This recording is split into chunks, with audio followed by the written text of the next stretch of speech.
In the warm and sleepy dawn of a small village, nestled in the fertile plains of the Indian subcontinent, sometime around 800 BCE, the world stirred slowly to the gentle rhythms of another uneventful day, where time passed with the patience of a potter's wheel and the certainty of smoke rising from a household hearth.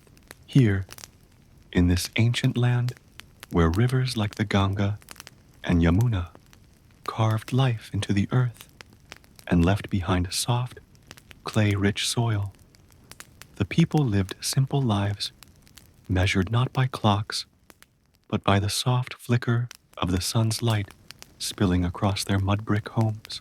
And among the most sacred and practical items in these homes were the clay pots, fashioned with care and familiarity, each one shaped by hand, dried by sun, hardened by fire, and used daily for the most fundamental of tasks, cooking meals that carried the scents of turmeric, asafoetida, and slow-roasted grains through narrow alleyways, between homes, shaded by neem and peepal trees. Within one such home, a woman named Kalpana began her morning the way her mother and grandmother had before her. Rising before the birds had fully begun their song, she stretched slowly, adjusting the drape of her cotton sari as she moved toward the courtyard where the hearth, or chulha, sat silent and cold from the night's slumber. Gently, she bent to arrange small dried twigs and bits of cow dung into a low pyramid, her movements practiced and quiet, and she struck a flint against stone until a small spark kissed the edge of kindling and awakened the fire into a warm, orange glow that would remain the center of life until night returned. The kitchen was open to the sky, encircled by worn stone walls, and a gentle breeze passed through as the first pot, an unglazed, reddish-brown handy, was lifted from the corner where it had rested all night. Kalpana ran her hand along its surface, feeling the texture of coiled clay beneath her fingertips, the tiny imperfections left by human hands, a testament to time and care, and she filled it slowly with water drawn from a cool earthen well nearby, the bucket squeaking slightly as it rose from the depths, the water inside tinged with the smell of earth and shaded stone. Returning to the hearth, she placed the pot on 3 flat stones, arranged in a triangle to cradle the base of the vessel, and as the fire crackled louder and the first ribbons of steam began to unfurl from the spoutless mouth of the pot, the air filled with the gentle promise of cooked rice and lentils, of roasted mustard seeds popping in oil, of spices toasting slowly in ghee, each scent layering the air with memory. As the day grew brighter and the sounds of village life awakened, cattle lowing, sandals brushing against dusty paths, someone singing quietly while sweeping, the clay pot simmered on, and Kalpana squatted beside it, not rushing, not distracted, simply waiting and watching, sometimes stirring with a long wooden spoon worn smooth by years of use, occasionally lifting the pot's edge with a folded cloth to check the fire or adjust the stones beneath. The pot darkened with soot, its heat transferring steadily to the ingredients inside, and above the pot, tendrils of steam rose like lazy spirits toward the sky. Cooking with clay was not merely about making food. It was a ritual of time and texture, of listening to the pot's quiet murmurs and the fire's crackling speech, of knowing when to stir and when to leave it alone. And Kalpana, like countless women before her, understood the language of clay, of slow fire and low flame, of waiting and whispering and adding just a bit more water when the bubbling became too thick. By midday, the meal was ready. Not just food, but something more ancient and enduring. A small part of a long, slow tradition that connected generations through clay and flame. And as Kalpana spooned steaming lentils and rice into another pot to carry to her husband working in the field, she paused to wipe her forehead with the end of her sari, standing still in the drifting sunlight, surrounded by the smell of smoke and spice, and by the silent strength of the clay pot that had, once again, held the fire and the food without asking anything in return. As the sun climbed higher into the pale, cloudless sky, its rays stretched over the sloping, thatched rooftops and shimmered faintly across the dusty village paths, where the faint imprint of morning feet had already begun to vanish under the soft wind. Kalpana returned to her courtyard with an empty food pot in hand, its inside still warm and stained with the memory of lentils that had just been eaten under the banyan tree by her husband and his younger brother, who were now back to their work amidst rows of green millet stalks swaying rhythmically in the field. The house felt quieter now, though the distant echoes of women's chatter and the occasional braying of a donkey broke the stillness from time to time. And inside the kitchen space, the clay pot that had cooked the meal still rested on the 3 hearthstones, blackened with soot, but holding a residual warmth that seemed almost reluctant to leave. Kalpana, without haste, lowered herself beside the hearth once again, her legs folding neatly beneath her, and she reached for a fresh batch of ingredients brought earlier in the morning: a bowl of split chickpeas, a bundle of dried curry leaves, and a thumb-sized piece of ginger that she began to crush slowly against the rough stone of her grinding slab. The motion deliberate and meditative, a rhythmic back and forth that mirrored the slow pulse of village life. A shallow plate of fenugreek seeds sat nearby, soaking in cool water in preparation for fermentation, and beside it, the clay pots, different in shape and function, were arranged along the kitchen wall like a silent audience, each one waiting its turn, each one with a memory of meals long past sealed into its porous body. Today, she would prepare a spicy chickpea stew with tamarind pulp, a dish her grandmother had taught her to cook when she was still a teenager, her fingers clumsy, then her sense of spice ratio still learning to listen to the dish, not the recipe. Now, with her movements full of certainty, she rinsed another pot, its belly rounded and broad, ideal for long boiling, and set it again upon the stones, feeding the fire with small sticks and fanning it gently with a folded fan woven from dried palm leaves, careful to direct the flames, but not overwhelm them, for the pot must heat gradually if it is not to crack. Once the pot began to whisper its first steaming breaths, Kalpana added a spoonful of sesame oil and dropped in the mustard seeds, which sizzled sharply, followed by cumin, a dried chili broken in half, and the curry leaves, which crackled and curled in the oil like green paper.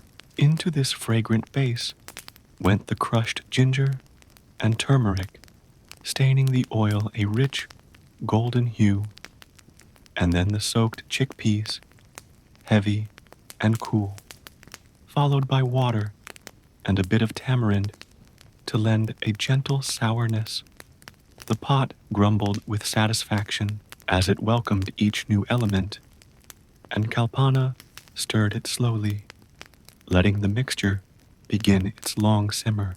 She knew it would take at least an hour, maybe two, for the chickpeas to soften fully, and so she sat beside it, occasionally adjusting the fire or the placement of the pot, and spent the time threading jasmine buds into a string for her hair, her hands moving without needing to look. From time to time, neighbors passed by and called a greeting, to which she responded softly, not rising, only smiling, as she twisted the string of flowers into a small coil. Above her, the sun had moved, just enough to shift the shadows on the courtyard floor, and the scent of cooking had deepened, earthy and tangy and rich. The clay pot had darkened slightly in patches from the fire's kisses, and the bubbling stew inside had begun to thicken, releasing a hum that matched the quiet sigh of the wind moving through the neem branches above. Cooking for Kalpana was not just a task, it was a rhythm of life that demanded patience, attention, and a sense of calm surrender, for the clay required it, the fire respected it, and the food, in the end, always reflected it. As the sun tilted toward its descent and the meal neared readiness, Kalpana tasted a spoonful, adjusted the salt with a pinch between her fingers, and nodded quietly, satisfied by the flavor that needed no words to be remembered. It was the taste of home, shaped in clay, softened in fire, and carried on the breeze, like a story too old to be written, but too familiar to forget. And yet, the fire no longer burns, not with flame or flicker or sound, but its memory lingers, tucked gently into the thick clay walls of the courtyard kitchen where Kalpana once sat hours ago, her fingers moving through rice and water, spices and silence, and now everything is still. The hearth is quiet, the blackened stones cooled to a soft dusk gray, and the clay pot, though emptied of its stew, still holds a fading warmth deep within its curved belly, as if reluctant to let go of what it once contained. The breeze has slowed to almost nothing, brushing past the neem tree's sleeping leaves, without purpose, without urgency, only existing because it must. And beyond the courtyard, the village rests in that lazy span between meal and evening when neither the demands of work nor the preparations for night have quite begun, and everything sits inside a breath that hasn't yet been let out. The walls, thick with layered mud and time, don't echo anymore. They listen. The unused ladle on the step, the faint stain where lentils once simmered too long, the folded string of jasmine resting limp beside a terracotta water jar, all remain where they were left, untouched, unchanged, unbothered. Nothing rustles, not even the sparrows in the rafters. There is no cooking now, no bubbling, no chopping, no voices calling across the alley. The air is heavy with stillness, like the kind that follows a song and waits to see if another note might come. And yet, in the corner of the hearth, something holds on, not a flame, not smoke, but the warmth of purpose, of ritual, of something that once was and still lingers, in form, if not in function. The clay pot, unwashed and dark with soot, rests with the quiet confidence of something that has done its duty. It doesn't demand recognition, doesn't seek attention, but sits like a wise elder who knows that presence, not activity, is what holds the world together. There is no rush to scrub it clean, no reason to replace it or tuck it away. This is its time to be still, to rest, to cool down. And so, the kitchen becomes a place of waiting, not for morning, not for night, but for the space between where memory sits down beside silence and simply stays. The sky above the courtyard begins to shift now, not in color, but in weight, as if it's gently tilting toward evening. But even this is subtle, unspoken, uncelebrated. The shadows are no longer sharp, only soft smudges across the floor where light once danced. Inside the house, no lamp is yet lit, no water yet boiled for tea. Kalpana, somewhere within, perhaps has paused as well. Perhaps she is seated beside her sleeping child, or mending the frayed end of a cotton blouse.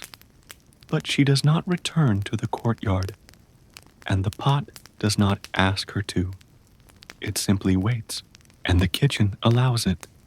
The whole space folds into that pause, that breath, that moment that doesn't seek to be more than what it is. No one speaks of these hours. They are not marked in calendars or rituals, but they are held by walls and pots and wooden spoons, by fire that once was and will be again, and by the knowledge that cooking is not only in the making of food, but in the acceptance of stillness after the making is done. The clay cools, the day dims, but for now, nothing must be done. The kitchen sleeps, and with it, the world. Later that same afternoon, when the air had thickened with a gentle, golden haze, and even the smallest children had been lulled into quiet by the slow lullaby of dust rising softly along the village paths, Kalpana stepped beyond the courtyard and into the open space beneath the great banyan tree, the one whose twisted roots clung to the earth like ancient fingers, and whose shade was deeper and cooler than any offered by wall or roof. She carried with her not food this time, nor water, nor any tool of her daily tasks, but simply a round-bottomed clay pot cradled in her arms, empty except for the silence it had collected over many years of use. And she walked slowly, not because the pot was heavy, but because the afternoon itself moved like molasses, and everything, steps, breath, bird song, obeyed its drowsy rhythm. Around her, the village seemed to have vanished into sleep. No voices, no sweeping brooms, no distant songs from other courtyards, only the occasional rustle of a cow's tail flicking at a fly, or the soft creak of jute rope on a swaying wooden swing. The banyan's shadow stretched wide and gentle across the dusty earth, and Kalpana lowered herself to the ground beside one of its gnarled roots, setting the pot beside her with care, as though placing it within a circle of memory. She did not speak. She did not need to. Instead, she reached down and gathered a handful of dry tamarind pods, resting in a woven tray near her feet. She had laid them out to sun-dry 2 days earlier, and now they rattled faintly as she moved them between her palms, their brittle shells cracking just enough to release a faint, sour aroma that mingled with the scent of old bark and warm earth. One by one, she dropped them into the clay pot, not with urgency, but with a kind of quiet reverence, letting the sound of each pod landing echo slightly against the hollow interior. This was not food yet. This was preparation, and preparation in her world was never rushed. As she worked, a gentle wind stirred the lowest hanging roots of the banyan tree, making them sway like curtains in a forgotten temple. And for a moment, Kalpana closed her eyes, breathing in the scent of tamarind and clay, and the faint, smoky memory of the morning's fire.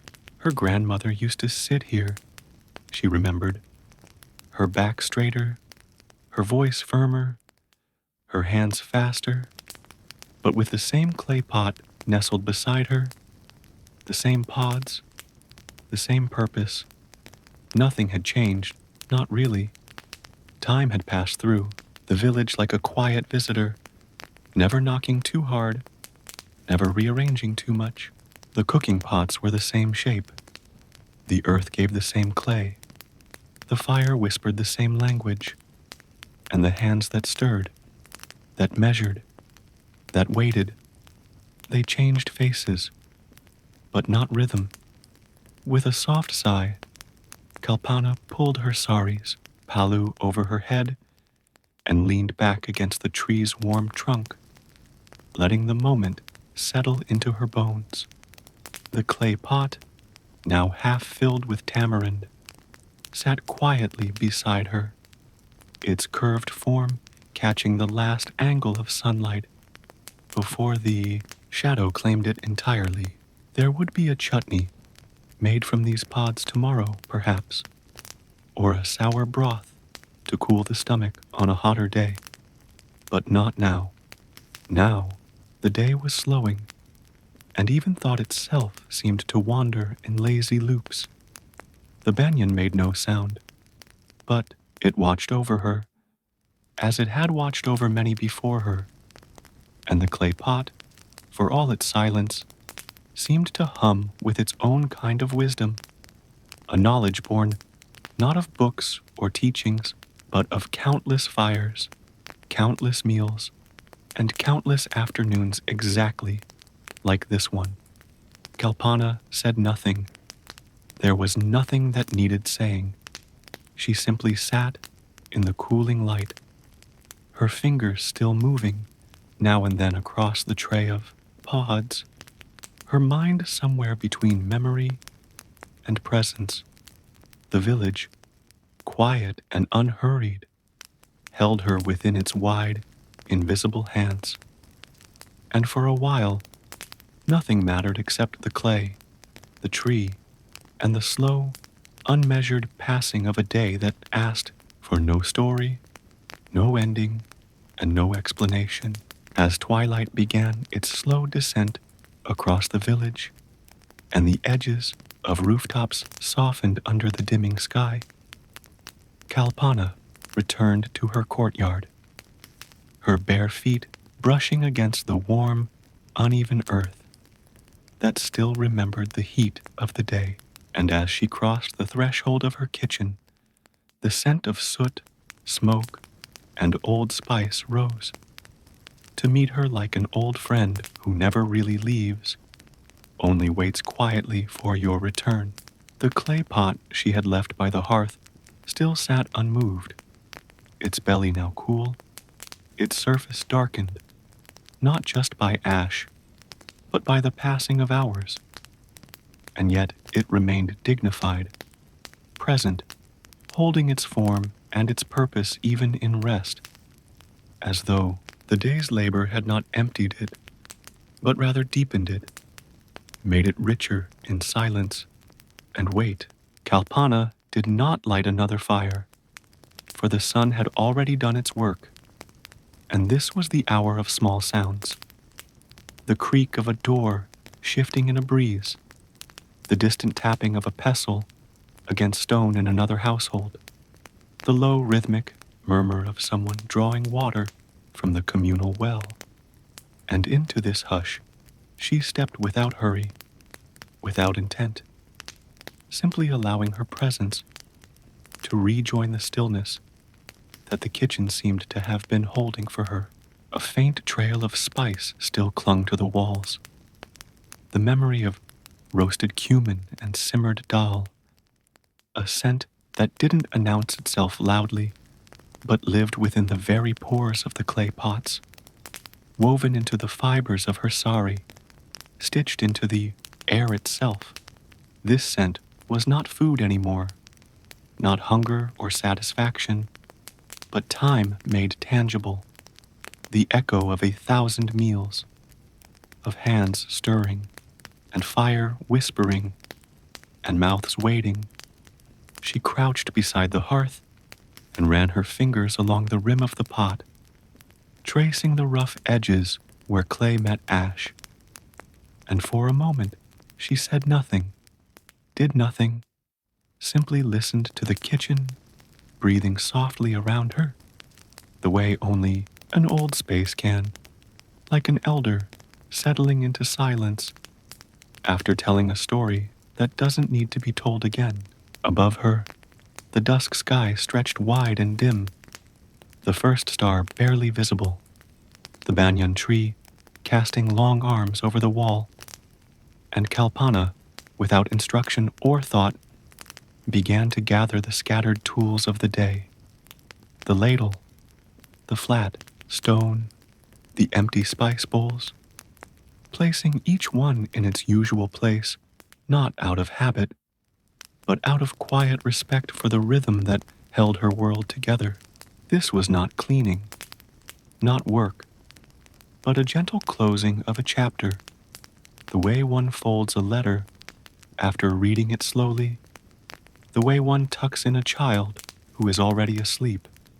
And when she was done, when everything was where it needed to be, and the last breath of sunlight had slipped away behind the neem trees, she sat once more beside the cooling hearth, her hands resting in her lap, her eyes soft, her thoughts slow, not looking ahead, not looking back, but simply being with the clay, with the shadowed kitchen, and with the scent that lingered, not because it had nowhere else to go, but because this was where it had always belonged, in the gentle stillness that follows twilight but arrives before true night has taken hold, when the sky is neither light nor dark, but a quiet in-between shade that wraps itself around rooftops and tree trunks like a shawl meant to comfort the bones of the earth.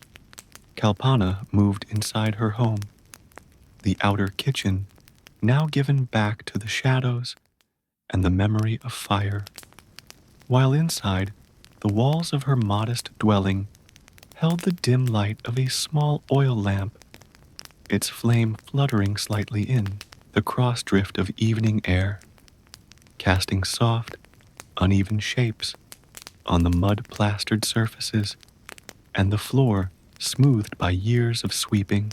In one corner of the room, near the spot where the woven sleeping mats had been unrolled and the thin cotton bedding laid out for the night, there stood a large, round-bellied clay jar, darker than the others, its surface stained with the passage of time, with thin, almost invisible cracks running like quiet stories across its body, and this jar, taller than a child, wide enough to hold water for 2 days, stood with a presence that was not grand, but enduring, a silent witness to hundreds of evenings, just like this one.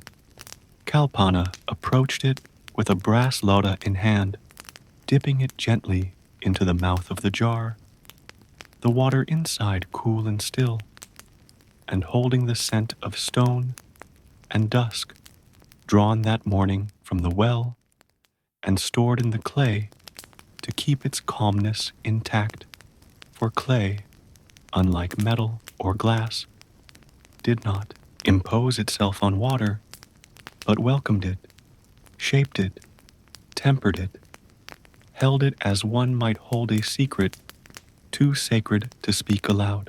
As the lotta filled, she paused, letting her fingers trail for a moment inside the jar, feeling the smoothness of the water's skin, the slight grit of the clay wall, the echo of depth below. And when she drew her hand back, she cupped some of the water to her lips, not because she was thirsty, but because it was the hour when the body needed something familiar to remind it of place, of rhythm, of belonging. She poured the rest into a shallow metal bowl, placing it near the mats, where her child would soon lie to sleep. And then, quietly, she reached for a small, lidded clay pot kept on a wooden shelf. This one filled not with food or spice, but with crushed camphor and neem leaves ground into a powder and used each night as a gentle ward against insects and unseen things that wandered the dark. And she sprinkled a pinch of it near the mat's edge, the scent sharp and clean, a contrast to the earthier smells of soot and spice, but necessary, part of the ritual that came not from books or prayer, but from centuries of living in this climate, in this home, in this slow, steady rhythm that asked for attention but not devotion.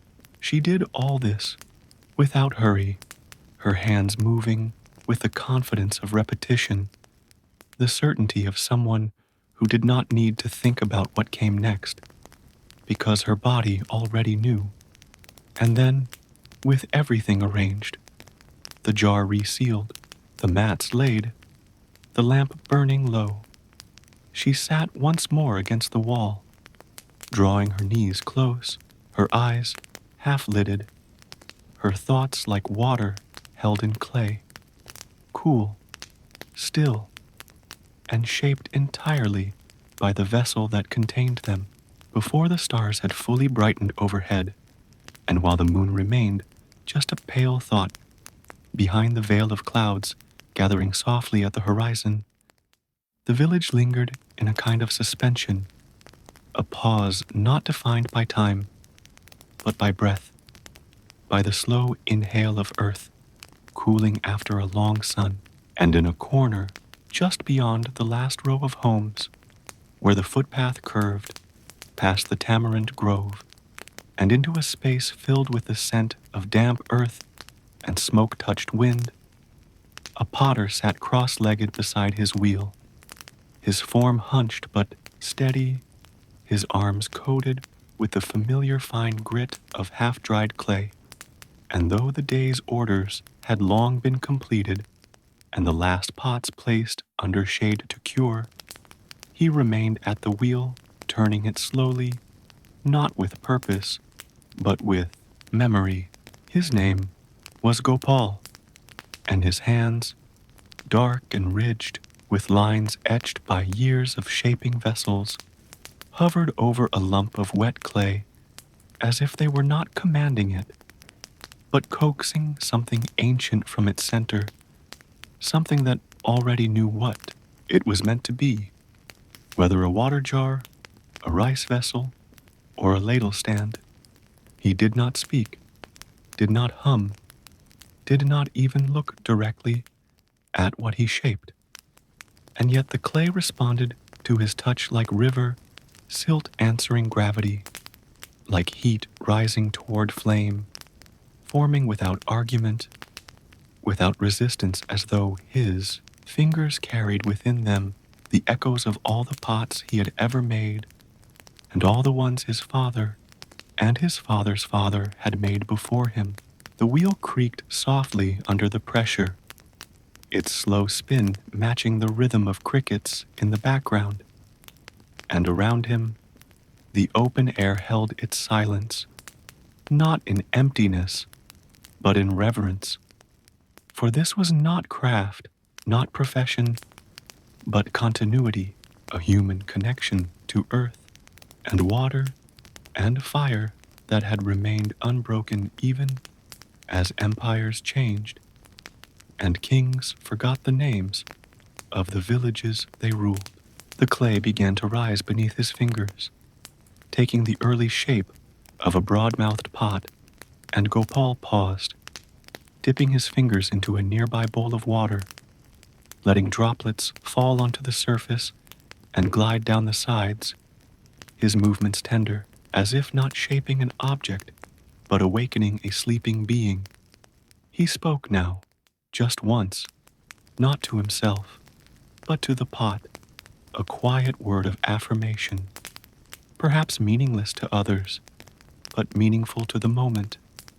And then he pressed gently near the neck, creating the inward curve that would allow a woman like Kalpana to carry it balanced on her hip without strain. He knew, without needing to see, how thick the base should be, how narrow the mouth must remain to hold in the heat or the cool. And as he smoothed the surface, one final time, the clay gleamed in the lamplight like soft, sun-warmed skin. Around him were rows of vessels at different stages of life, some drying, some hardened, some cracked and abandoned, some already promised to homes that would feed children or carry water or store turmeric through monsoon. And in this moment, Gopal did not feel alone, for his wheel was his company, the clay, his language, and the pot that emerged beneath his touch was his offering, not to gods or kings, but to the rhythm of daily life that needed no temples or titles to be sacred. The wheel slowed, the shape was done, and with one final sweep of his thumb along its lip, he lifted the pot and placed it beside the others, its form not perfect, but whole, and in its wholeness, it would carry fire and flavor and memory, just as all the others had, by the time the moon had fully risen, round and pale above the tamarind trees, and casting a silvery breath across the quiet rooftops and dusty courtyards. Kalpana's home had retreated into a hush so complete that even the sound of night insects seemed softened, muffled as if wrapped in cloth. And within this silence, the hearth, where so many meals had been born, now held only ash, soft, gray, undisturbed, except for the faintest trace of warmth, still tucked deep within its heart, like a secret ember not ready to die. The fire, though extinguished in name, had not truly gone out. It had simply shifted forms, moved inward, entered its sleeping state. For fire in this house was not an event, but a presence, a cycle of waking and resting, of heat and stillness, much like the people who lived beside it. The clay pot, now empty and turned slightly to the side, rested atop the 3 blackened stones, its surface streaked with soot and time, and though no hand touched it now, it remained a quiet sentinel in the dark, as if even in disuse it bore the responsibility of holding space, of anchoring memory. Beside it, the small wooden paddle used to fan flames lay still, and a few unburned sticks, gathered hastily that morning, leaned against the wall like sleepy companions who hadn't yet realized the day had ended. In the house, Kalpana and her child had curled beneath a thin cotton sheet, their bodies forming a shared warmth on the woven mat, and the quiet rise and fall of their breath echoed faintly within the mud walls, syncing unconsciously with the deeper, slower rhythm of the sleeping fire outside. It was a pause not of abandonment, but of purpose, because in this home, in this village, in this rhythm of clay and breath and flame, every silence carried intention, and even the resting pot knew it would be needed again, perhaps at dawn, perhaps the next day, but certainly soon. It would again be cradled in flames and filled with water, grain, spice, or lentil, and in that moment it would wake, not with words, not with noise, but with a deep exhale of steam and heat, as if returning from a long and patient dream. But for now, the pot was still, and the fire beneath it merely whispered in its sleep, the ash blanketing the coals like a quilt, the stones cooling beneath the stars, and overhead, the moon bore silent witness to this sacred slowness, casting shadows across the clay, across the dust, across the slatted window through which no breeze came, only the knowledge that night was here, and everything that needed to be done had been done. The house did not need tending, the fire did not need stoking, the pot did not need washing, and the world, for this brief and precious span of hours, did not need anything more than this: the weight of quiet, the breath of clay, and the deep sleep of fire. Before the birds dared open their throats to song, and while the stars still blinked faintly behind a gauze of early morning mist, the first threads of light began to stretch themselves thin across the edge of the eastern sky, not yet visible to the eye, but sensed by the earth, by the trees, by the silence itself. And inside Kalpana's home, the breath of the night still lingered, cool and unmoving, pooled like river water beneath the woven sleeping mat where mother and child lay curled together, the warmth of their bodies stitched into the cotton sheets, into the clay walls, into the rhythm of a house that never truly slept. And yet, as if guided not by alarm or noise, but by the subtle tug of time itself, Kalpana stirred, her limbs waking slowly, with the unhurried grace of someone who had done this not for days or weeks, but for years, each morning shaped by the same handful of tasks, the same sequence of movements, the same patient understanding that life was not lived in events, but in repetitions, in rituals that began again the moment the last one ended. Without speaking, without even opening her eyes fully, she rose, adjusting the end of her sari over her shoulder, her bare feet finding the packed earth floor with the ease of memory, and stepped quietly into the soft darkness of the courtyard, where the hearth lay as she had left it, silent, cold, waiting. The clay pot from the day before was still there, resting slightly to one side, its belly empty, but its presence unmistakable.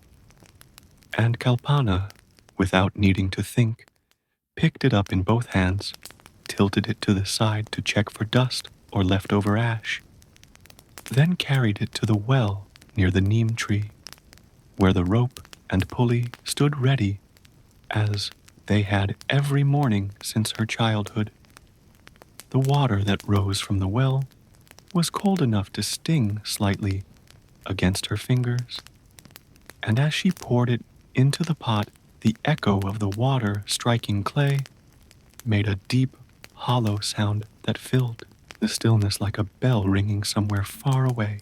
She returned to the hearth, set the pot gently upon the 3 stones once more, and began building the morning fire, not with matches or convenience, but with patience, with twigs gathered the day before, with dried cow dung cakes stacked carefully, with a bit of straw, and a spark struck from flint and stone.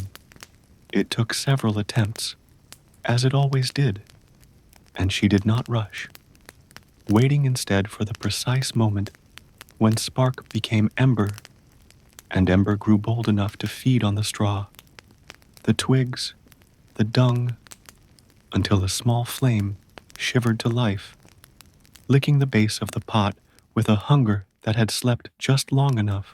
The water inside the pot began to stir, not yet boiling, but aware of the fire below, and Kalpana crouched beside it, feeding the flame with quiet focus, her eyes steady on the fire, her hands moving without pause.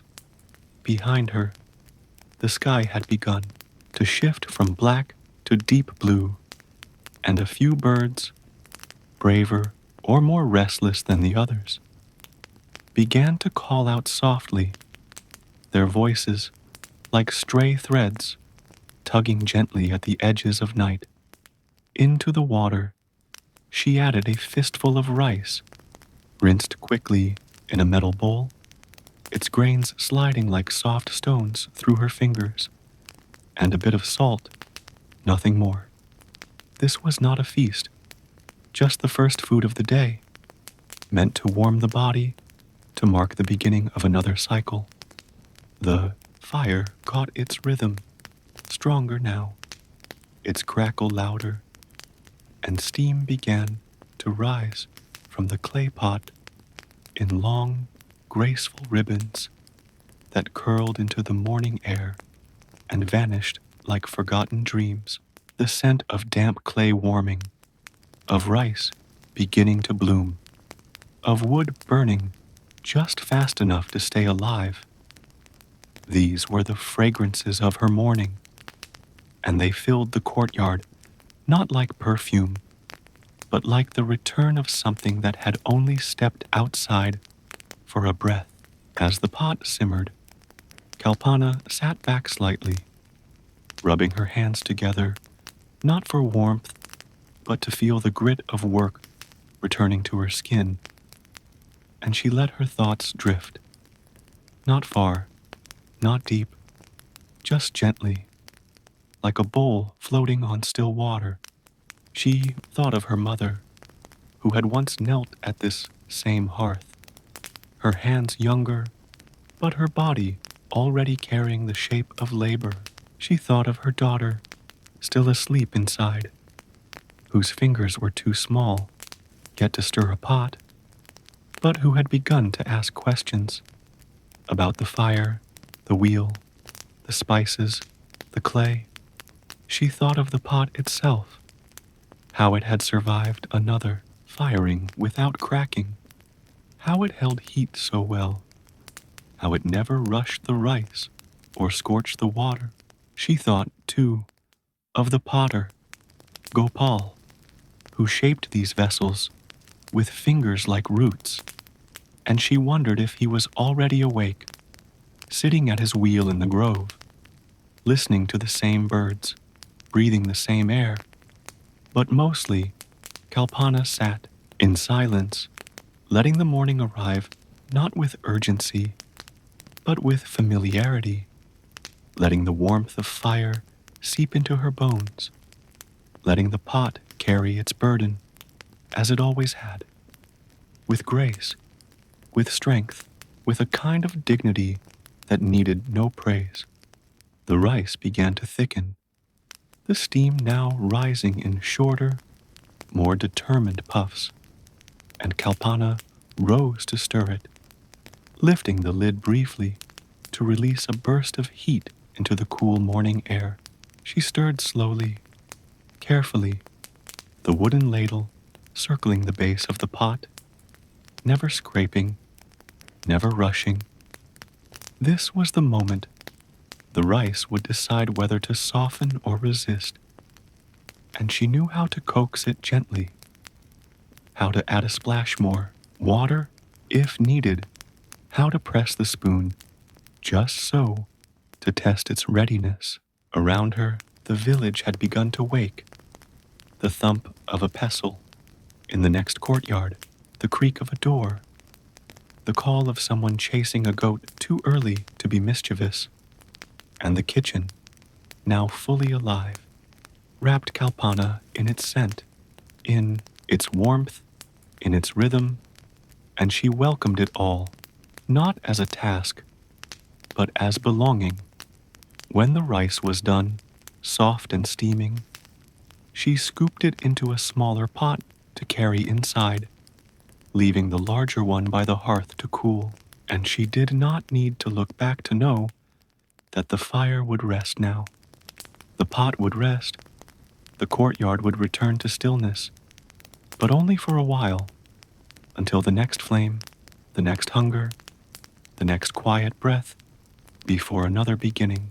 In the farthest corner of Kalpana's kitchen, just beyond the reach of daily noise and the rhythm of footsteps, there stood a low wooden shelf pressed tightly against the earthen wall, its beams slightly warped from time and monsoon moisture, its joints held firm by rusted nails and the memory of the hands that built it long ago. And upon this shelf rested not one but several clay pots, bowls, and jars, some stained with turmeric and ash, others unmarked but well worn, each waiting, not in abandonment, but in the quiet patience that clay understands better than most things in the world. These vessels, unused for the moment, formed a silent congregation of shapes and histories, their rounded bodies turned slightly in different directions, like elders sitting around a village tree, listening more than speaking, observing more than acting, and Kalpana, though rarely needing more than one or two pots each day, never let these others be forgotten. Each had served its time in the fire. Each had carried water, or boiled pulses, or held the cooled milk of a buffalo in summer. And so they remained close, not displayed with pride, but stored with respect, for clay, once it has shared in the work of the home, is never truly set aside.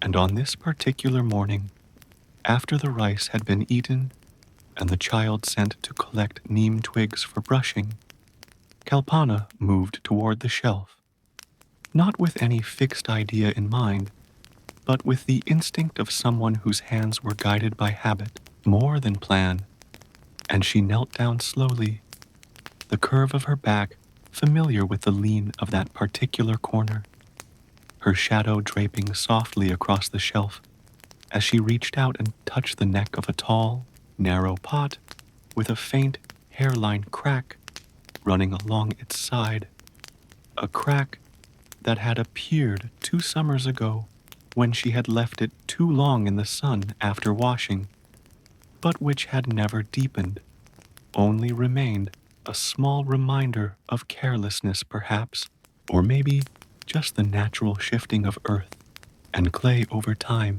She lifted it gently, as one might lift a story too tender to disturb, and brushed off the fine layer of dust that had settled on its rim with the end of her sari, not with urgency, but with the same slowness one uses to clean an old family photograph, knowing the dust is part of its truth, not just something to be removed, but something to be felt before letting go. This pot, once used to cool tamarind water in the hottest part of summer, would now hold fermented batter, an idly mix she planned to prepare with a touch of fenugreek and urad dal, letting it rise slowly through the warmth of the day, catching the sun on the shelf outside the kitchen, near the patch where curry leaves grew low and stubborn. As she walked with the pot, balanced easily in the crook of her arm, her feet scuffed gently against the floor, stirring up a faint swirl of powdered ash and ground rice that had fallen earlier, marks of other meals, other mornings. And as she passed the hearth, she paused briefly, her eyes noting the arrangement of firewood and the angle of the pot still cooling there, its lid slightly ajar to release the last sighs of steam. And she nodded quietly to herself, a motion not meant for anyone to see, simply a note of acknowledgement between her and the clay. Once outside, she filled the pot with the rinsed and soaked lentils and rice, ground slowly on the flat stone slab with a little water until the mixture flowed like thick cream between her fingers, and as she poured it into the vessel, the sound of the batter landing echoed in a low, soft glug that only clay can produce, a sound of fullness, of beginning, of something alive. The lid, also clay, slightly mismatched from a different pot, but fitted well enough, was placed atop it, and she positioned the pot in the sunlight just beyond the shadow line, where the warmth would coax the mixture into slow fermentation, feeding on the quiet heat and the softness of the air. She did not worry whether it would rise enough or sour too soon. She had done this too many times to doubt the rhythm of the pot, the batter, the sun, and returning to the kitchen, she looked once more at the shelf, now with one small space where the pot had rested and the others still in place, silent, waiting, whole, even if cracked, each one carrying not just its shape and weight, but a part of her days, of her gestures, of her story, told not in voice but in the way fingers curled around a rim, the way heat moved through clay, the way silence lived between use and rest. And for Kalpana, that shelf was not storage, not clutter, not excess. It was memory, function, presence, a small archive of days shaped by earth and hand and flame. And as the sun shifted across the courtyard and the scent of fermenting batter began to rise into the air like a whispered promise of tomorrow's meal, the shelf and the pots upon it remained exactly where they were, watching, waiting, being, in that sacred slowness only the truly ordinary can carry so well.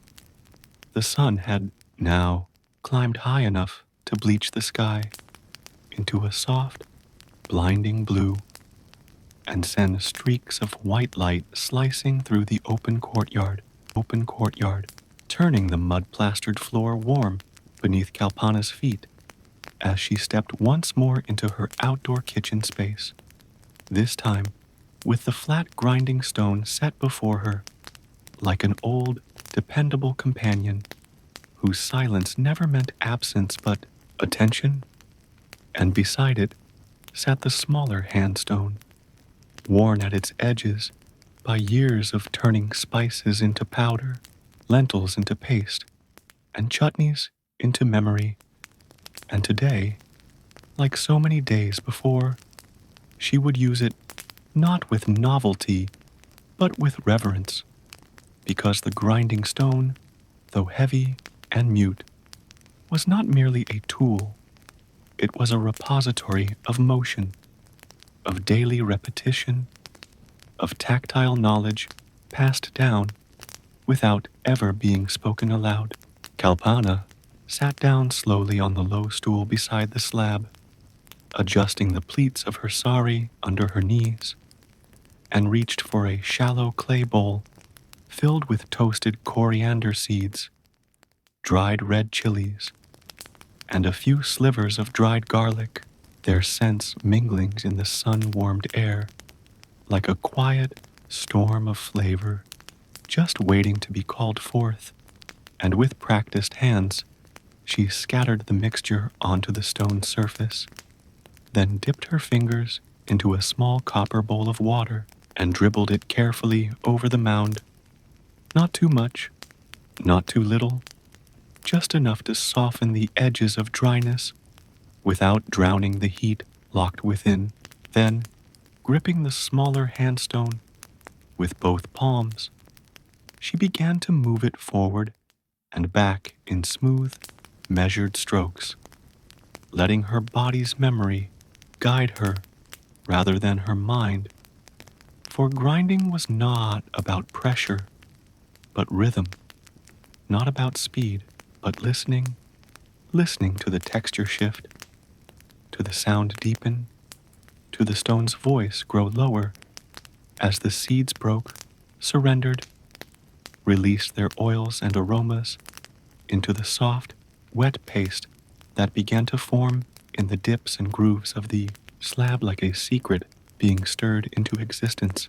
And around her, the courtyard pulsed with light and shadow, birds flitting across the tiled rooftop, leaves fluttering near the well, and somewhere a child laughed, then stopped, then laughed again, and Kalpana did not pause. Her arms moved steadily, slowly, the strokes of the stone syncing with the tempo of her breath, of the quiet heartbeat of this hour between meals, between sunrises and dusks, when the village was neither hurrying nor resting but simply existing. She added a little more water, gathered the loose edges of the paste with her fingers, pressed the stone again, and the aroma of crushed chilies bloomed into the air, sharp and warm, curling around her like an old song she did not need to sing out loud. And as she worked, she remembered other mornings, other stones, how her mother's hands, now gone, once guided hers, correcting her grip, showing her how to lean, not with strength but with weight, how to feel when the paste was done, not by sight, but by the soft pull of the handstone. As it glided through the mixture, she had learned it all here, on this stone, in this courtyard, under this sun that never seemed to age. And now, as the paste neared completion, a deep red-orange mixture, flecked with bits of charred garlic and ground coriander, she paused, dipped her finger in, tasted it with the side of her tongue, and nodded softly to no one, satisfied with the heat, the salt, the sourness that clung just at the end of the bite. She scooped the paste into a clay bowl, scraped the rest gently with her fingers, wiped the surface of the slab with a damp cloth, and set the stones aside in the corner where they would dry slowly in the sun, their surfaces now richer by one more use, one more morning of motion and memory.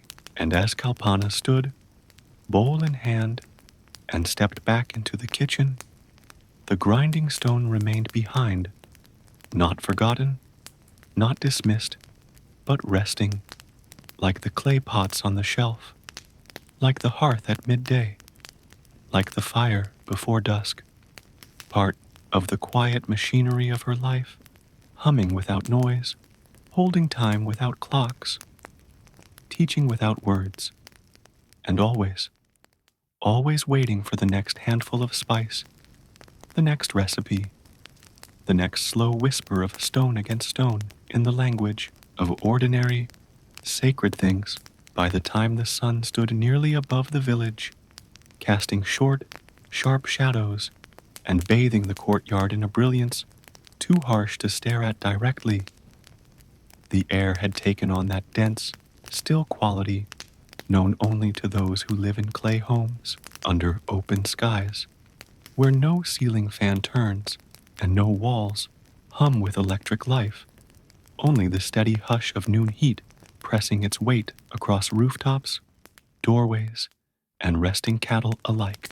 And in this hour, when even birds retreated to the cooler undersides of trees, and children's voices grew soft with sleep, Kalpana stood in the shaded inner room of her kitchen, ladle in hand, facing a low flame beneath a small, soot-lined clay pot in which a thin stream of buttermilk was beginning to warm, not boil, not bubble, but merely tremble at the edges, as if unsure whether to change or stay still.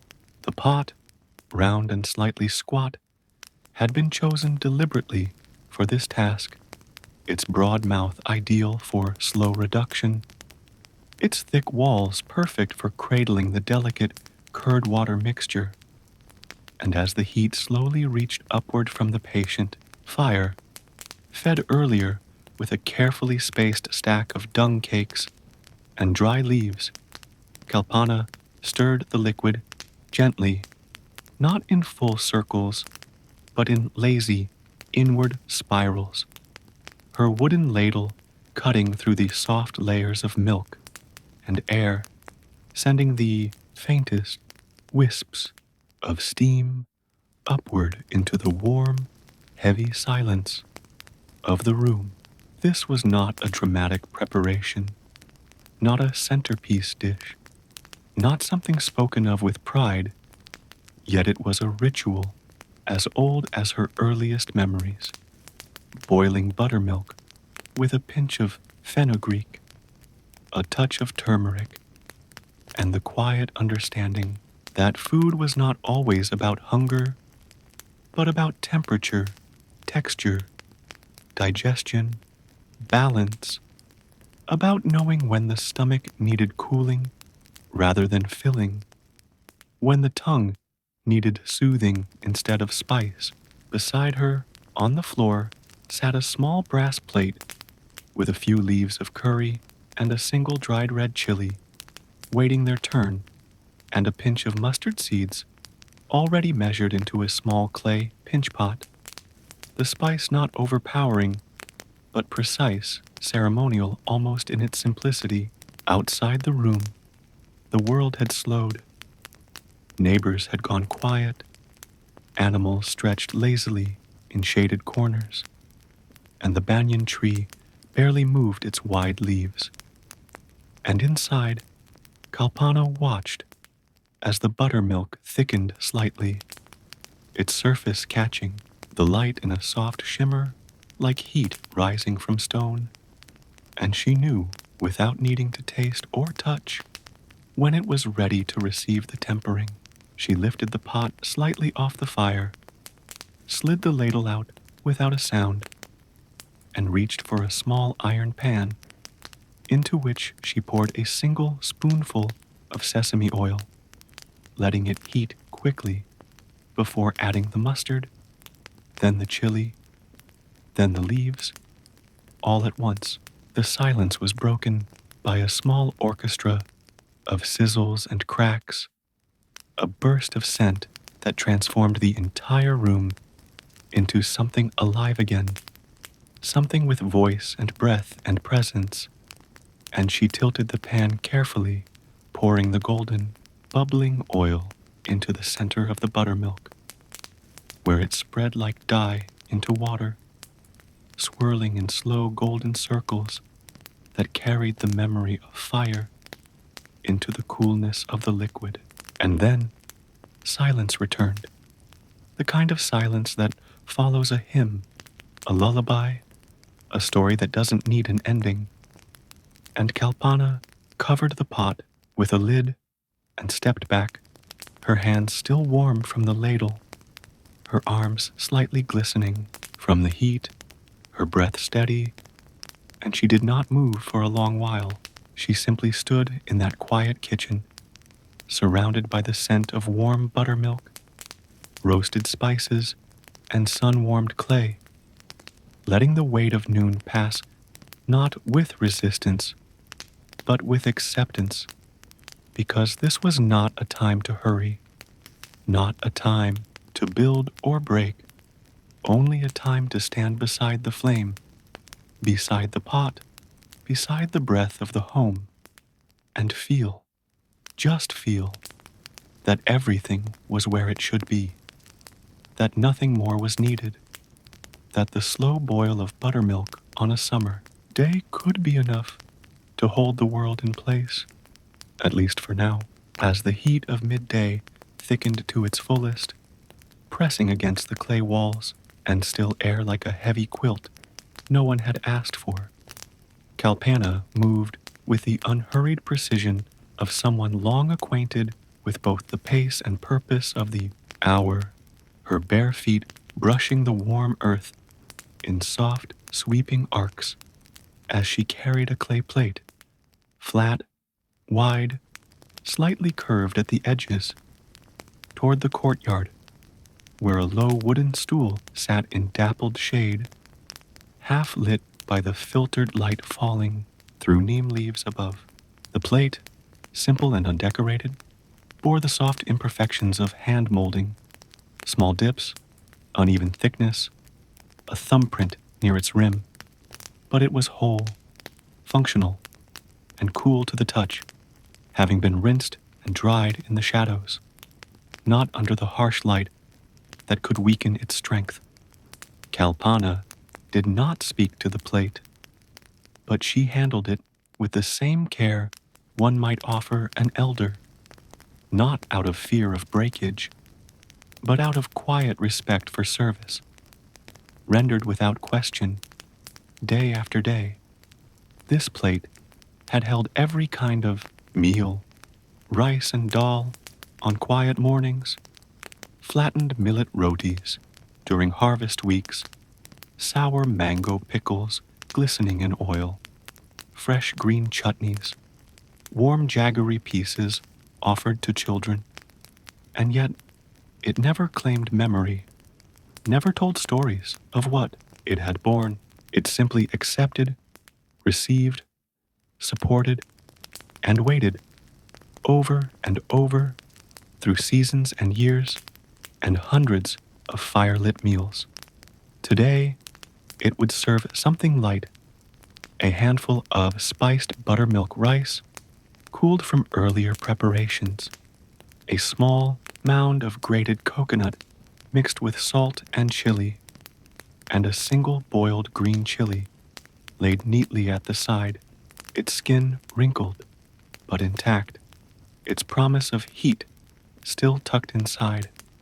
Kalpana placed the plate gently onto the stool, squatted beside it, and adjusted the edges of the sari folded at her waist, her posture relaxed, her presence fully within the slow pulse of this moment, not thinking about the next hour or the one before, but existing here, beside the plate, beside the meal, beside the whispering leaves and the ever-watchful neem. A brass tumbler filled with cool water stood beside the food, its outer surface beaded with the fine sweat of condensation. And for a while, Kalpana did not eat. She simply looked, breathed, adjusted her position to better align with the shifting shade, and allowed her senses to return from the blur of kitchen labor and morning heat, slowly anchoring themselves to scent, to color, to stillness. And when she finally took her first bite, scooping the rice with her fingers in the practiced curve of her palm, bringing it to her mouth with the economy of motion honed over a lifetime, she chewed not with hunger, but with presence, with a reverence for food that went beyond flavor. This was nourishment offered through layers, of earth that birthed the grain, of fire that transformed it, of clay that held it, and of time that shaped all of it into a form both ordinary and sacred. She ate slowly, without rush, pausing between mouthfuls, not because she was full, but because each bite deserved a space of its own, a breath, a moment to land before the next began.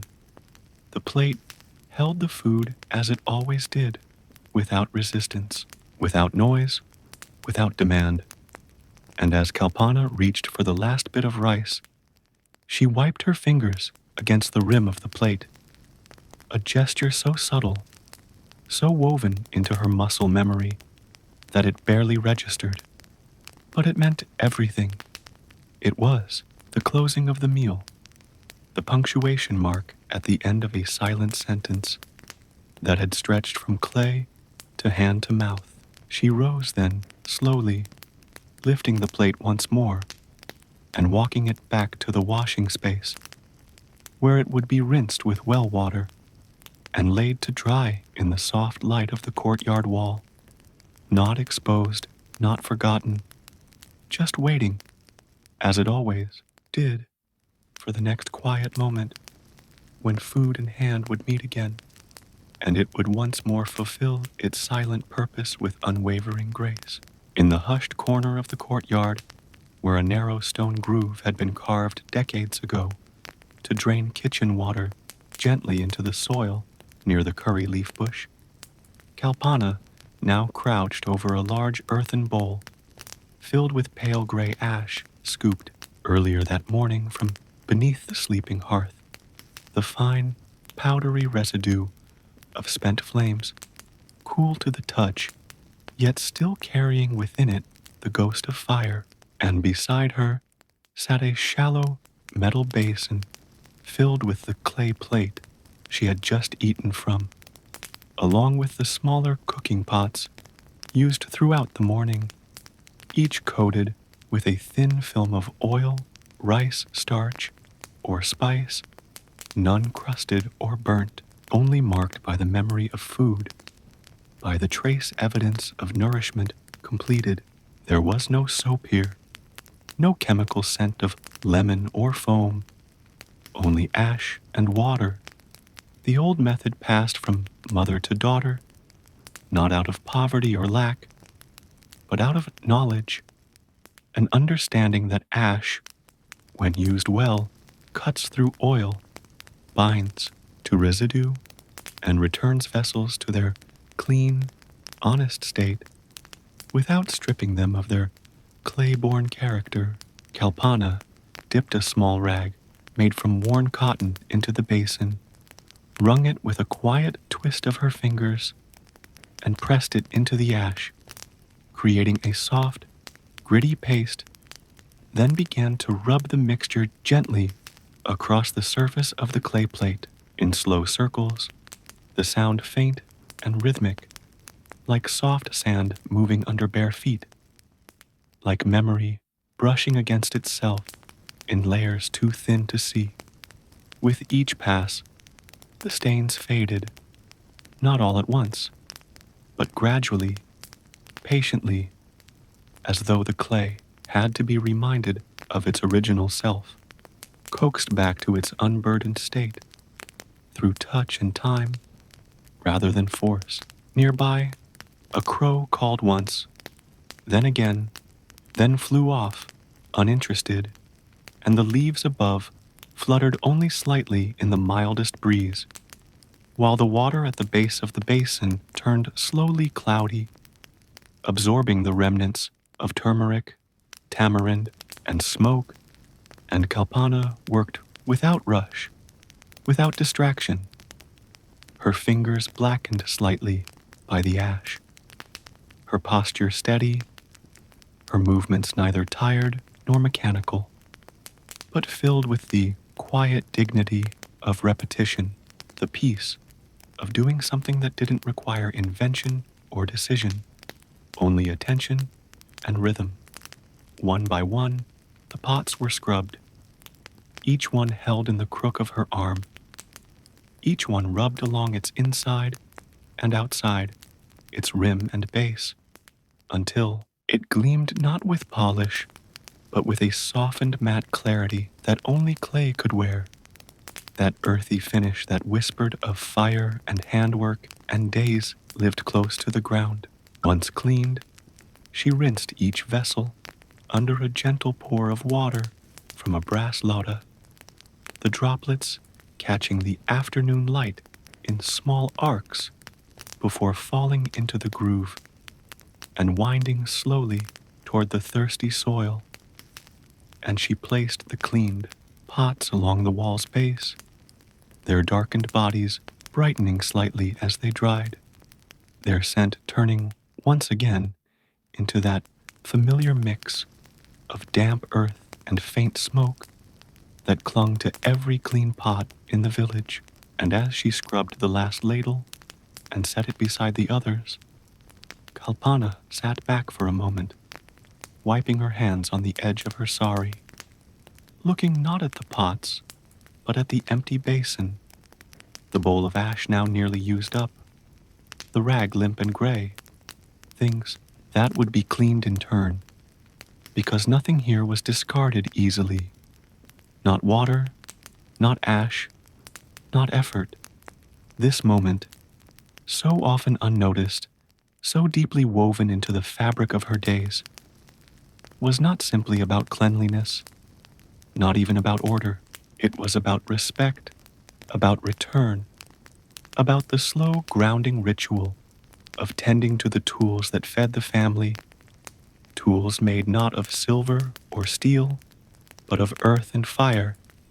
And she knew, as her grandmother had known, and hers before that washing a pot was never just washing a pot. It was closing the loop of the meal, thanking the vessel, returning it to readiness, to usefulness, to stillness. And when she finally rose and poured the last bit of rinse water into the groove, watching it disappear into the wading roots of the curry leaf bush, she didn't speak, didn't smile, didn't pause with dramatics.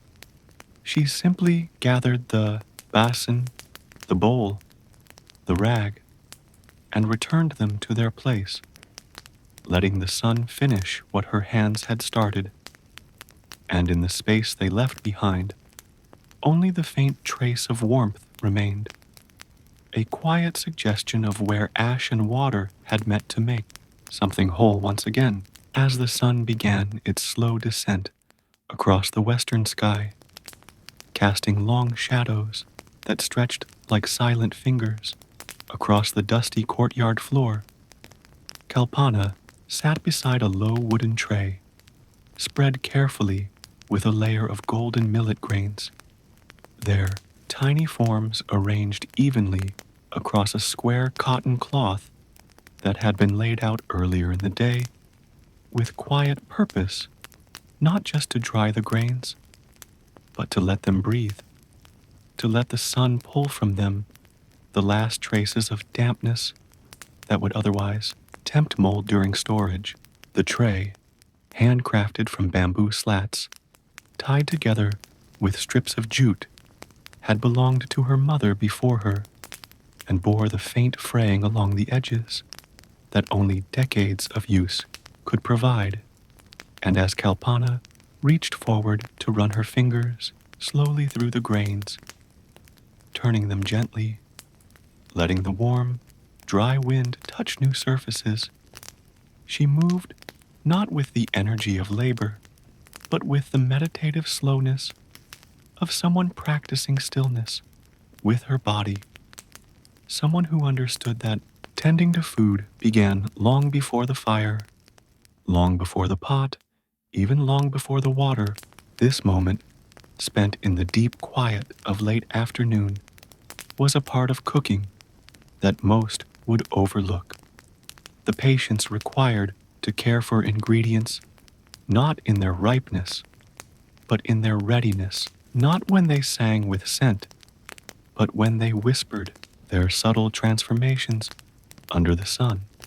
Above her, the neem tree rustled faintly, letting shafts of amber light filter through its feathered branches to land in trembling patterns across the courtyard, some resting briefly on the millet before shifting away again, and the grains, now warmed from hours in the sun, gave off a faint, earthy scent, a fragrance so mild and pure that it could easily be missed unless one sat still long enough to notice. Kalpana noticed it, not as a surprise, but as a familiar note in a song she had been hearing her entire life. And as her fingers moved through the grain, spreading, lifting, gently shaking loose the smallest particles of husk and dust, she felt not boredom, not burden, but belonging, as though her body was part of the slow, silent machinery of the home that turned sunlight, air, and time into nourishment. Nearby, a few ants trailed across the stone floor, working diligently in lines towards some purpose only they understood, and Kalpana watched them without reaction, knowing that everything had its role, its place, its cycle, even the tiniest forms of life that moved through her courtyard with uninvited familiarity. From time to time, she paused, lifting her hand to shade her eyes, glancing toward the clay shelf beneath the neem, where a few dried mango slices rested beside a jar of tamarind paste sealed with a cotton cloth and a loop of twine, both waiting for future meals, future hands, future hunger. The sun continued its descent, painting the walls in golden shadow, and the grains, now nearly dry, began to crackle softly when turned, their texture slightly sharper beneath her palm. And Kalpana nodded quietly to herself, recognizing the shift, the signal that they would soon be ready for grinding, for storage, for transformation into soft rotis, or steaming porridge, or fermented batter once again. She brushed her hands along the edge of her sari, shook out the cloth gently to release the dust that had settled, then began to gather the grains back into a wide clay bowl with slow, curved sweeps of her hands, careful not to spill, not to waste, not to hurry the process that had taken the whole day to ripen under the sun's gaze. As she stood, the weight of the bowl in her arms was modest, but it felt full in another way, full of the patience it had required, full of the sunlight it had captured, full of the quiet dignity of food that had been earned not with coin, but with time. And as she walked back into the house, the last light of day kissed the rim of the bowl, making the tiny grains glow like soft embers. And behind her, the courtyard returned to shadow, to stillness, to the breathless wait for evening, its work nearly done, its warmth fading, its purpose fulfilled for now, until the next meal, the next morning, the next pot that would carry all this effort into something that could be held in hand and savored in silence. As dusk crept into the village, not with fanfare, but with a gentle dimming of colors, soft retreat of shadows into corners, and the slow cooling of clay and earth under bare feet, Kalpana stood by the doorway of her home, adjusting the folds of her cotton sari, that simple length of cloth which had served as towel, apron, shawl, cradle, and curtain over the course of the day, now clinging slightly to her back from the lingering heat and bearing the marks of use like a quiet chronicle, written in threads instead of ink. The palu, the loose end that draped over her shoulder, had been stained with turmeric when she wiped her hand after grinding spices, darkened near the hem from brushing against the hearth's soot, and damp near the waist from carrying water from the well, and yet she made no effort to change it, no desire to smooth it out or freshen herself for the evening. Because in this life, the sari was not costume, not ornament, but function, memory, shelter, and skin. It had absorbed the scent of cumin and firewood, caught grains of rice in its folds, shielded her head from the harsh sun at noon, and been twisted into a rope to lift a hot clay lid from a boiling pot. It was not just clothing, but a continuation of her hands, her work, her breath. And now, as she stepped into the dimming courtyard, the evening breeze tugged at its edge gently, lifting it like a page at the end of a chapter, and she gathered it back across her shoulder with a single, fluid motion that she no longer thought about, a gesture so practiced and natural that it was as instinctive as blinking. The sounds of the village had changed, cowbells clinking as herds returned from the fields, children calling to one another in laughter that echoed off walls like soft percussion, and the distant, rhythmic clatter of someone drawing water echoed through the neem branches above. And Kalpana stood still for a moment, just breathing it in, just letting her senses shift gears from the hush of the afternoon to the slow stirrings of night. In her hand, she held a small bundle tied within a corner of the same sari, a few dried curry leaves, a pinch of asafoetida, and some salt, meant for the quick evening meal. Nothing elaborate, just enough to send the family into the night's sleep with warm bellies and calm minds. As she moved back into the kitchen, her sari whispered softly against her ankles, brushing the floor with each step, and even though the light was low, she needed no flame, no lamp to guide her. Her body knew every corner, every turn, every item by texture and weight and silence. She loosened the palu from her shoulder again and tied it around her waist in a practiced loop, securing it as she prepared the hearth for one last small fire, enough to boil a bit of rice gruel and temper it with the spices she'd tucked away.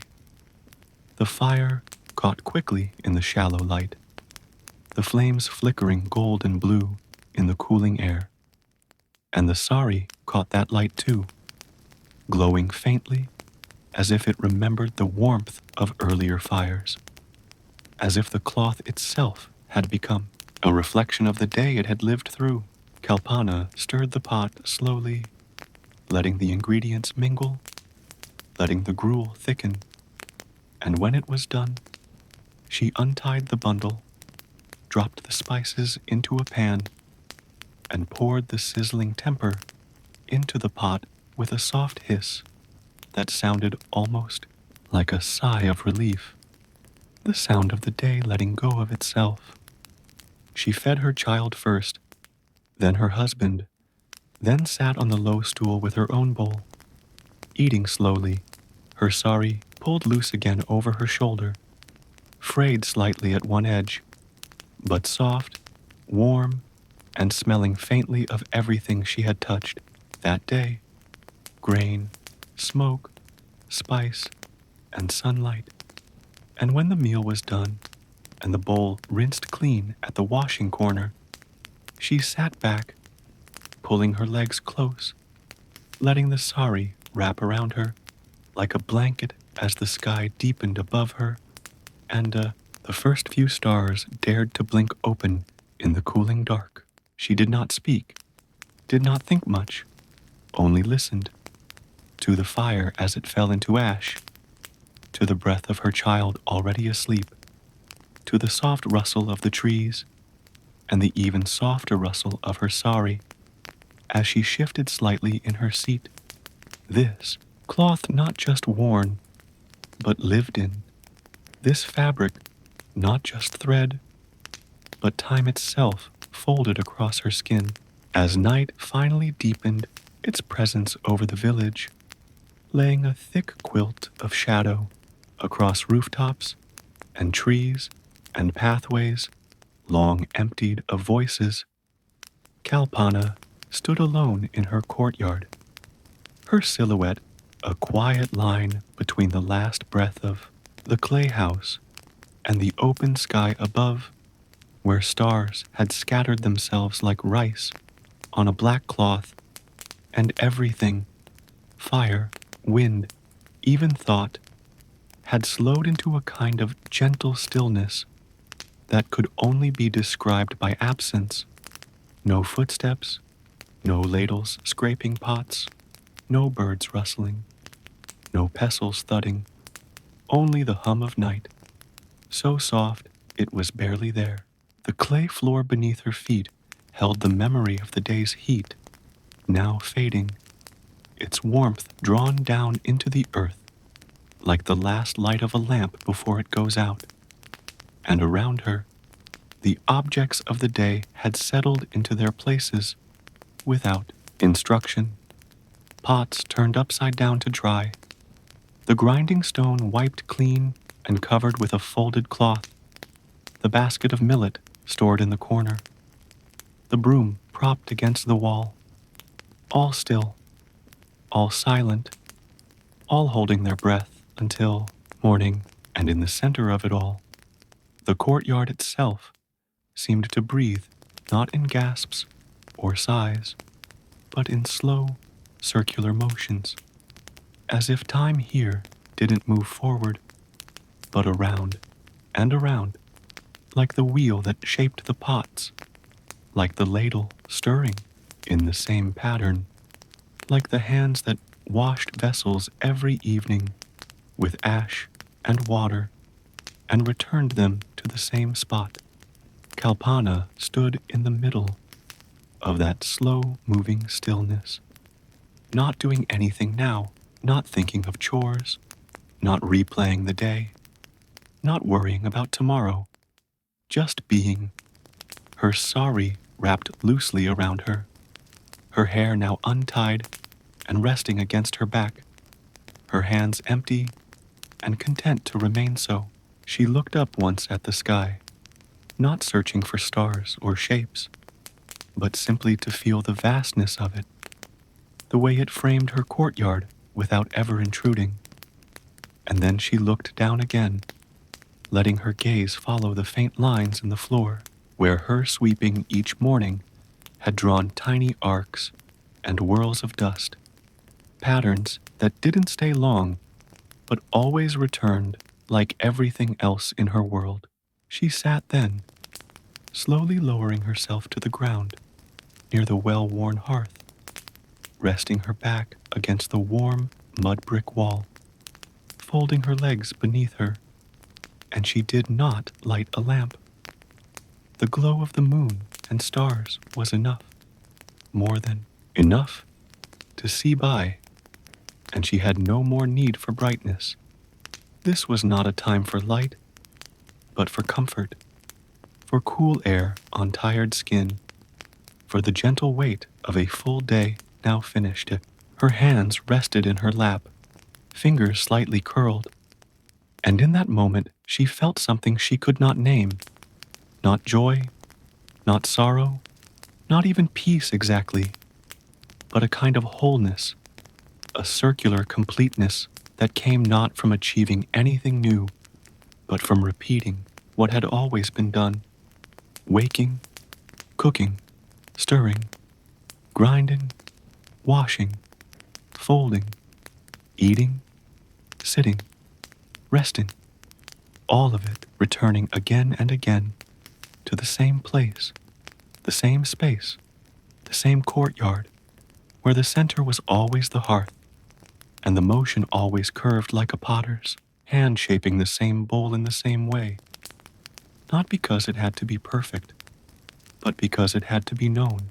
Around her, the walls stood silent but not cold, and the clay beneath her pulsed gently with the echo of every fire it had ever held. Even the neem tree, its trunk leaning just past the courtyard's edge, seemed to be listening, its leaves still, its roots folded quietly beneath the earth.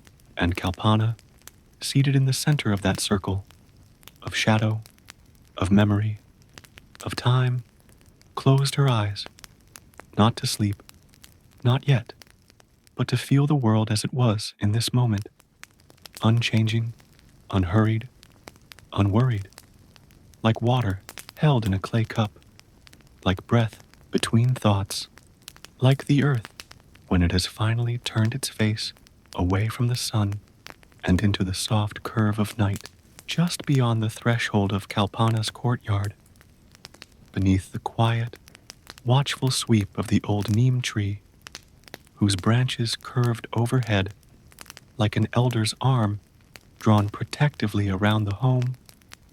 There stood a narrow shelf made of salvaged wood and stones built into the shaded bend of the outer wall, where clay pots and jars that did not belong in the main kitchen found their place, not discarded, not forgotten, simply set aside to be closer to the wind, the leaves, and the slow rhythm of the earth. The shelf was rough, uneven in parts, its slats worn from years of weather and touch, its back pressed into the mud brick surface that still held the faint scent of dampness after every monsoon. And yet it stood steady, as it had through so many seasons, holding the vessels that were not used every day, but held importance beyond function, like the tall, thin jar for drying tamarind pulp in the winter sun, the squat pot used only to store ghee from the first churn of the season, the wide-mouthed basin for soaking grain before festival meals, and the oldest piece of all, a lopsided water vessel with a chipped lip, long retired from daily service, but never broken, never buried, only allowed to rest, here in the shade, like a story no longer told aloud, but never truly forgotten. Kalpana came to this shelf as one might visit a shrine, not with offerings, not with prayer, but with a kind of everyday reverence that asked nothing and promised nothing but presence. And today, with the last light of the evening slipping sideways through the neem leaves in long golden slivers, she approached with a small jar in her hands, a newly cooled pot of jaggery dissolved in warm water, infused with dried ginger and crushed fennel, something sweet to store and sip slowly over the next few days. Not medicine exactly, but not quite indulgence either. She placed the jar gently beside the others, adjusting its angle slightly so the shadow would not fall too heavily on the still wet clay, and stood for a long moment, her fingers resting lightly on the rim, as if offering it a parting word, or perhaps receiving one. Around her, the breeze lifted just slightly, carrying the dry, medicinal scent of neem across the shelf, rustling the cloths tied over the mouths of a few jars to keep out insects.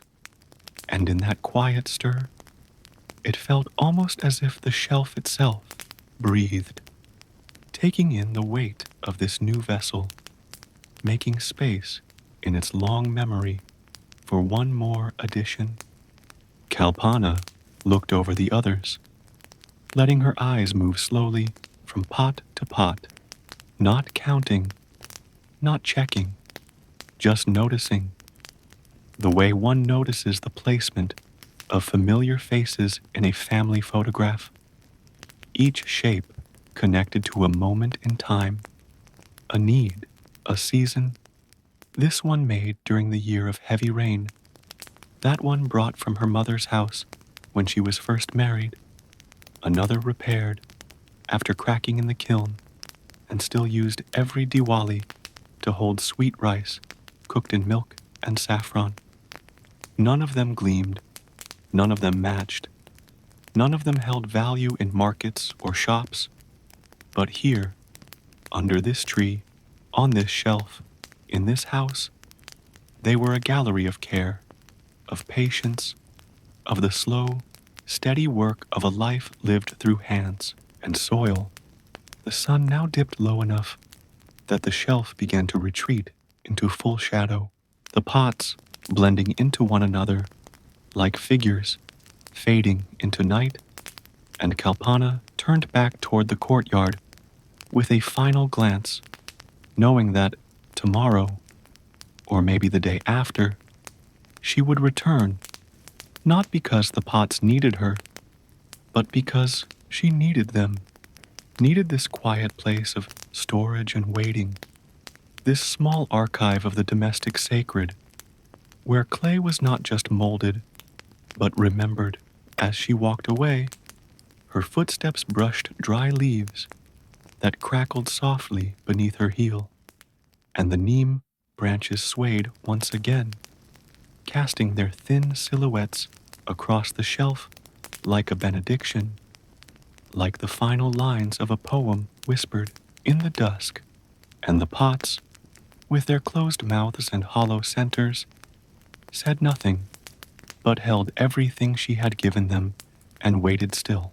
As night settled fully upon the village, and even the wind had tucked itself behind shutters and tree trunks, the kitchen sat empty now, dim and motionless, its outlines softened by the half-light of a flickering oil lamp set high in a niche carved into the clay wall, the flame dancing, not brightly, but enough to reveal the faint sheen on the curve of a brass ladle, the soft bulge of a resting clay pot, the matte stillness of the grinding stone, and the suspended pause of a day no longer in motion. Everything inside seemed to breathe in one slow, communal inhale, not as separate things, but as parts of a whole. The hearthstones, with their blackened faces, the unused twigs in the corner basket, the hanging winnowing fan gently turning with no breeze, the rolled mat in the far alcove, all resting together, not with fatigue, but with permission, as though each object had earned this silence through labor, through presence, through having done what needed to be done without complaint or ceremony. Kalpana had long since folded away the cloths, closed the jars, rinsed the last of the spice bowls, and leaned them upright to dry. Yet she lingered still, not because there was more work, there wasn't, but because something in her asked to remain just a few minutes longer, to sit in the middle of her kitchen's silence and feel it settle around her like the fine layer of flour that always floated in the air after sifting grain, invisible but gently there.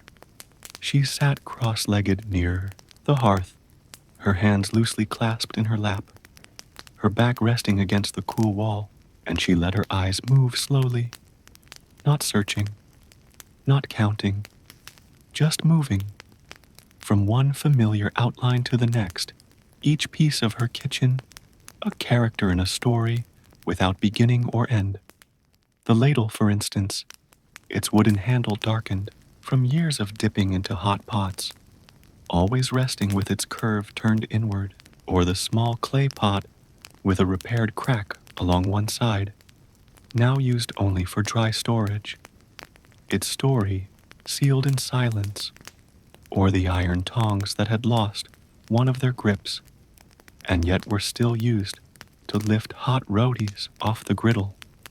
Even the fire itself, though reduced now to a soft, embered breath beneath the hearth, held memory, not just of today's cooking, but of every spark, every stirring, every moment of waiting beside its glow. And though nothing moved now, Kalpana felt no emptiness in the stillness. On the contrary, she felt fullness, a dense and quiet fullness that could only come from things that had lived through the day and now, in their waiting, continued to belong. She reached out absently, her fingers brushing the rim of a lidded jar, not to open it, not to use it, but simply to feel it, to remind herself of its presence, cool, solid, expectant, and then withdrew her hand, letting it fall back into her lap with a kind of quiet grace. Outside, the world whispered only in small ways. A low owl call, a soft rustle of leaves, a distant voice calling a child indoors. And inside, the kitchen absorbed those sounds without echo, held them briefly, then let them go. Kalpana's breathing slowed to match the room's, her shoulders easing, her mind quieting in the presence of things that asked nothing of her, that made no noise, that offered no urgency. It was this moment she cherished the most. Not the act of cooking, nor even the serving of food, but the stillness that followed, the space between tasks, where everything was at rest, and yet not asleep, merely waiting, like coals that glow without burning, like water that holds motion without moving. She sat like that for a long while, the lamp beside her flickering in slow rhythm, the shadows gently crawling along the wall like long-forgotten stories, trying to find their way back home. And when she finally rose, it was not with reluctance, but with the calm assurance that everything was as it should be, that the kitchen, now cloaked in its soft breath of ash, oil, and spice, had received the day and laid it gently to sleep. She turned down the flame, adjusted the cloth over the spice jars, and stepped quietly out of the room, leaving the utensils behind in their perfect silence, the kind that only comes when every task has found its rightful ending and every object is exactly where it wants to be. Beneath the smooth, swept surface of the courtyard floor, hardened with years of repeated layering, of cow dung mixed with water and pressed down by practiced palms, there lived a kind of breath, not the kind drawn through lungs or spoken into words, but the slower, deeper rhythm of the earth itself, of clay pressed so many times it had learned not only to hold weight, but to remember it. And Kalpana, though she rarely thought of it consciously, felt that breath in the soles of her feet every time she stepped barefoot across the courtyard, in the quiet of morning, in the warmth of noon, or in the gentle dark of evening, like now when the world had folded itself inward and the sky above had turned into a low ceiling of stars, barely blinking through the gauze of rising mist. The floor beneath her did not shift or speak, but it held her. It had held her mother before her, and her grandmother before that, and perhaps even women before memory, all pressing down with their work, their water, their waiting, all leaving behind invisible impressions that never quite disappeared. Tonight, as Kalpana moved slowly across that very floor, her arms wrapped lightly around herself, her eyes lowered not in thought, but in listening, she could feel it again, that quiet thrum just beneath the hardened surface, as though the courtyard were still alive in its stillness, still warm from the day's fire, still humming with the echo of ladles and grinding stones, and pots being set down gently after rinsing. She paused near the center, where the clay was smoothest, where years of walking and working had polished it to a faint sheen that caught the moonlight in ripples, and crouched down, her fingers reaching out not to touch the surface, but to hover just above it, the way one might feel for a breath near the nose of a sleeping child, tender, slow, instinctive. She had been told as a young girl that the courtyard remembered everything, that it was a witness to joy and argument alike, that its silence was not emptiness but witness. And though such things sounded like stories, then now, in her worn, Sari, with her knees slightly aching and her body tired from a long ordinary day, she believed it, not as a tale, but as a truth you feel rather than know. Around her, the walls of the house held their place with quiet dignity, and the doorway stood open to the kitchen where shadows pooled softly, where the outlines of pots and tools lay still under the last breath of oil lamp light. The neem tree outside rustled once, and a small, unseen bird shifted its weight on a high branch, and Kalpana stayed there a moment longer, crouched near the floor, letting her hand hover just above the earth, letting the warmth rise into her palm like something spoken in a language older than speech.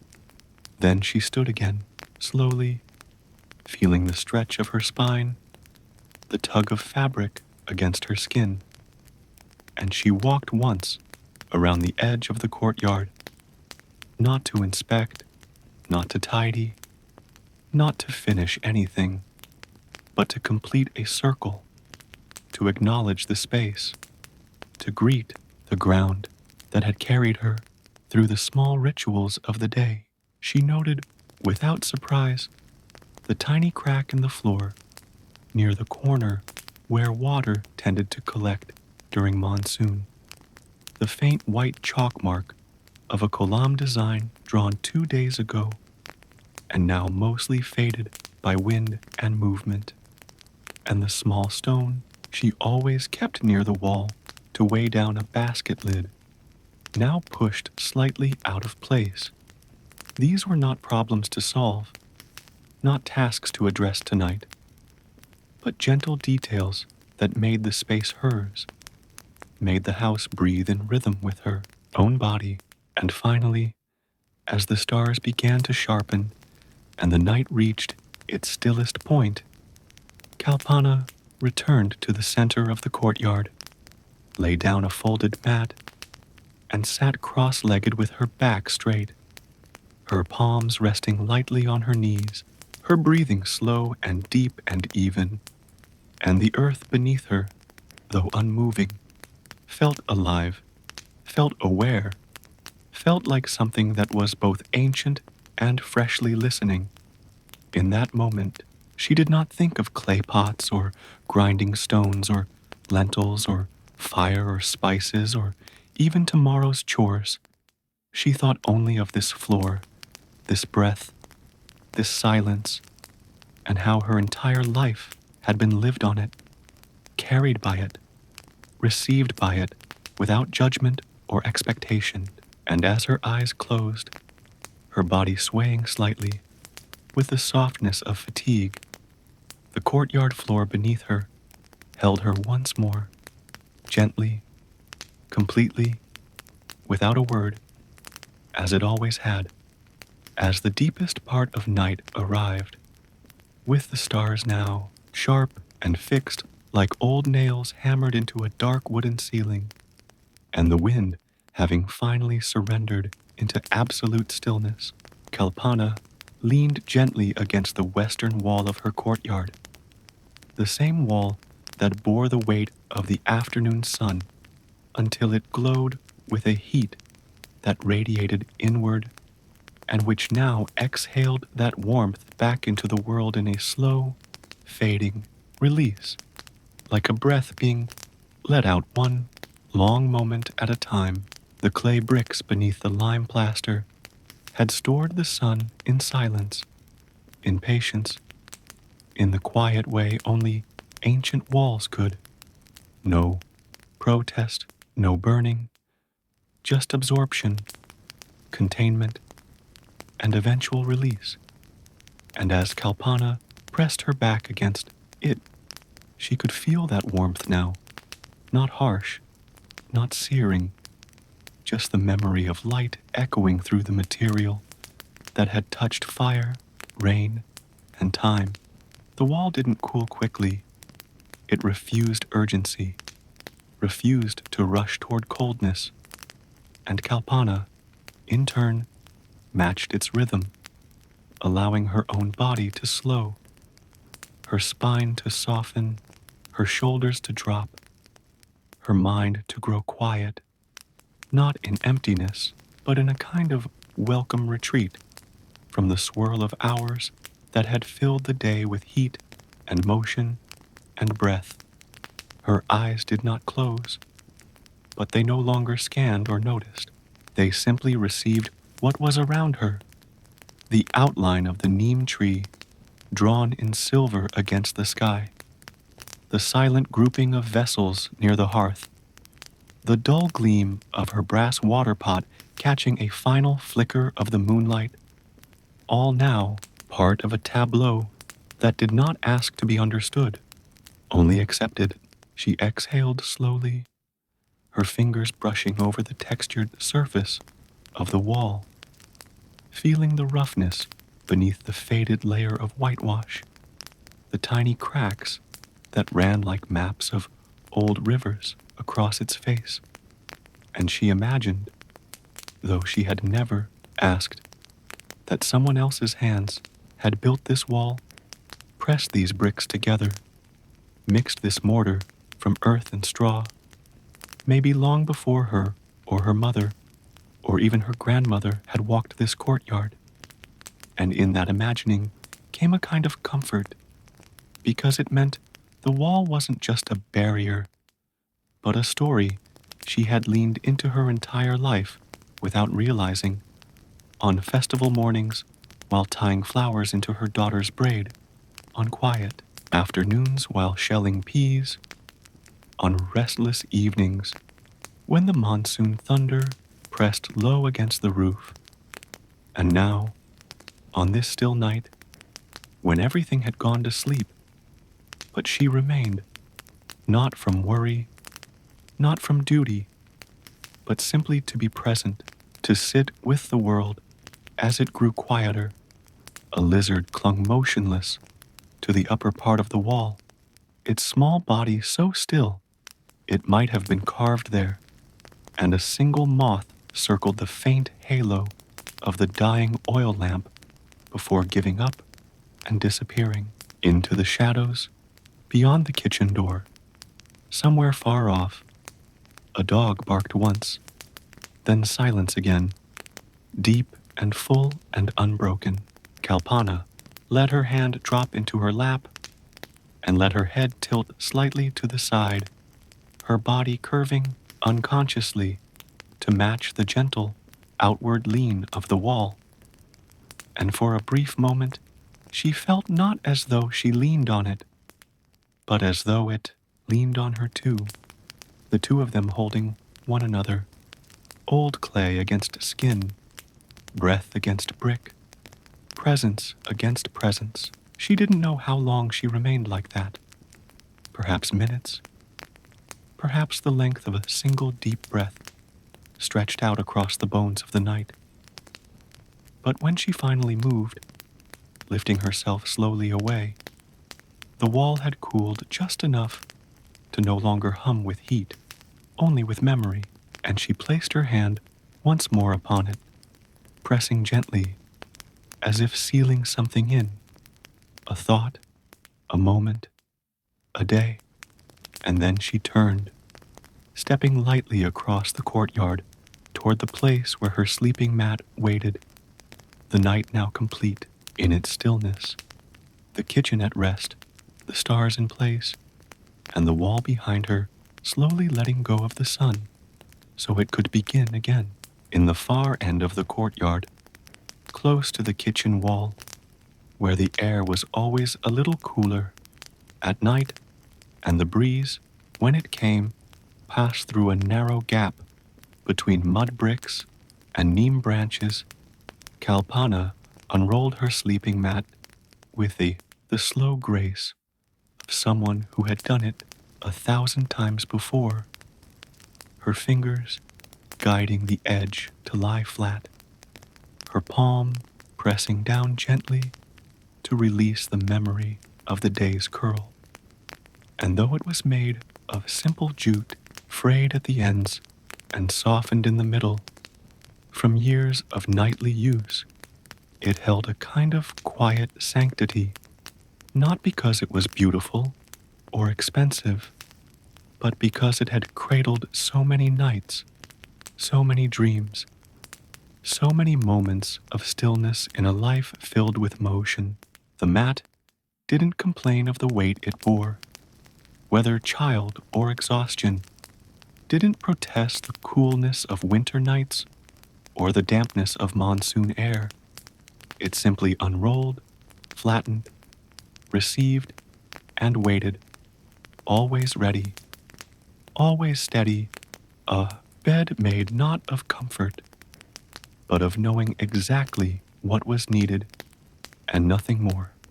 Kalpana sat down slowly, her knees bending with a familiar ache, her spine unfolding into rest, one vertebra at a time, and she smoothed her sari beneath her legs, letting the palu fall across her lap like a blanket that held nothing but breath and calm.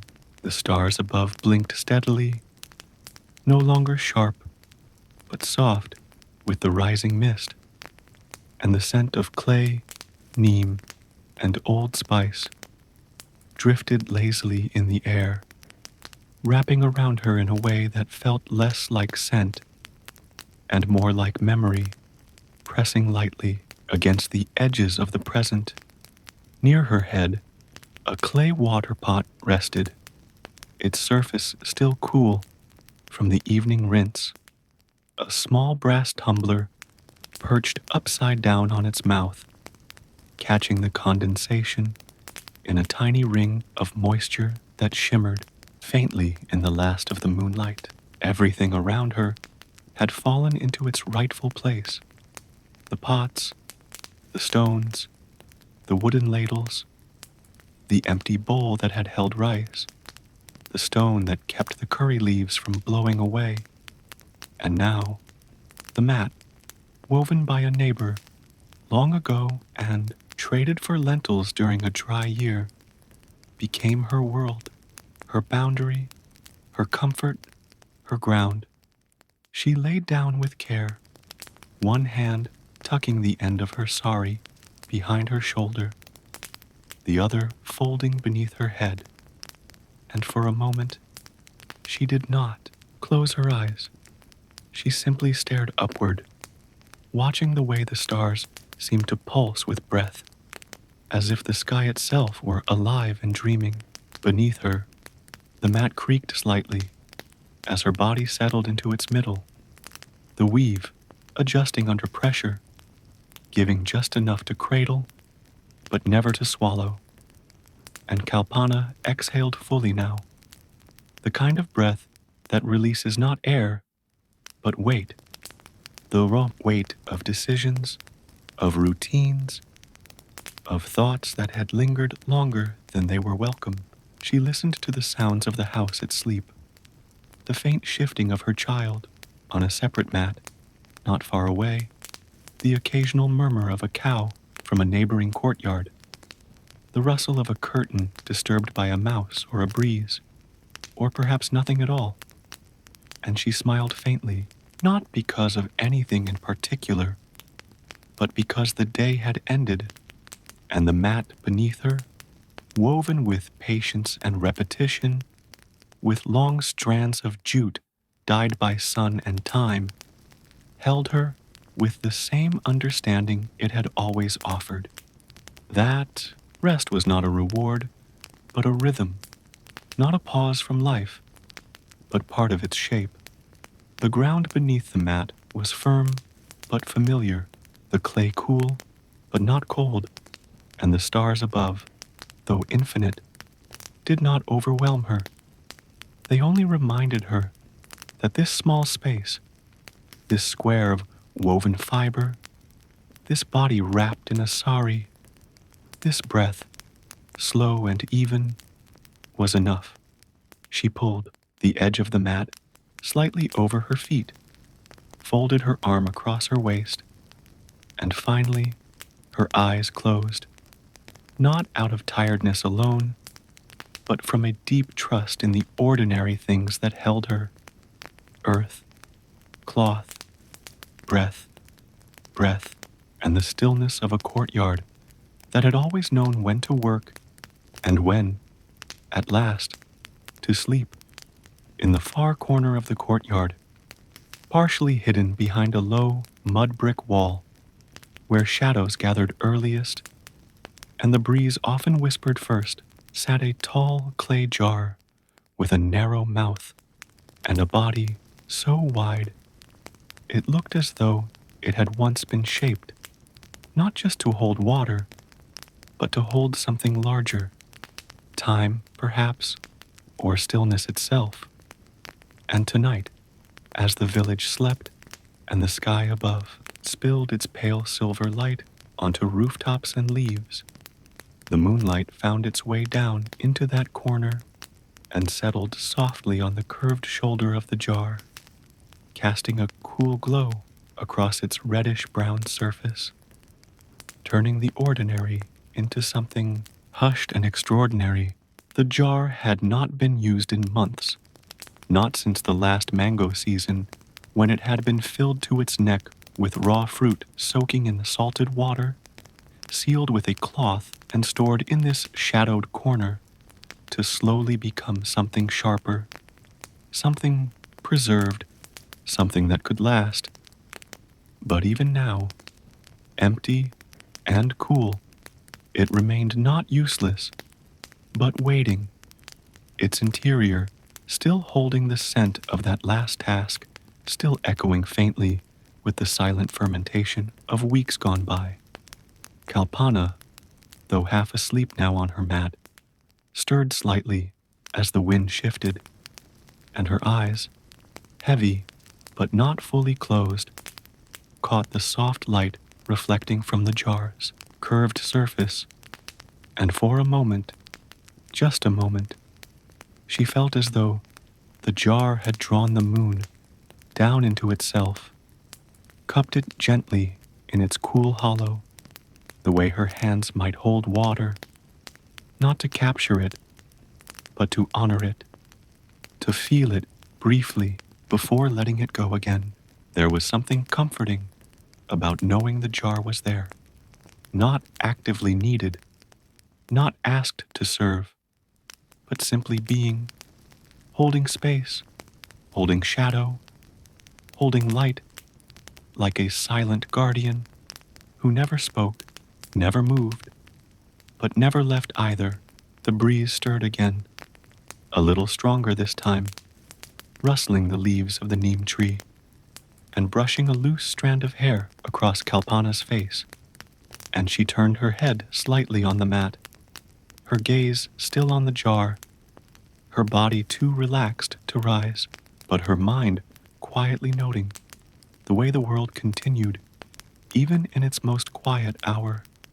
She remembered, in that gentle, half-dreaming way, that memories return in the middle of the night.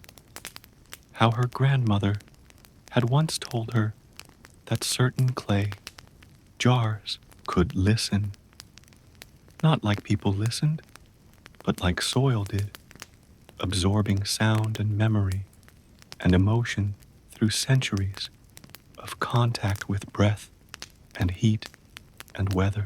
This jar, then, she imagined, had listened to many things, to laughter during summer pickling, to the splash of water drawn from the well, to the quiet hum of Kalpana's own thoughts as she had squatted beside it, rinsing mangoes, testing salt, checking lids, and now, in the silence of night, it listened still, not to words, but to the slow breathing of the courtyard, to the sigh of the walls as they cooled, to the moonlight as it rested briefly on its side before slipping away.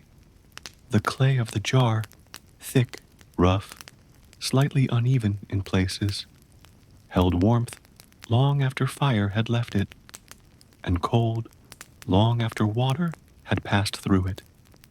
And this duality, this ability to hold opposites, made Kalpana love it more.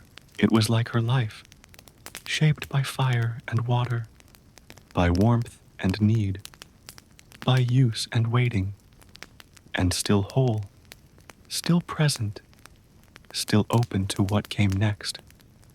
She closed her eyes fully now, her body softened into sleep, her hand resting lightly on her stomach, her breath slow and even, and the jar remained, moonlit and unmoving, a quiet sentinel in a night so still that even the insects seemed to hum in rhythm with the stars. The moon would pass eventually, the light would shift, the shadows would return, and in the morning, Kalpana would wake and walk past the jar again, perhaps glancing at it without really seeing it. But the jar would have done its part, would have held the light for a while, would have listened to the silence, would have existed fully in the quiet dark, doing nothing more and nothing less than simply being what it was, a vessel made from earth, shaped by hands, filled not only with things, but with time. As the first edge of morning began to peel back the layers of night, gently, without color at first, only with the faintest softening of black into blue, Kalpana's home stood in the half-lit in-between, neither awake nor asleep, and the open doorway that connected the kitchen to the courtyard yawned quietly in the dimness, a rectangular frame of shadow and breath that bore no door, no curtain, nothing to mark a boundary except the absence of one. It had never had a door, not since the house was first built by her grandfather and his brothers. Only a simple wooden lintel across the top, and two worn clay thresholds where countless feet had passed. And yet this empty frame was more than architecture. It was a pause, a decision point, a place of standing and turning, of stepping into or stepping back from the tasks that moved life forward each day.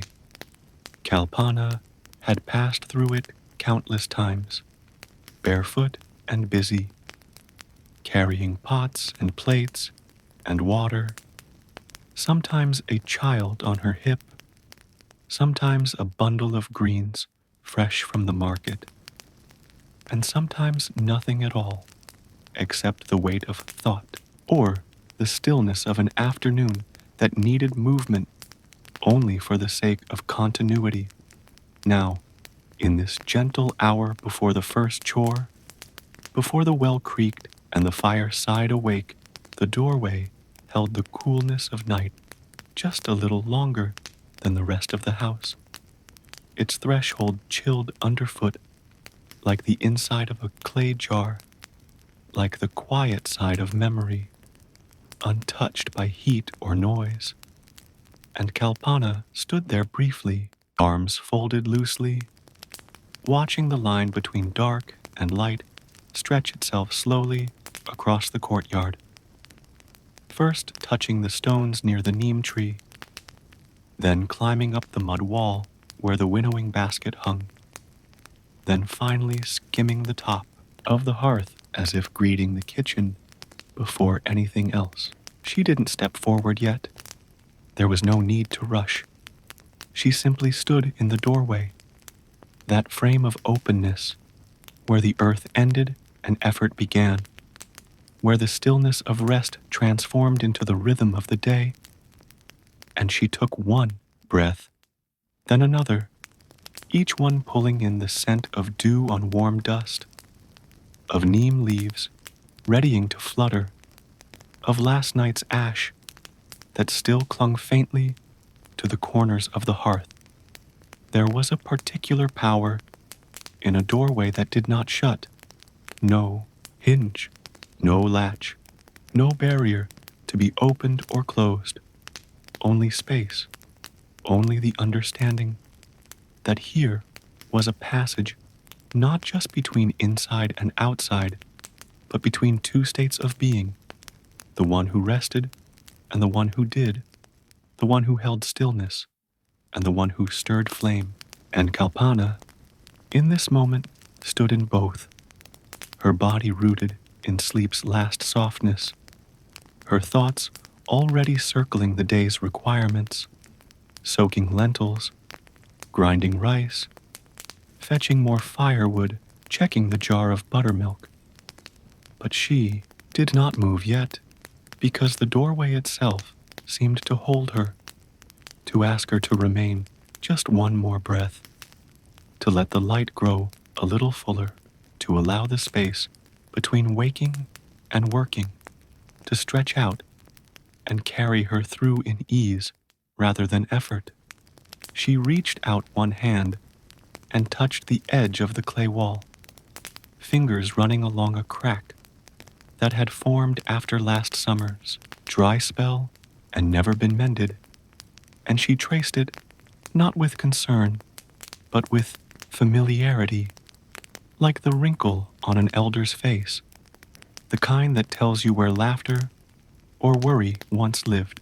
The crack would stay, the wall would stand, the doorway would remain open, and the day, like all others before it, would begin, not with a sound, not with a flame, but with a step, a passing through, a silent honoring of this space that asked nothing yet gave everything. Entry, exit, presence. And so, after one more moment, one more still breath, Kalpana lifted her foot and stepped out across the threshold into the morning, into the light, into the quiet choreography of vessels, grain, fire, and care, all waiting, as always, just beyond the doorway that never needed to be closed. In the shaded eastern corner of the courtyard, where the morning sun arrived last and lingered longest, sat a stout, wide-mouthed clay pot with a loosely tied cotton cloth draped across its top, anchored at the edges by 4 small stones, each one hand-picked, each placed not by chance, but by practice. And beneath that cloth, beneath the layer of shadow and morning air, a mixture of ground rice and lentils, blended the previous day and left undisturbed overnight, was beginning its slow, quiet transformation into batter, the kind needed for soft idlis or crisp dosas, its surface gently bubbling with the invisible life that warmth and patience invited. The pot itself bore no markings, no glaze, only the reddish hue of low-fired clay that had darkened with age, its surface faintly chalky, lined with hairline cracks that spoke of fire endured, not flaws to be hidden, but signs of strength earned over time. Kalpana approached it barefoot, her footsteps silent on the warm ground, and crouched beside it with the ease of someone greeting a familiar companion, her hands lifting one stone, then another, before peeling back the damp cloth to reveal what the air and earth had done in the quiet of the night. The batter inside had risen, not dramatically, but with a soft swelling, a breath held and released just beneath the surface, a subtle lift that told her everything she needed to know. The mix had caught the heat well, the rice had accepted the lentils, the air had given its fermenting touch, and now the texture was thick and alive, the smell sour in just the right way, a mix of grain and quiet acid that stirred something ancestral in her memory, the scent of a process older than fire, older than mortar and pestle, older than even the house that surrounded her now. She dipped one finger in, stirred slowly, and watched the way the surface broke, reformed, resisted slightly, then gave exactly as it should, and she smiled, a faint twitch at the corner of her mouth, not from delight, but from confirmation that things had aligned. Time, air, temperature, care. She covered the pot again, pressing the cloth down gently, replacing each stone in its place like sealing a promise, and stood, wiping her hand absently against the end of her sari. She would not cook with the batter just yet. It needed more warmth, another hour or two beneath the sun once it reached this side of the courtyard. But it had done the hardest part of the work already, and now all that remained was patience, the letting be of something that grew better by not being rushed. She turned slightly and looked toward the southern wall, where another pot, narrower, newer, sat cooling with buttermilk, and beside it, an old iron pan leaned against the base of the kitchen ledge, waiting for use. Everything in the courtyard was waiting. In fact, not passively, not lazily, but with a kind of alert stillness that belonged to objects that understood rhythm, the rhythm of day into night, raw into cooked, silence into sound, water into steam. Kalpana poured a small cup of water from the brass pot near the neem tree and took a sip, the metal cold against her lips, and she looked back at the fermentation pot once more before turning toward the house, knowing it would be ready by the time her hands returned to it, ready to be poured into molds, steamed over soft fire, lifted with fingers, offered with chutney, eaten without thought. And yet, the pot would remember.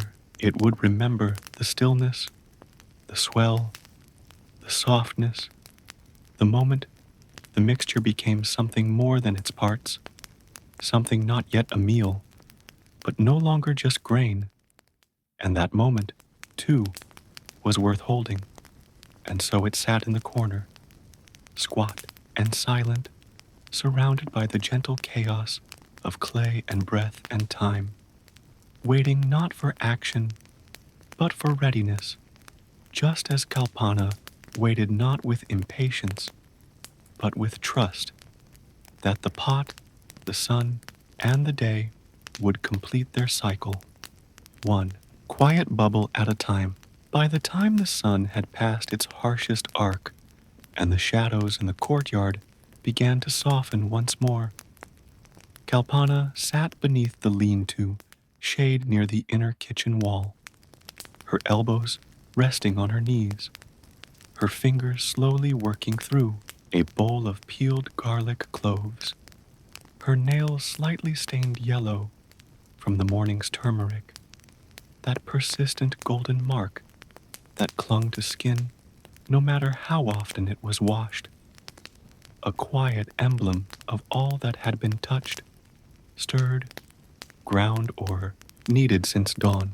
The smell of turmeric lived on her hands now, not just from that morning, but from years of cooking, from hundreds of small moments when fingers dipped into spice jars, when palms pressed turmeric into lentils, when knuckles brushed against clay coated with golden powder. And now, even when her hands were still, the scent rose softly from her skin like a memory that refused to fade, mingling with the sharper bite of garlic now filling the air around her, each clove crushed slightly between her thumb and forefinger before being dropped into a terracotta bowl waiting at her side. The task was neither fast nor loud, just the slow, steady rhythm of hands moving with purpose, not racing toward a finish, but finding peace in the motion itself, the way repetition becomes its own kind of meditation. The garlic skins collected in a pile on the mat beside her, dry and curling like bits of old paper, and the bulbs gave up their sharpness reluctantly, as if needing to be coaxed into softness by the persistence of touch, the same way lentils surrendered to boiling, or clay softened in water before being shaped. And all the while, the turmeric scent stayed, earthy, warm, unmistakably alive, rising from her skin with each movement, not strong enough to sting, but too present to forget, a gentle hum that lived beneath the more immediate odor of spice and sun. Around her, the courtyard held its breath in that quiet hour after lunch when everything waited, not out of laziness, but respect, for the day to shift again, for the evening to begin unfolding. The grinding stone had been cleaned and covered, the hearth left empty for now, and even the neem tree seemed subdued, its leaves barely moving in the slow breeze that wandered through the space like a thoughtful guest unsure whether to stay or go. Kalpana worked without hurry, occasionally wiping her fingers on the edge of her sari, the turmeric stain spreading in faint strokes across the fabric, marking it with a story that only she could read. This touch from the pickle, made in May, that streak from the lentil curry, stirred too quickly in February, that shadow from the time she rubbed turmeric into her daughter's skin to soothe a fever. It was a living script, one written not in words, but in scent and color, and her hands were, its pages, lined, calloused, browned from sun, softened by oil, and always, always tinged with that golden hue that no amount of scrubbing could fully erase, and she did not wish it gone. In fact, she welcomed it. The turmeric was not a stain to her. It was a companion. It meant she had cooked, that she had fed, that she had lived through another morning of fire and water and clay, that she had served. When the bowl was finally full, and the last clove pressed and cleaned, Kalpana leaned back slightly, resting her hands in her lap and lifting them for a moment to her nose, not deliberately, not dramatically, but with the quiet curiosity of someone checking to see if something sacred still lingers. And of course, it did. The smell was fainter now, but deeper, soaked into her skin like rain into dry earth. And she smiled faintly, eyes soft, knowing that in a few hours the garlic would be fried, added to dale or perhaps a dry curry.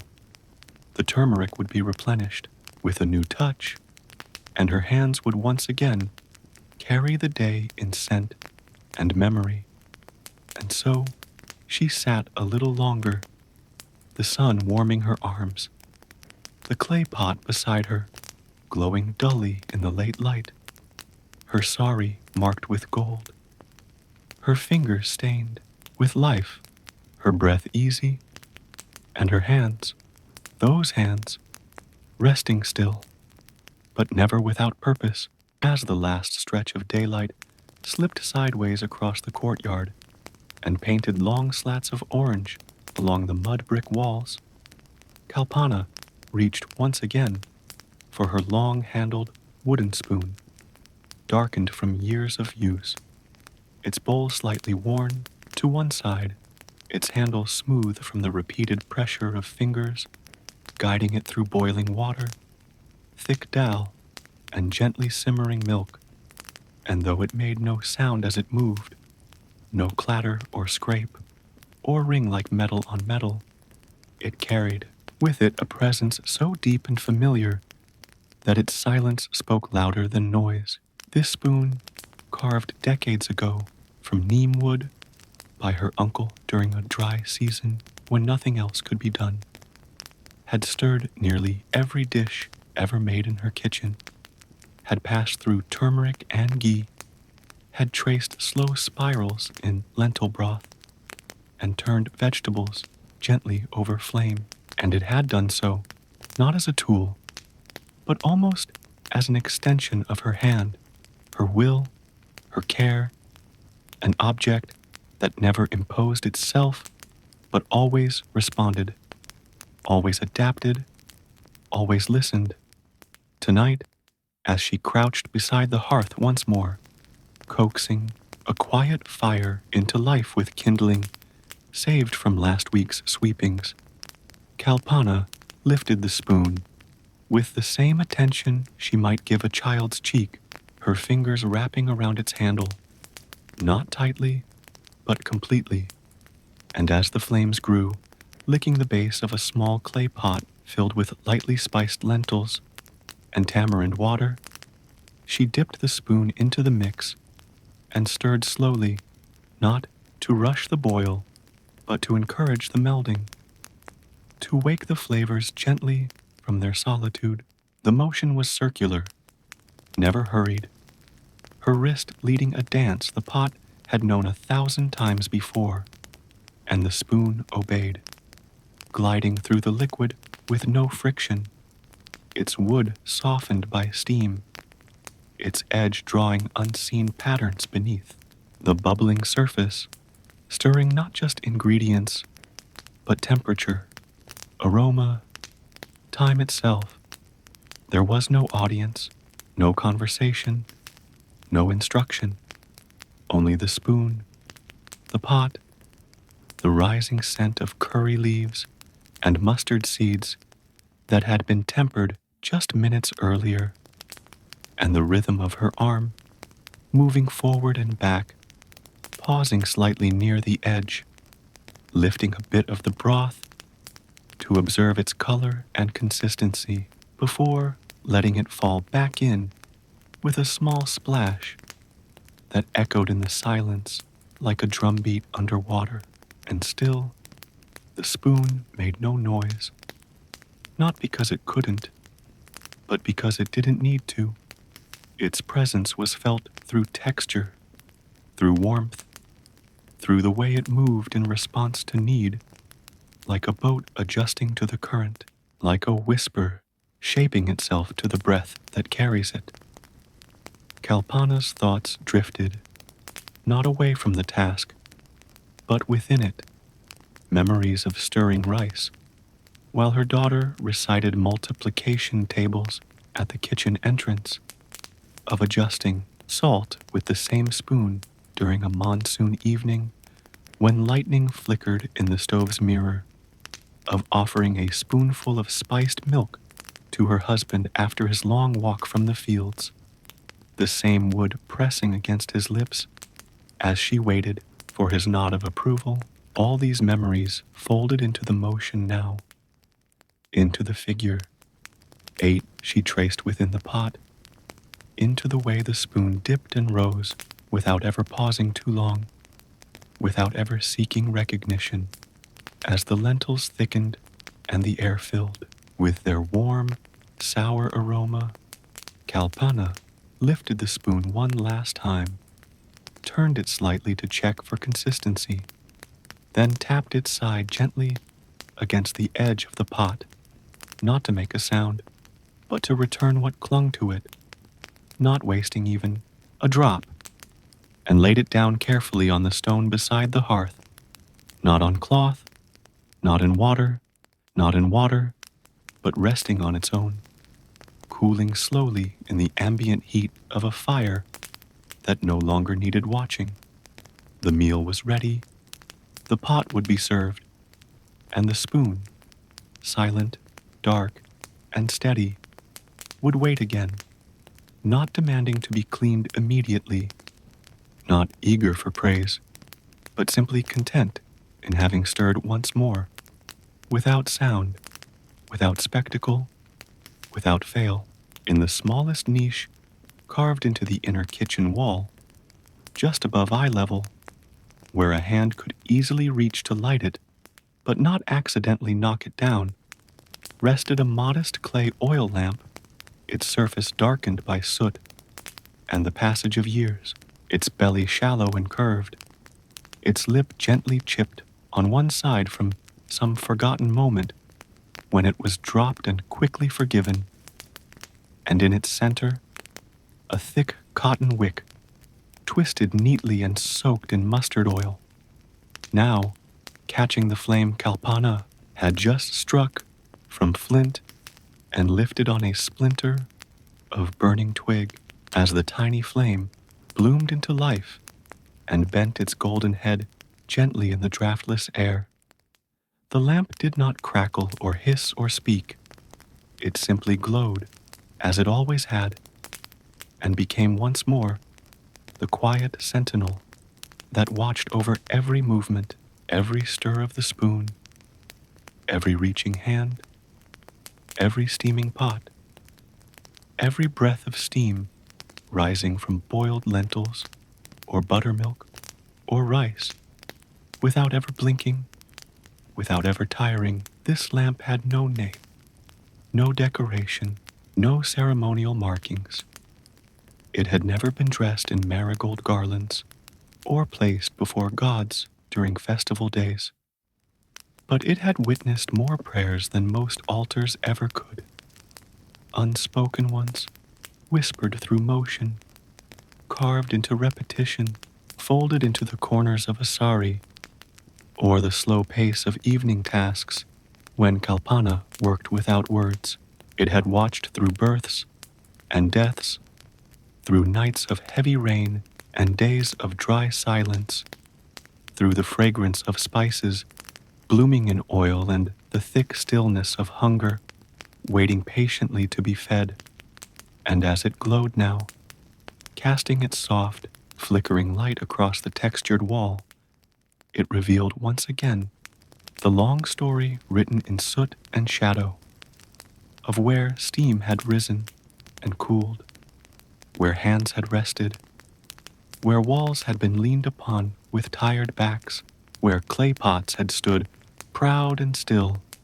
Kalpana didn't look at the lamp often, but she always knew it was there, like one knows the rhythm of their own pulse or the texture of familiar stone beneath their feet.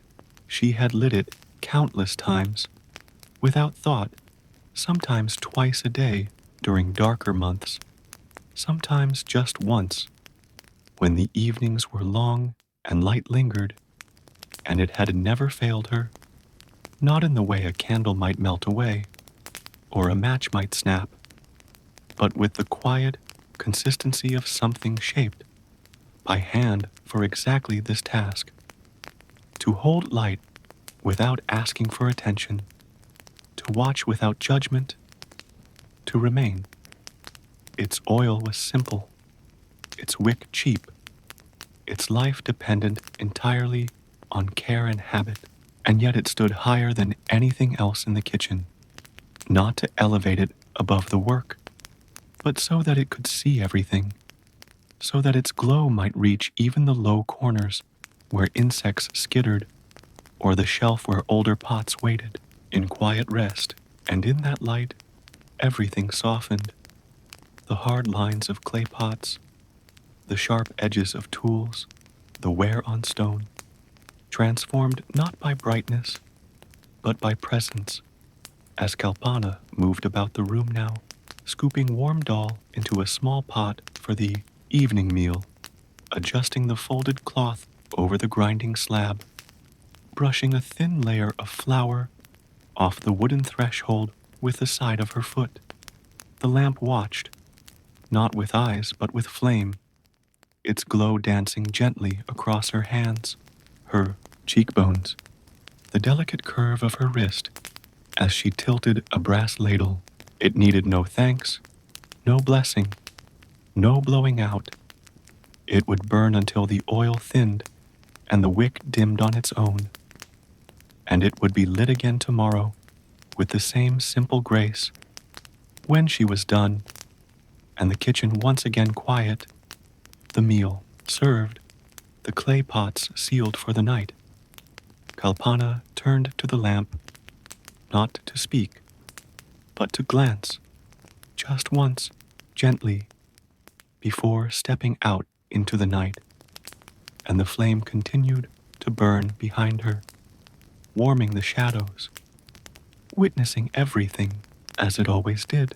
The soft hush of early evening still clung to the walls as Kalpana leaned over the simmering clay pot, the lid lifted just a few inches and tilted in her hand to release a controlled stream of steam, which rose like a whispered exhale into her face, curling warm fingers across her forehead, her cheeks, the bridge of her nose, and for a moment, just a moment, she did not move, letting the breath of the pot touch her skin as gently as a child pressing its face into the crook of a mother's neck.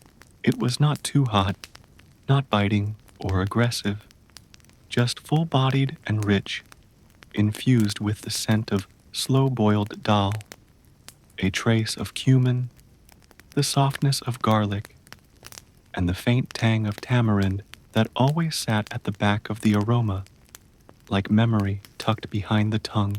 She inhaled through her nose, not deeply, not ceremoniously, but instinctively, the way one breathes in the scent of home, without thinking, and that warmth against her skin, moist, scented, alive, felt less like temperature and more like presence, like a reassurance that the food was becoming what it needed to be, that the elements were once again transforming grain into nourishment, water into comfort.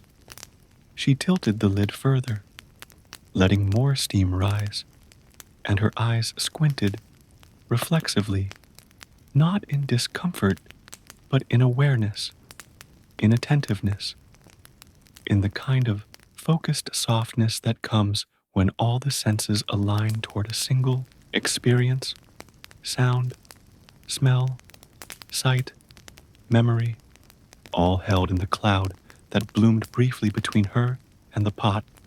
The ladle rested beside her hand, waiting, still warm from earlier, stirring, and she did not reach for it yet, because this moment, the moment of receiving the breath of the pot, was part of the process, part of the ritual, part of the knowing.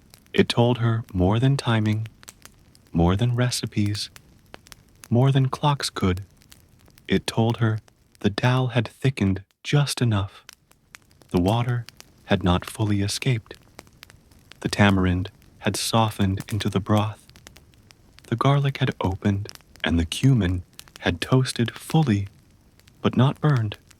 This moment was hers alone, unspoken, unnoticed by anyone else in the house, unmarked by movement or instruction, but sacred in the way only repetition can make something sacred, and it rooted her not just in the meal, but in the lineage of women who had bent over pots in the same way, felt the same steam touch their faces, breathed in the same air shaped by spice and patience.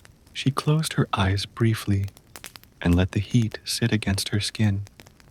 Let it speak to her in the way only steam can speak, without urgency, without shape, just sensation and scent and certainty. Then, with the quiet decisiveness of someone who trusts her senses more than words, she lowered the lid back into place, not sealing it fully, but resting it askew to let the cooking continue slowly, letting the steam now drift upward on its own, freed from the narrow funnel of the lifted lid. She reached for the ladle, stirred the pot once in slow, measured circles, then placed it gently across the rim and stepped back, not finished, but no longer needed in that exact moment. The pot now fully engaged in its own becoming.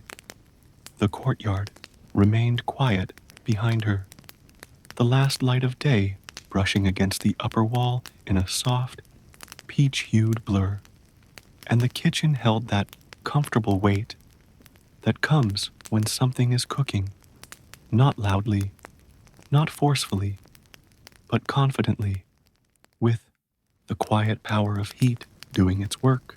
Kalpana wiped her palms slowly on the edge of her sari, not to clean them, but simply because that's what her hands always did after touching a lid, after meeting the breath of steam, after confirming that the food was not just heating, but becoming whole.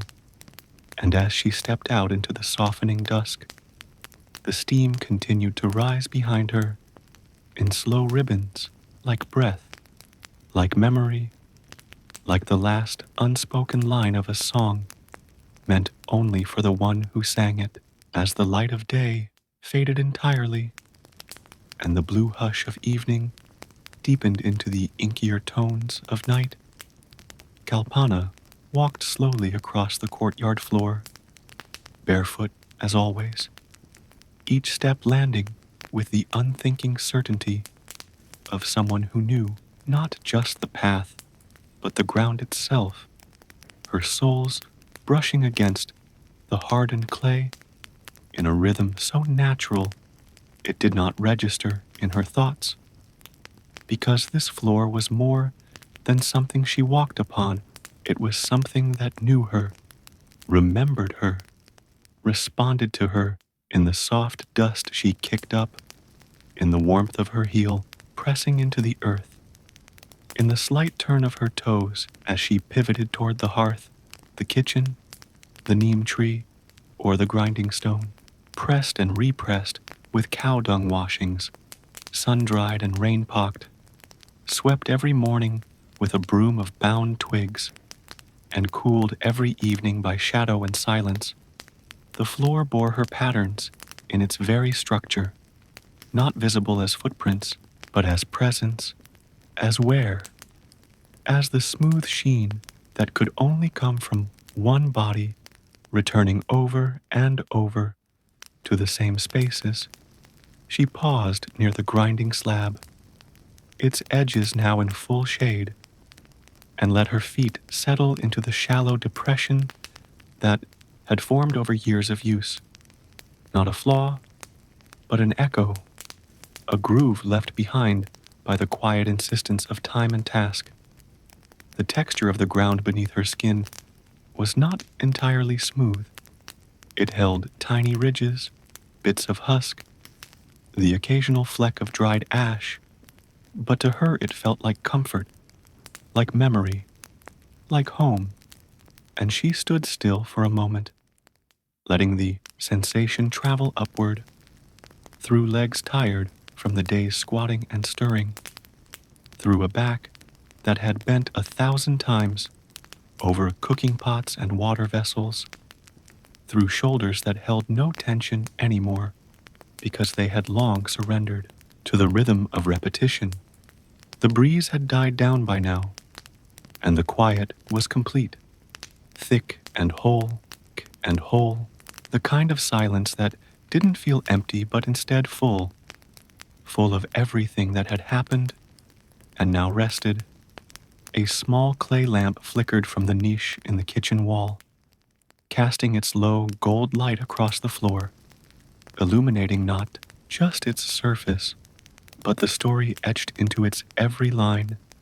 Here, a faint crack that had grown longer since the last monsoon, but never threatened the structure. There, a patch near the doorway that always dried slower after washing. And everywhere, the faint, uneven wear left by bare feet, hers, her daughter's, her mother's before her, moving across the courtyard with the same quiet devotion, day after day, season after season. She shifted her weight and took another step, this time toward the edge of the kitchen wall, where a small mat had been spread out for her evening seat. And as she walked, she did not lift her feet with ceremony or reverence, but with the kind of grace that can only come from repetition turned sacred. The floor accepted her, not as guest or owner, but as part of itself, and in that connection was a kind of peace, an understanding that her life was not carried by moments of grandeur, but by the uncounted steps she took across this ground, each one worn gently into the story of this place. When she finally sat down on the mat, folding her legs beneath her, the floor held her weight without protest, without sound, and she placed her palms flat on the earth beside her, pressing lightly, not testing for heat or texture, but simply acknowledging it, the same way one touches the arm of a sleeping child, not to wake them, but to say, I am here, and so are you. And as the lamp's flame danced its slow, golden dance nearby, and the scent of tamarind and cumin still clung faintly to the air, Kalpana sat quietly, her breath soft, her feet stretched out slightly across the same floor that had known her since girlhood, and the clay beneath her, warm from the day and cooling with the night, breathed back, not in sound, but in silence, in wait, in stillness, in the way only the earth can answer when it has been walked upon with care, folded neatly and tucked beneath the edge of a low wooden shelf in the kitchen, where the clay walls met at a gentle, inward curve, lay a collection of simple cloths, some woven thick, others paper thin from years of use, each one dyed with use more than color, each holding the invisible story of what it had once covered, carried, or protected. They were not embroidered, not precious, not reserved for guests or ceremonies, but instead bore the sacredness of daily labor, their faded fibers saturated with the scent of ghee, of roasted rice, of cool water soaked from rinsed lentils, and of turmeric pressed between folds during hurried meals. Kalpana reached for one now, a light cotton square that had been washed and dried so many times it no longer felt like cloth, but something more elemental, like the extension of breath or touch, and she shook it out softly, releasing a faint puff of dust into the air, then laid it across the wide clay pot that had just been filled with steamed rice cooling for the night. The cloth settled over the pot, not with drama, but with intention, forming soft peaks and valleys where the steam lifted its edges, ballooning it faintly before moisture drew it downward, clinging to the pot's curve, like the sari to Kalpana's back during monsoon walks. This cloth, like so many others in her kitchen, was not just used, it was trusted to keep flies away, to trap heat gently, to shield from dust, to cover food that needed rest, and to wrap small bundles of grain for neighbors, or line a basket of pickling mangoes, or even dry wet hands when nothing else was close. It had wiped sweat from her brow, wrapped warm chapatis during winter, and cradled a sleeping child's cheek during afternoon naps, always without asking, always without praise, always ready to fold and unfold again as she smoothed the edges around the pot, her fingers moving in slow, practiced strokes.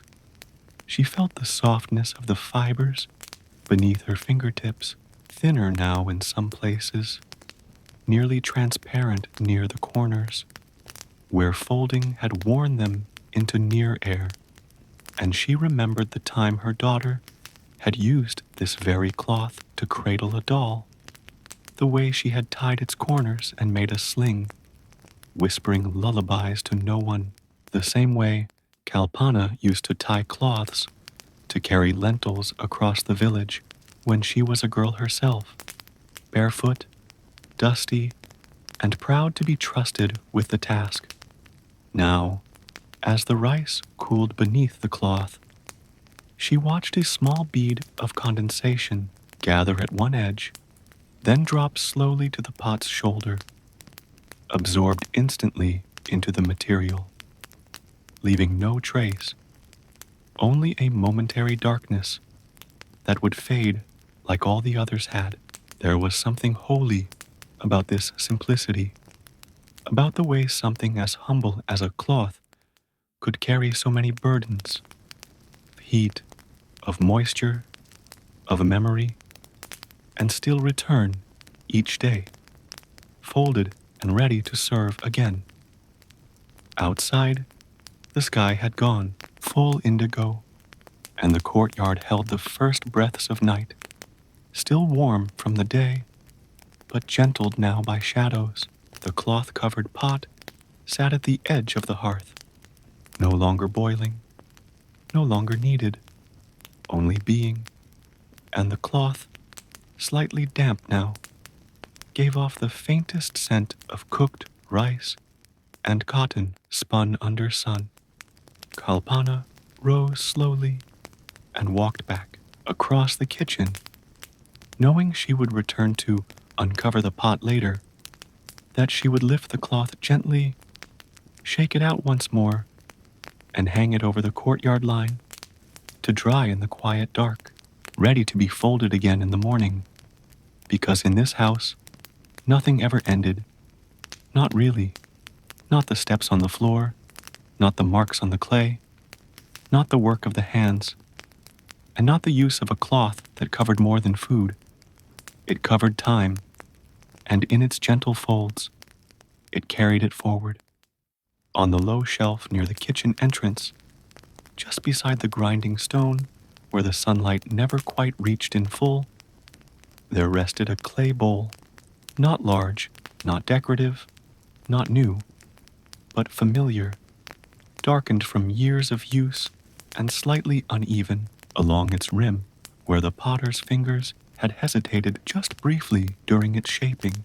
This bowl, with its slight lean and one faint chip along the base, was the one Kalpana reached for when a small serving needed to be sent beyond her household, across the courtyard to an elder neighbor, down the lane to a cousin with an ill child, or to the midwife who had once helped her bring her own daughter into the world.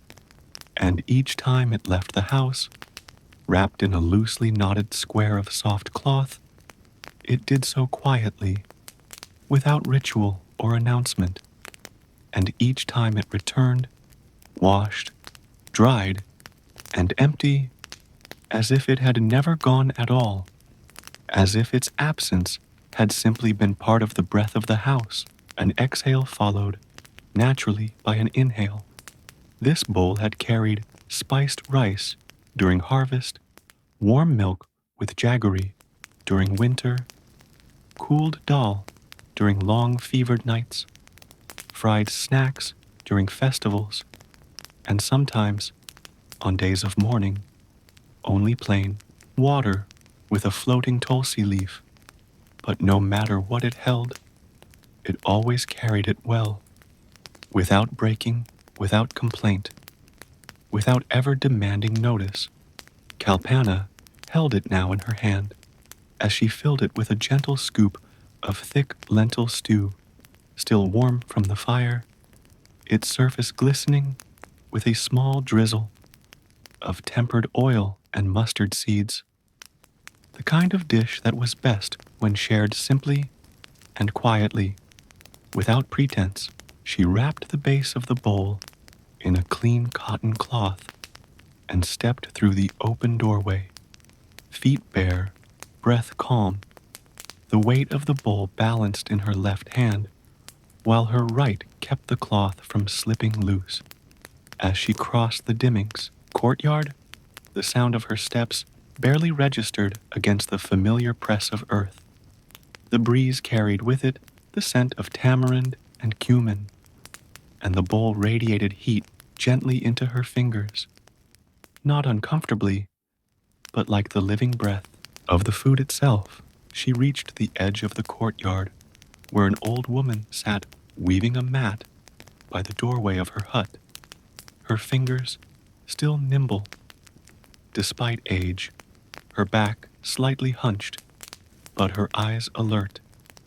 And without a word, Kalpana knelt, placed the bowl down, beside her and offered only a nod, which the elder returned with a smile more soft than wide, as though both women understood this exchange had happened 1,000 times before and would happen 1,000 more. The bowl would be returned in a day or two, perhaps with a few pickled lemons inside, perhaps with nothing at all. But the return was never in question. It was a contract not written or spoken, but lived, embodied in clay and time and the quiet repetition of gesture. Kalpana stood and turned back toward her kitchen, her hands now empty, but her chest somehow full. And as she stepped over the familiar threshold once more, she glanced toward the empty space on the shelf where the bowl had rested. A gap that didn't feel like absence, but like motion, like breath paused mid-cycle. She would not think about it again that night. She would finish her meal, wash her hands, press the lamp's wick just slightly, and lie down beside her daughter, under the light hum of nighttime insects and the weight of still air. And in the morning, or perhaps the next, she would find the bowl returned, perhaps on the same shelf, perhaps outside her door, perhaps still wrapped in the cloth she had sent with it, and it would be clean, dry, and empty once more, ready again to hold whatever came next, because in this home, in this rhythm of clay and care, the bowl did not belong to one woman alone. It belonged to the act of giving, to the promise of return, to the endless loop of need and offering. And so, it always came back. Empty, yes, but never without meaning.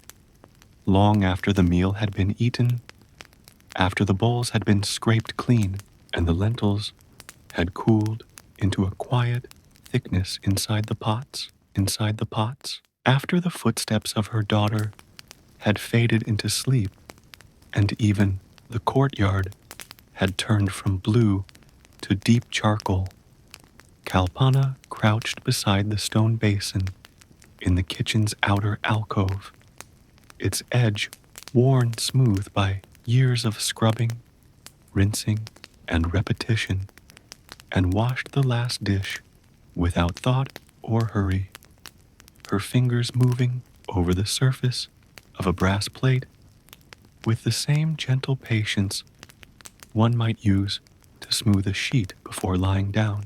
The water, scooped carefully from the nearby pot and poured slowly over the plate's surface, made no sound but a soft glug as it met the brass and then ran down the side into the shallow groove at her feet, where it collected briefly before soaking into the earth, darkening the ground in uneven shapes that would fade by morning. And with that final rinse, that last trace of turmeric and ghee drawn away, the kitchen shifted, not in structure, but in spirit, into stillness. She set the dish aside on the flat stone meant for drying, where the others had already been placed, in a neat line, each one tilted at the same angle to catch the air, their bottoms wet and glinting faintly in the last light of the lamp above. There was no applause, no announcement, no sigh of relief, only the gentle pause that comes when a space has completed its work and now waits, not for praise, but for rest. Kalpana wiped her hands slowly on the edge of her sari, though they were already nearly dry, and then ran her palm across the surface of the basin, not to clean it, but as a gesture of finality, of signaling to herself that the work was done. Around her, everything had returned to place. The pots had been sealed, the leftover rice covered, the ladle washed and leaned gently against the wall, the grinding stone covered with a clean cloth. The floor still bore faint traces of water near the basin, like footprints left by the day itself. And in that tidy silence, Kalpana stood not as a worker finishing a task, but as a presence returning the kitchen to balance. She didn't rush away. She lingered, just for a breath, maybe two, allowing herself to feel the completeness of it all, the way one might after writing the final line of a letter or placing the last stone in a line of prayer. The silence was not empty. It was full of everything that had happened: the bubbling of pots, the heat of the fire, the slicing of vegetables, the aroma of spices, the clatter of ladles, the soft murmur of instruction to a child, the splash of rinse water, the scrape of rice against clay, all now folded into quiet, like music pressed between pages. The oil lamp flickered above her, its flame low now, barely lifting, as though it too had grown drowsy with the rhythm of the day. A moth danced once through its circle of light and was gone. Somewhere outside, the neem leaves rustled softly against one another, and the earth beneath her feet felt cool. She took one step back, glancing at the kitchen, not to check, but to take it in one last time. Nothing was out of place. Nothing remained undone. And still, she stayed a moment longer, as though to acknowledge the space, not with words, not even with breath, but with presence. She thought of the hundreds of nights she had done this exact thing, this last dish, this final silence, and how not one of them felt like a chore when allowed to settle like this, into calm. Then, with a final touch to the stone wall, her fingers trailing lightly across its cool surface, she turned and stepped out into the darker half of the courtyard, where the light no longer reached, and the air smelled of sleep, her footsteps silent, her hands clean, her mind at ease. And behind her, the kitchen exhaled one last quiet breath and settled into its own kind of slumber, watched over by the dishes left to dry in the gentle dark. In the heart of the earthen hearth, where flames had danced and pots had simmered for hours throughout the day, there now lay only a bed of ashes, gray, soft, undisturbed, except for a single glowing ember, pulsing with a slow, steady light like the final heartbeat of a sleeping animal, hidden yet alive. Kalpana crouched beside the hearth, her knees pressing into the packed floor, and reached forward with the flat end of a wooden stick, gently shifting the top layer of ash until the ember revealed its dull orange core, flickering like memory, dim yet warm, tired but not extinguished. It didn't crackle, didn't protest the coolness settling around it. It simply burned, as if it had decided to wait just a little longer, unwilling to let the day's fire fully disappear into silence. She watched it for a long moment. The glow of it mirrored faintly in her eyes, remembering how often she had relied on this single coal in the early mornings, before the sun had risen and before words had been spoken, how she had coaxed it back to flame with dry grass and breath, with patience and whispering fingers, while the rest of the house still slept. This ember was not just heat, it was continuity. It was the thread that connected yesterday to tomorrow, the promise that one day's ending could become the next day's beginning. Without it, she would have to start from scratch, with flint, with dried husk, with the raw frustration of nothingness. But with it, This small ember, this silent companion, the fire could always return.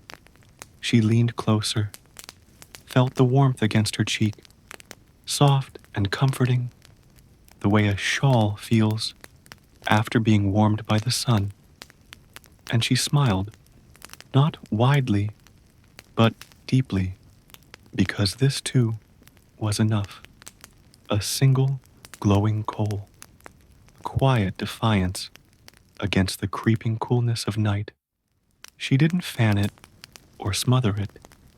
She just let it be, let it glow, let it choose its own rhythm of fading. Around the ember, the ashes had settled into a calm, gray ocean, unbroken and soft, hiding within them countless fragments of wood, grain, and effort, the invisible record of everything cooked, every meal shared, every motion of spoon and ladle and hand. Kalpana reached beside the hearth and pulled over the iron lid she used when she wanted to keep an ember alive till dawn. It was heavy, rust-streaked, and as familiar to her as the folds of her sari. She placed it gently over the glowing coal, not sealing it completely, but covering it just enough so that the ember could breathe slowly through the narrow cracks, safe from wind, safe from being forgotten. She sat for a while longer, her hands resting on her knees, her body curved slightly toward the warmth, and breathed in the faint scent of ash and spice, of charred grain, and the trace sweetness of milk boiled earlier in the evening. This moment, small, nearly invisible, was part of a ritual she had never named, never taught aloud, but had followed for decades, to end the day not with exhaustion, but with care, to preserve not just energy, but continuity, because in her world, the ember wasn't just fire, it was the keeper of rhythm, the witness, the soul of the kitchen, and to lose it would be to wake into coldness, not just physically, but in spirit. So she stayed just a few minutes longer, guarding the ember with presence alone, until she was sure it would last the night. Only then did she rise, stretch her back slowly, and brush the ash from her hands with the quiet respect one might give to the last note of a lullaby. As she stepped away, the courtyard bathed now in full night, the stars above blinking gently in their own slow rhythm. The ember pulsed one more time beneath the lid, alive, waiting, enough. In the far corner of the small sleeping room, where the walls bore the soft shadows of lamplight and the floor still held faint warmth from the sun-baked day, Kalpana sat cross-legged on the mat, folding her sari with the kind of care reserved, not for show, but for understanding, a silent ritual performed at the close of every evening, not because the cloth demanded it, but because the act itself carried the weight of rhythm, of dignity, of keeping order even when the world outside grew loud or chaotic. The sari, faded along the hem and softened at the shoulders, carried the shape of her day in its threads. The scent of smoke near the palu, the faintest smudge of tamarind on one end, the feel of turmeric still hidden in the weave where she had wiped her fingers without thinking. Yet she handled it with the same reverence she might offer a book of family stories, smoothing it out first along her lap, tugging gently at the edges to align the creases that had formed from movement, from work, from breath. Her fingers moved with quiet expertise, trained by years of repetition, pinching, folding, tucking the fabric in on itself, without rush or flourish. Just the softness of hand and habit turning a long, flowing garment into a small, perfect bundle.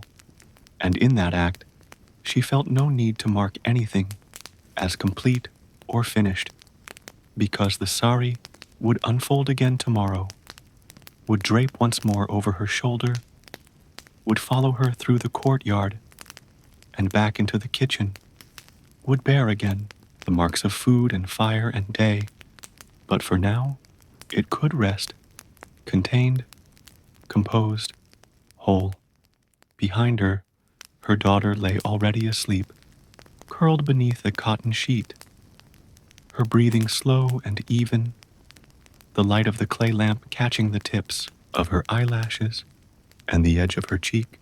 Kalpana paused briefly to look at her, the stillness of her body framed by the quiet of the room, and felt the echo of her own mother folding saris in the same corner decades ago, when she was the sleeping child, and silence was the lullaby woven between the creaks of the floor and the flicker of oil flame. Time, in this moment, folded too, not with the sharpness of a crease, but with the softness of memory bending into the present, like cloth yielding to hands it had known for years.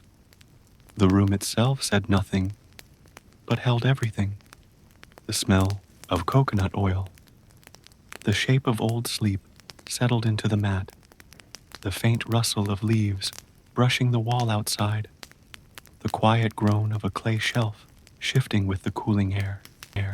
There was no clock ticking, no need to count the minutes. The day had ended, not with finality, but with return, with the sari folded just as it had been folded the night before, just as it would be again tomorrow. And in that return, Kalpana found something stronger than change. She found peace. She placed the folded sari gently at the head of her sleeping mat, not stacked but laid flat, its edges aligned perfectly, the weight of it pressing lightly against the floor like a quiet promise. And then she stood, stretched her arms slowly above her head, and blew out the lamp with a single calm breath.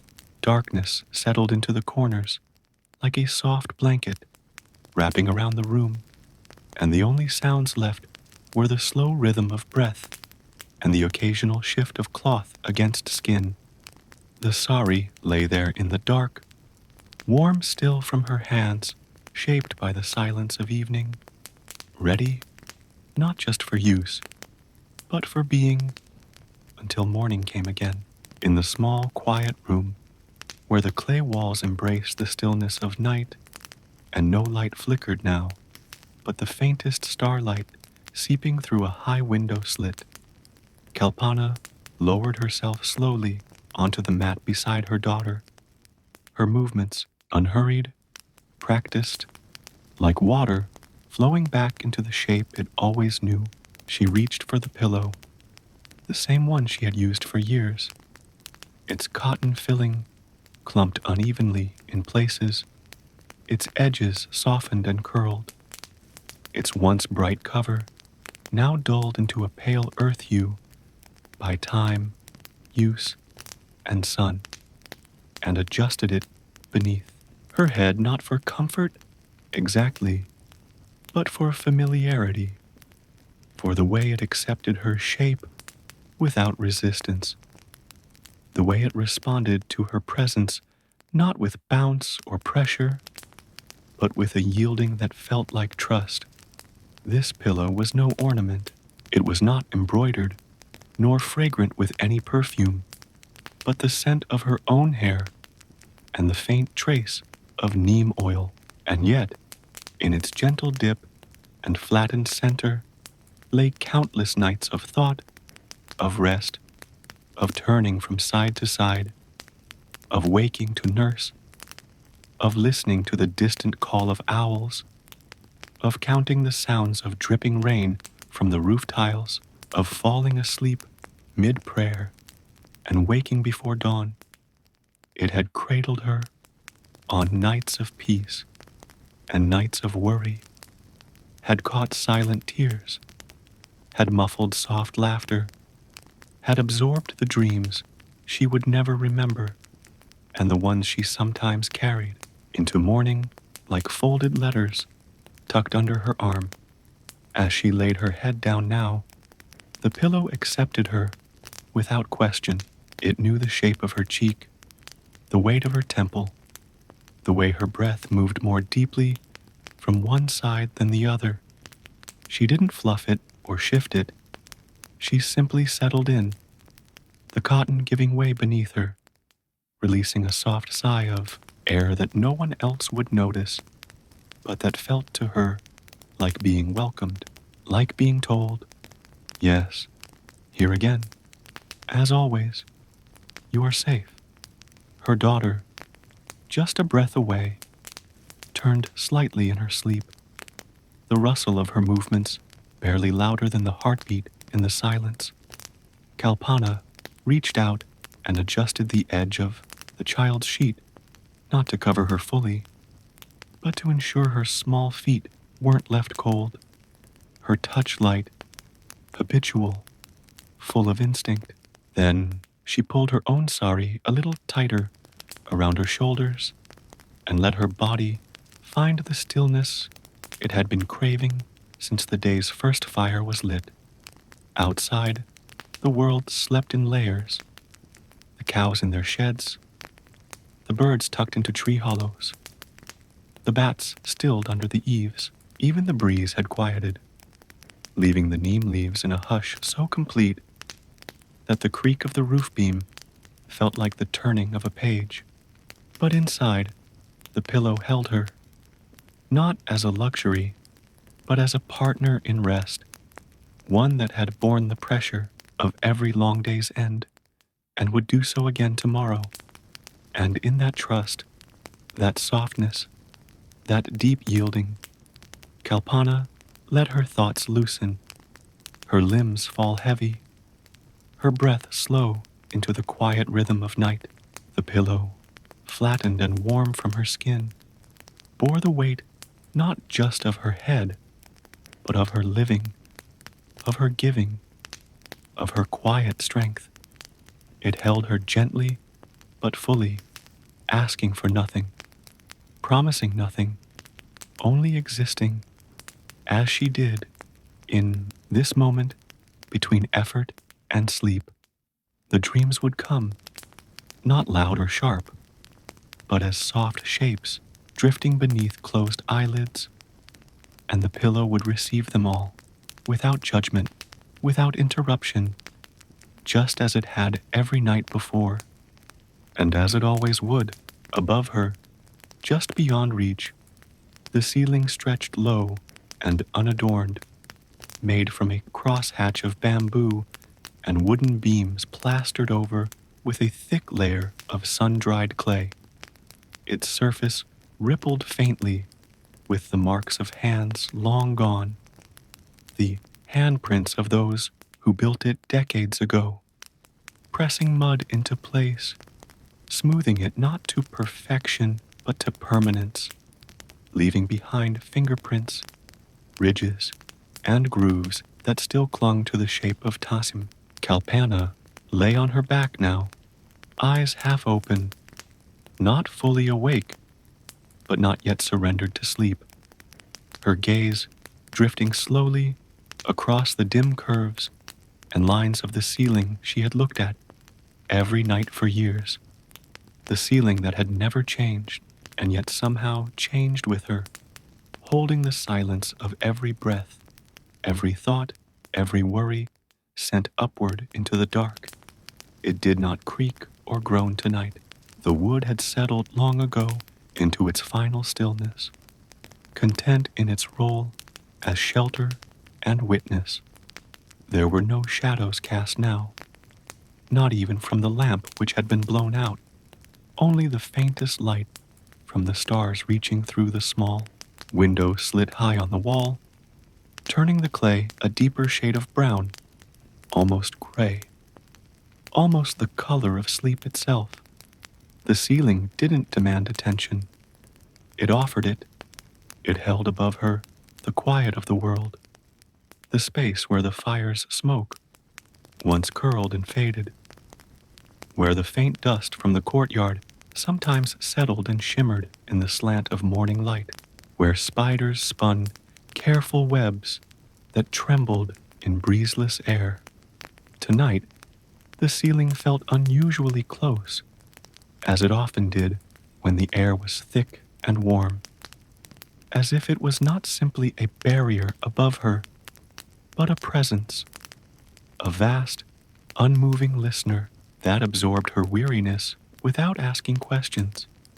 She blinked slowly, letting her eyes trace the uneven lines where the bamboo lattices pushed faintly against the plaster, and felt comfort in their imperfection. She knew every patch, every crack, every small dent left from monsoon leaks long since repaired.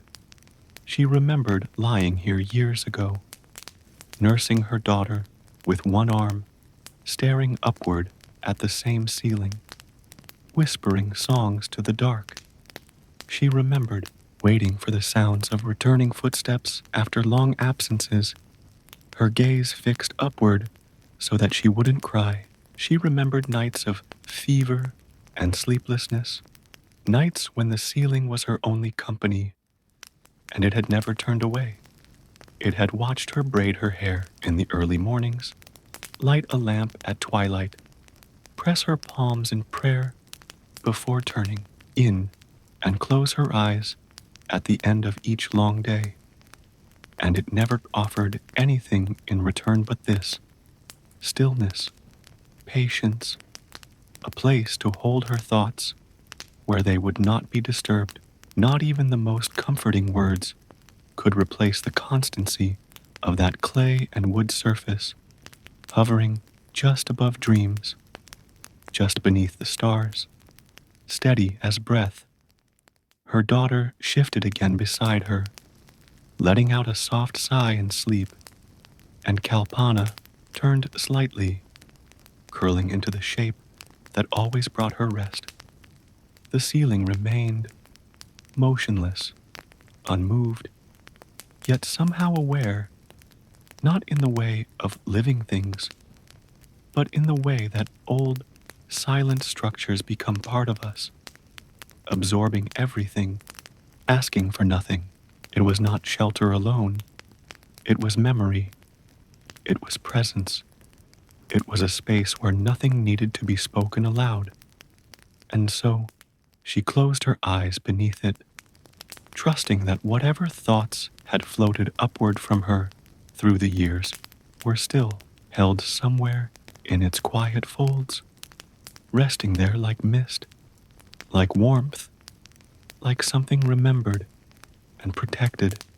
The ceiling stayed exactly as it was, watching without watching, never sleeping, never speaking, simply being, like the night itself. Sometime deep into the night, when the heat of the day had finally released its grip from the clay walls, and even the earth beneath the mat had cooled to a soft chill, a breeze stirred, subtle, cautious, like a guest arriving late and unwilling to disturb. It slipped first through the tiny gaps between the wooden frame of the window and the clay wall, barely a whisper of motion, brushing the frayed edge of the curtain that hung more out of habit than need, then wound its way through the slats of the door where the wood had shrunk over years of sun and rain, easing its way into the stillness of the room where Kalpana and her daughter lay, breathing slowly in the depth of sleep. The breeze did not rush. It wandered. It caressed the rough surface of the ceiling beams, stirred the tiny bell of a dried neem leaf that hung from a thread in the doorway, and traced its way along the curved edge of the cooking shelf, lifting a corner of a folded cloth and letting it fall again like a sigh. It was not cold, not sharp or bold. It was the kind of air that carried stories, the scent of night flowers blooming along the courtyard wall, the faint memory of faraway water, the dust of the old path leading out of the village, and something else too, something not quite scent, not quite sound, but a feeling, as if the world beyond the walls was breathing and had remembered this house, this room, these sleeping figures. Kalpana stirred slightly, but did not wake. The breeze moved over her face like a mother's hand, brushing aside loose strands of hair, cool and fleeting, settling briefly on her cheek before flowing past. Her daughter curled deeper into her mat, murmuring something wordless, her fingers curling instinctively as the air moved across her back. In these quiet exchanges between bodies and breeze, there was a kind of communion that no one would recall by morning, a touch remembered only in the softness of rest, a shiver that never turned into cold, a presence that asked for no attention. The kitchen, too, received the breeze like an old friend. It passed through the mouth of the hearth, scattered a few ashes beneath the iron lid still covering the ember, and wrapped itself lightly around the tall clay pots stacked along the rear wall. Their surfaces cooled and breathing, it moved over the line of drying utensils, rattling them ever so gently against one another with a sound like whispered laughter, then left them swaying faintly as it drifted on. Outside, the neem tree swayed, not heavily, but with a slow ripple, its leaves shifting like the skirts of dancers turning in sleep. The breeze rose up into its branches, circled once, then descended again, pressing itself low along the courtyard floor, where the day's footprints had long since faded. It touched everything and claimed nothing, asked no permission, left no mark except the faint feeling of having been visited by something older than the house, older than the village, something that belonged to the earth's deeper hours, and just as it had come, it passed, slipping back through the same invisible doorways, leaving the cloth still, the utensils quiet, the hair once again fallen across Kalpana's brow. The night returned to its heavier silence, but something within the walls now held a trace of movement, of blessing, of breath. In the dark, the breeze had come, not to cool or change, not to stir or wake, but to remind everything that rested here that the world still turned, softly, gently, far beyond the fires and footsteps of the day, and the room, now touched by that fleeting grace, exhaled into deeper stillness, as if even sleep had relaxed, long before the light had begun to break across the edge of the sky, when the stars were still scattered in their silent positions, and the village lay entirely cocooned in shadow and sleep. A single sound sliced through the thick quiet, a rooster, perched on the edge of the courtyard wall, its cry loud, uncertain, too early. It was not the sure, triumphant crow of morning declared, but a thin, hesitant call, as if the bird had mistaken the deep indigo of night for the violet edge of dawn. The sound seemed to hover in the air for a moment, echoed softly by silence, then faded into the stillness again, leaving the house untouched, unchanged, save for the subtle ripple it stirred beneath the blanket of rest. Kalpana, lying on her side, with her face pressed gently into the soft dip of her pillow, heard the cry not in her ears, but in the thin space between sleep and waking, that liminal plane where sound does not yet have weight, but still leaves its impression. Her eyes didn't open, her breath didn't shift, but some quiet part of her, a part honed by decades of waking before dawn, of listening to the world's slow stretch into day, registered the call, judged it, and dismissed it with the certainty of experience. Too early. Not yet. The rooster was wrong. The morning was not ready, and neither was she. The breeze had stilled again. The ember still glowed faintly under its cover. The daughter beside her had not stirred. The kitchen shelves, the courtyard, pots, the grain jars along the inner wall, all still dozed in their shapes and shadows, holding the last of the night with quiet dignity. Even the neem leaves outside seemed to resist the call.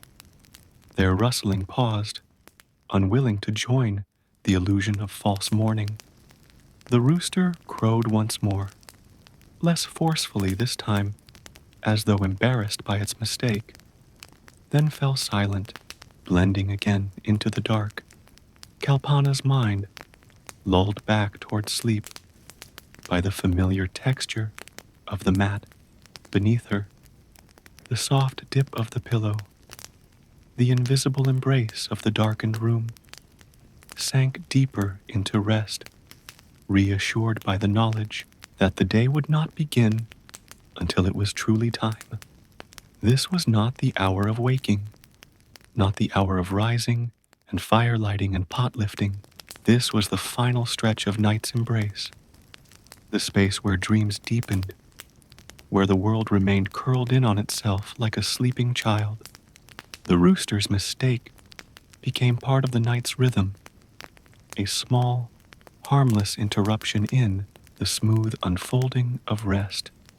Kalpana's fingers, resting near her face, curled slightly inward, and her legs adjusted just a little beneath the sheet, the way the body does when it remembers softness, when it feels no urgency to rise. Somewhere far away, another rooster took up the call, but even that voice was muffled by the distance, absorbed by the miles of dark fields and sleeping trees that stood between here and there. And so, the house remained still. The mat beneath her felt warmer now. The breath of her daughter settled back into perfect rhythm. The stars above, unseen, unnoticed, held their places a little longer. The earth turned without sound. The false dawn passed like a wave that never reached the shore, and Kalpana slept on, not disturbed, not pulled from her rest, but gently folded back into the night, her dreams intact, her body at peace. The day would come soon enough, but not yet.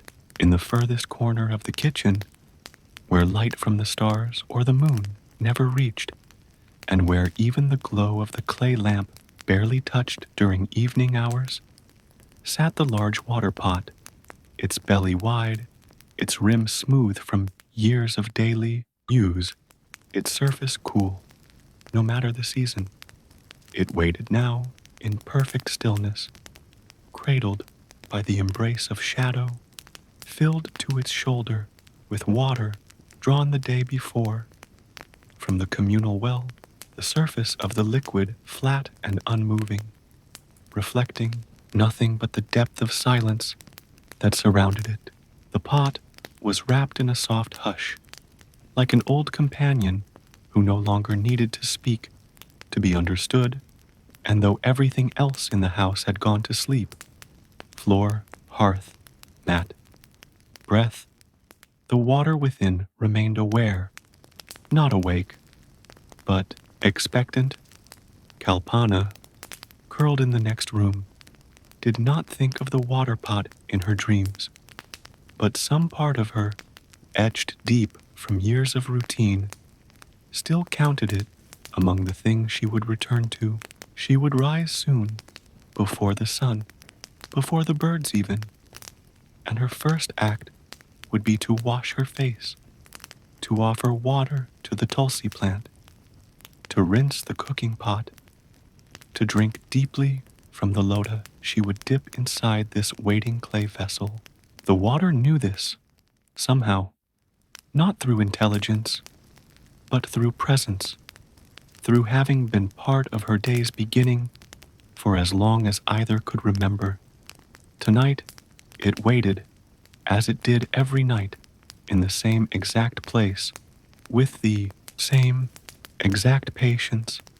The clay around it exhaled the coolness it had gathered from the evening air, and that chill seeped into the water, making it ready to refresh a dry throat, to soothe hands still rough with ash, to quiet the heat from dreaming.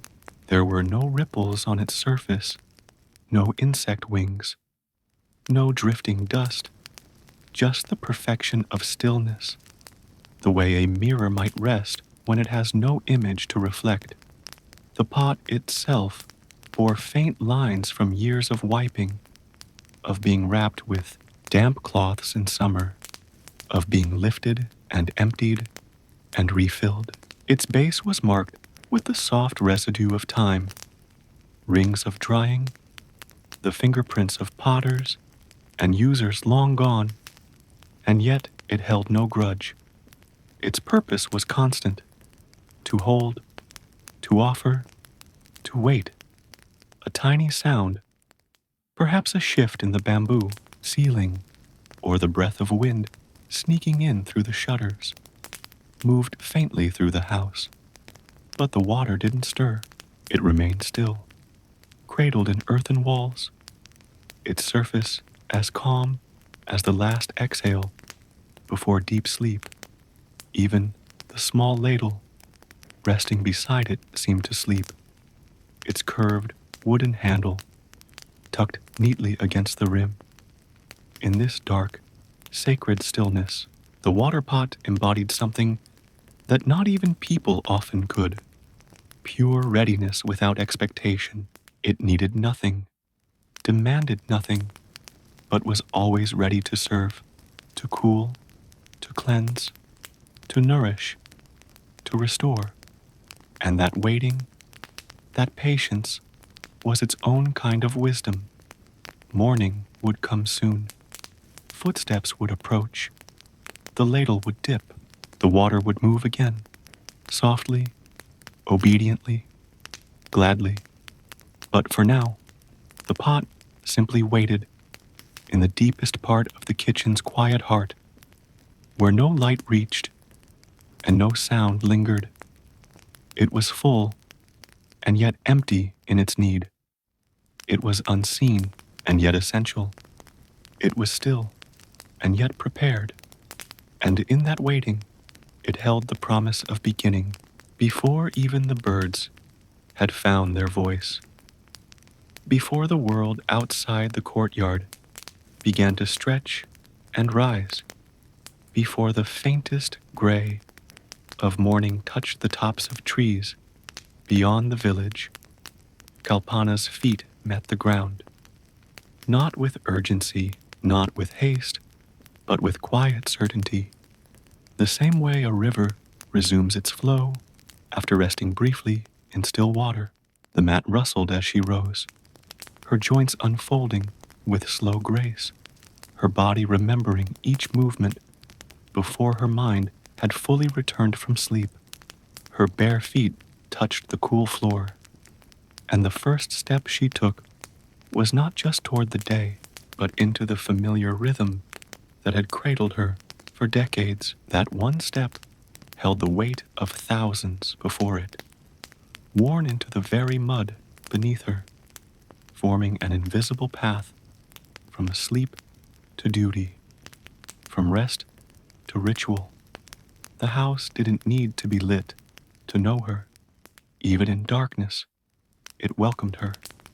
As she walked across the packed earth of the inner floor, her footfalls made no echo No disturbance, just a soft pat, a soft hush, a soft press of heel and toe that had, over time, become part of the very language of the place. She passed the shelf where the folded sari lay, the clay wall where shadows clung like sleep still lingering in corners, the edge of the hearth that felt cool now but would soon blaze again. She didn't need her eyes to find the path. Her body had memorized the distance between each object, the angle of each turn, the way the floor sloped slightly near the threshold. Each step she took spoke, I am here. I am beginning again. Outside, the world remained in its final layer of night, wrapped in stillness. The sky had not yet changed. The trees stood frozen, in silhouette. Even the insects, so lively at dusk, had quieted into rest. But inside, Kalpana's steps were the first stirrings of dawn, not of light, but of life. She moved past the water pot and paused, not because she needed to look, but because the act of pausing was part of the choreography. Her hand reached automatically, dipping the small copper lota into the coolness within, her breath deepening as her fingers wrapped around its handle. Step after step, she moved through the house, toward the Tulsi plant, toward the hearth, toward the shelf where the dry kindling waited. Each footfall, a message, each movement, part of a sacred geometry built from routine and presence. She did not speak. No one was awake to listen. But the house did not need words to understand her. It had felt her steps in sorrow and celebration, in exhaustion and peace, in the soft shuffle of illness and the firm tread of resolve. Her footsteps had marked illness, births, fasts, harvests, and every ordinary morning that had followed. Even the animals outside, still half asleep, shifted subtly at the sound of her movement, recognizing her presence not as disturbance, but as reassurance. Life had begun again, gently, faithfully. The clay under her feet carried the faint warmth of all the other mornings she had passed this way. It welcomed her soles, as old cloth welcomes the curve of the body. There was no ceremony, no spoken prayer, only her breath, her movement, and the soft echo of each step as it folded into the quiet. And when she finally reached the threshold, when she stepped across into the courtyard, where the sky was just beginning to pale, so slightly that it could barely be noticed, Kalpana paused, letting the cool air press gently against her face. Her feet, bare and steady, rooted her to the earth. And in that moment, she was not just a woman waking to a task. She was a vessel of memory, of practice, of continuity. Her footsteps were not just noise against clay. They were morning itself, unfolding not in sound or light, but in rhythm, and somewhere beyond, though she couldn't yet see it, the day waited, like the next step she was about to take. Nestled in a square of raised earth, in the very center of the courtyard, its brick boundary softened by moss and time, stood the Tulsi plant, not grand or sprawling, but upright, faithful, and green with the kind of vibrancy that doesn't call attention to itself, but is nonetheless impossible to ignore. Its slender stem branched delicately, leaves shaped like whispers, some gently curled at the edges from the past season's heat, others fresh and dewy from the night's invisible kiss. This was no ordinary plant. Not in Kalpana's world, not in any home like hers, where Tulsi was more than botanical, more than ritual. It was guardian, it was pulse, it was the first breath of the house each day, and the last gaze before dusk settled in. As she stepped into the courtyard, lota in hand, the world around her remained hushed. The eastern sky wore the faintest veil of light, not yet bright, not yet blue, but promising. Kalpana approached the Tulsi with steps that slowed instinctively, not out of reverence forced by doctrine, but from a gentle respect born of repetition, of memory, of 1,000 other mornings in which this plant had been the first to witness her rise from rest. She stood before it now, her figure outlined against the slow-growing dawn, her fingers adjusting the edge of her sari from where it had slipped during sleep, and let her eyes rest on the green leaves that trembled slightly, not from breeze, but from receiving her presence. She bent slowly, gracefully, and touched the earth at the plant's base with her fingers, then brought them to her forehead in a movement that had been hers since girlhood, taught by her own mother, whose hands had performed the same motion in this same courtyard. With her free hand, Kalpana tilted the lota and let the water flow in a thin arc, trickling down to the roots with a soft, almost inaudible patter. The soil darkened, welcoming the cool drink, and the Tulsi seemed to shimmer a little, catching the first sliver of light now beginning to peel across the sky's edge. Above, the birds had begun their cautious awakening, one call here, another answering from far off, uncertain but growing more confident as the light crept forward. The Tulsi stood unmoved, its stillness a kind of devotion, a steadiness that had endured every storm, every dry season, every careless brushing of skirts or sweeping of the courtyard floor. Its tiny white blossoms, some fallen, some hanging in quiet bloom, caught no one's attention but Kalpana's, who reached out and plucked a single leaf with care, placing it near her lips in silent prayer, not for spectacle, not even for ritual's sake, but because this was how her day always began, with water, with Tulsi, with the earth, with breath. Around her, the air began to change. It grew thinner, clearer. The warmth of night drained away slowly, replaced by the cool anticipation of morning. Shadows softened. The pots near the kitchen wall caught a faint gleam. A cow shuffled lazily beyond the courtyard wall. Kalpana remained still, standing with Eve, her fingers touching the edge of the Tulsi's bricks, as if to absorb the calm. The plant exhaled. She didn't rush to the fire. Not yet. There was a beat, a quiet moment that hovered between night and day, when nothing more was needed than to exist exactly as she was, present, rooted, awake.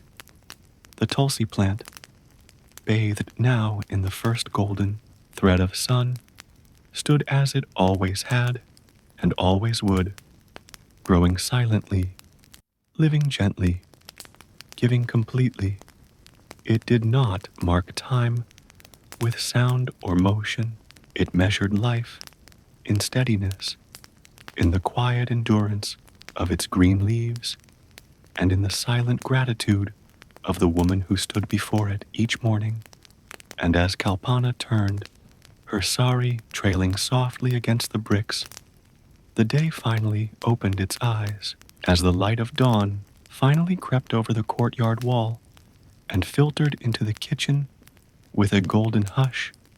The hearth, cold and gray from the night's long sleep, waited without complaint, its circular mouth darkened with soot, its surface bearing the faint white traces of yesterday's ashes like the ghost of fire long gone. It did not grumble, did not groan, did not call out for attention.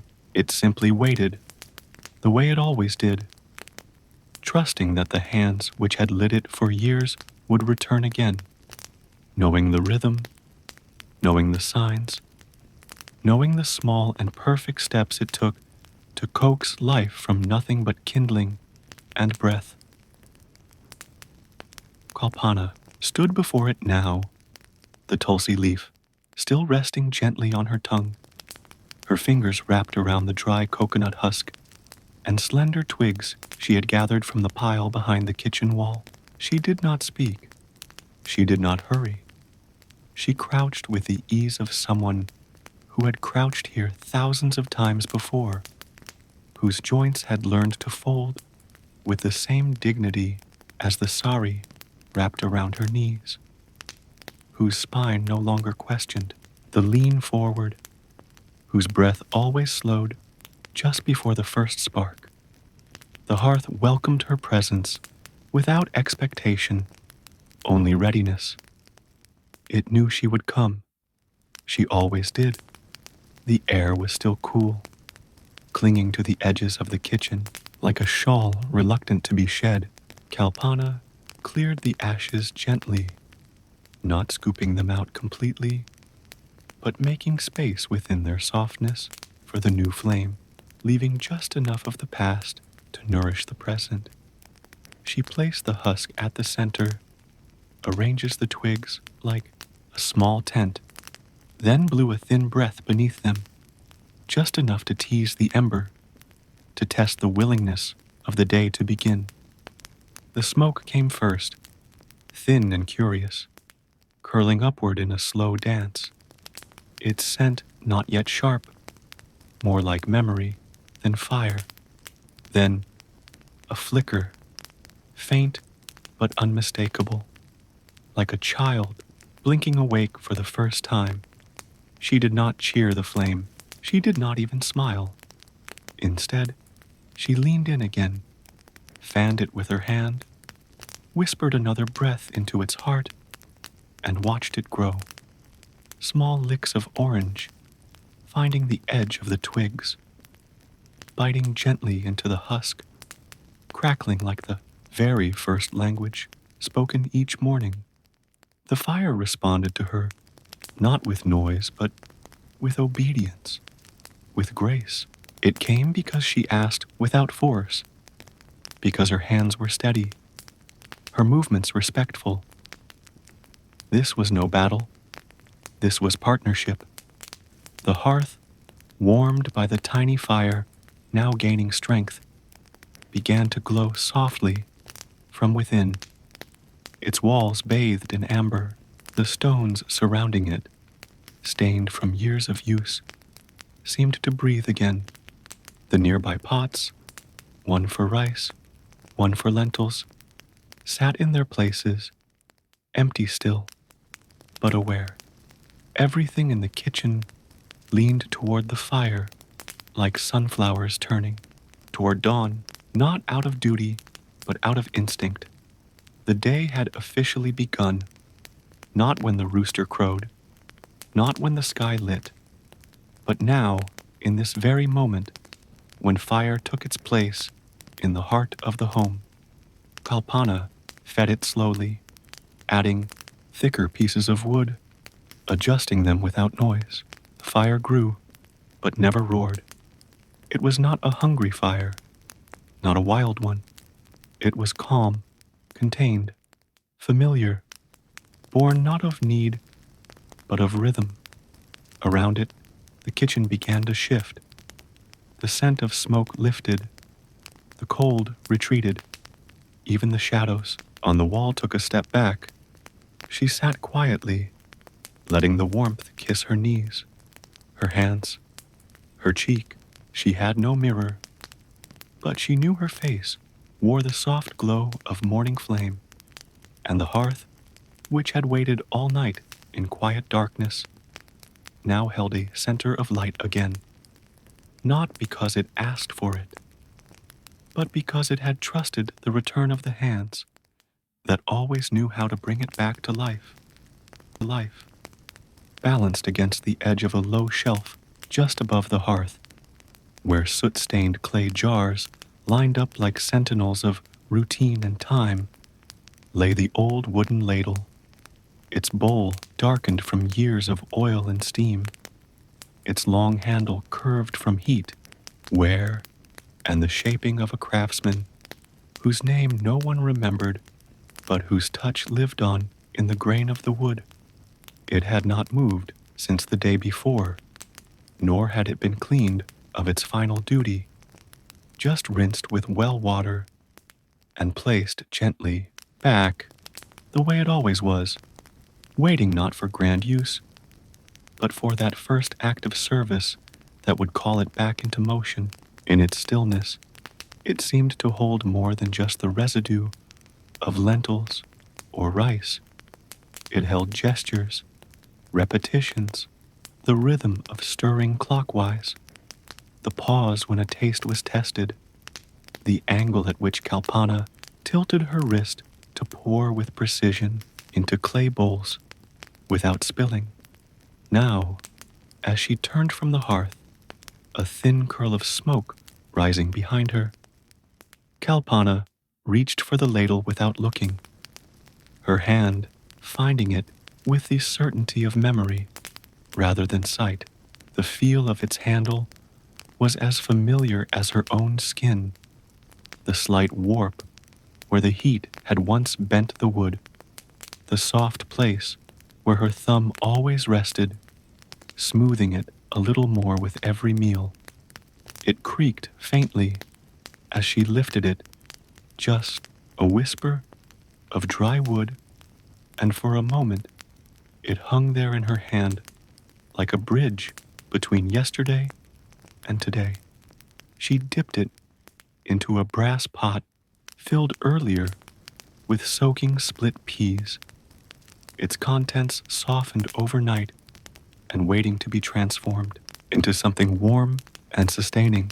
The ladle moved gently through the liquid, displacing water without splash, and as she lifted it out, the water glistened briefly before dripping back into the pot in slow, steady beads that mirrored the measured pace of her morning.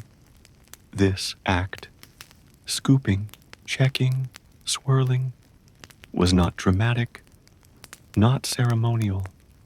It was mundane, and yet, in that mundanity lay the sacred. Every notch on the ladle's handle told a story. The burn mark near the base was from the monsoon 3 years ago, when the fire flared too quickly. The smoothness near the top came from her daughter's smaller fingers, learning, under careful guidance, to stir the thick milk porridge without spilling.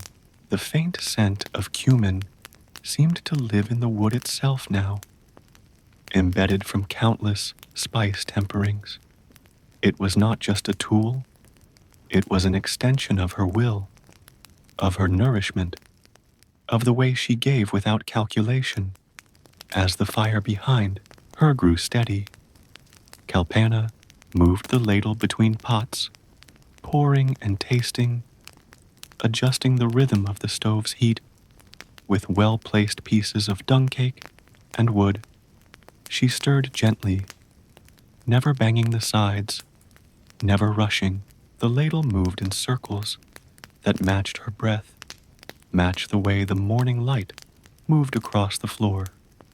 Slow, golden, assured. Even when she set it down between tasks, she did so with care, always on the same folded cloth near the edge of the brick platform. Never tossed, never dropped. The ladle knew its place. It had held the spices, blooming in ghee, had turned boiling milk, had been part of countless prayers and offerings, and had been passed silently from one generation to the next. Kalpana's mother had used it, her grandmother too, in kitchens where the fire smelled different, but the needs were the same. And now, as she prepared breakfast, the ladle moved through air, through water, through the invisible lines of memory, each motion marking, not time, but care.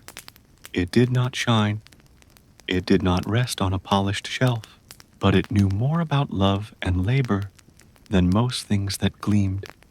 It would be washed again, and tomorrow it would wait again.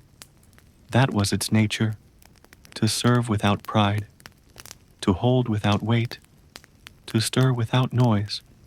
Beneath the round-lipped clay pot set low upon the hearth, the fire burned with a soft, even steadiness, no longer a newborn flame, but a patient, glowing center, its heat spreading slowly up the vessel's sides, where yesterday's smoke stains marked rings like the quiet aging of a tree. Inside the pot, submerged in a careful measure of water that had been drawn just before dawn, the uncooked rice, small, dull grains that had clung to each other in stillness, had begun its quiet transformation. There was no noise to mark this change, no scent yet, no sound of bubbling, no steam rising to announce its progress. But within that still darkness, as the fire warmed the water, as heat seeped invisibly into the grains, something ancient unfolded, something as old as kitchens, as old as hunger, as old as comfort itself. Kalpana didn't hover over the pot. She didn't need to. Her ears had learned the language of clay and fire long ago, and she could hear the slight difference in the crackle of wood, could sense when the simmer began just by how the warmth touched her shins, how the smell in the air thickened, not with spice or smoke, but with the anticipation of nourishment. She moved about the kitchen, attending to the lentils, now simmering in the smaller pot, adjusting the lid with one hand while the other swept away a grain of salt that had spilled across the hearthstone. The rice, meanwhile, rose steadily, invisibly.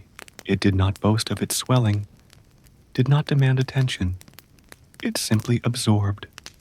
The water around it grew cloudy with starch, thickened with the surrender of each grain's inner life. They expanded slowly, pushing against one another, turning from hard and pale to soft and translucent, their quiet sacrifice uncelebrated, yet essential. No one would look into the pot at this stage and see beauty. It was only half-cooked, a mess of swelling and shifting. And yet it was here, in this gentle in-between, that the magic happened, not with ceremony, but with time and trust. Occasionally, Kalpana leaned near, lifting the lid slightly with her fingers wrapped in the edge of her sari. A soft cloud of steam would rise, touching her cheek like a sigh. She would glance briefly, not to inspect, but to acknowledge. Then she would cover it again, allowing the rice to return to its quiet task. She knew if disturbed too often, it would lose its shape, grow sticky, heavy. Rice asked for patience, not control. Outside, the courtyard began to hum with life. A neighbor's broom scraped gently against stone. A bird alighted on the edge of the kitchen's thatched overhang. A child called out faintly for a lost slipper, but inside, the rice cooked on, slow and unobserved, carrying the weight of expectation without complaint. It was being made not for an occasion, not for a guest, not for show, but for the day ahead, for the hands that worked, the feet that walked, the mouths that would eat without flourish or fanfare. The grains swelled into fullness, touching the walls of the pot, absorbing the warmth not just of fire, but of intent. Kalpana, wiping her hands dry, prepared the brass bowls on the side shelf, ready for serving. She didn't check again. She knew. She had always known. The rice was ready when the silence of its boiling changed, when the steam thinned, when the scent in the kitchen turned from faint sweetness to rich promise.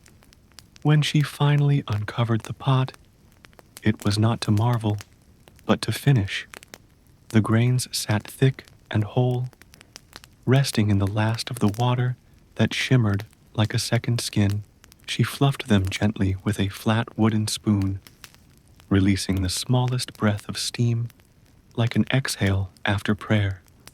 And just like that, the rice had become enough.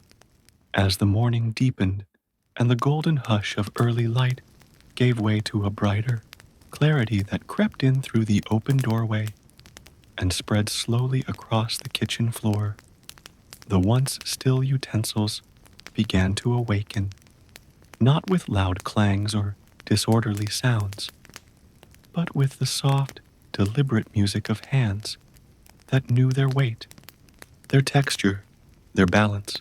Kalpana, sleeves slightly rolled, moved through the narrow space like a current through a riverbed, her fingers brushing past hanging ladles, her palms cupping the familiar shape of brass bowls, her feet shifting with practiced care around the pots laid out like islands in a sea of ash and shadow.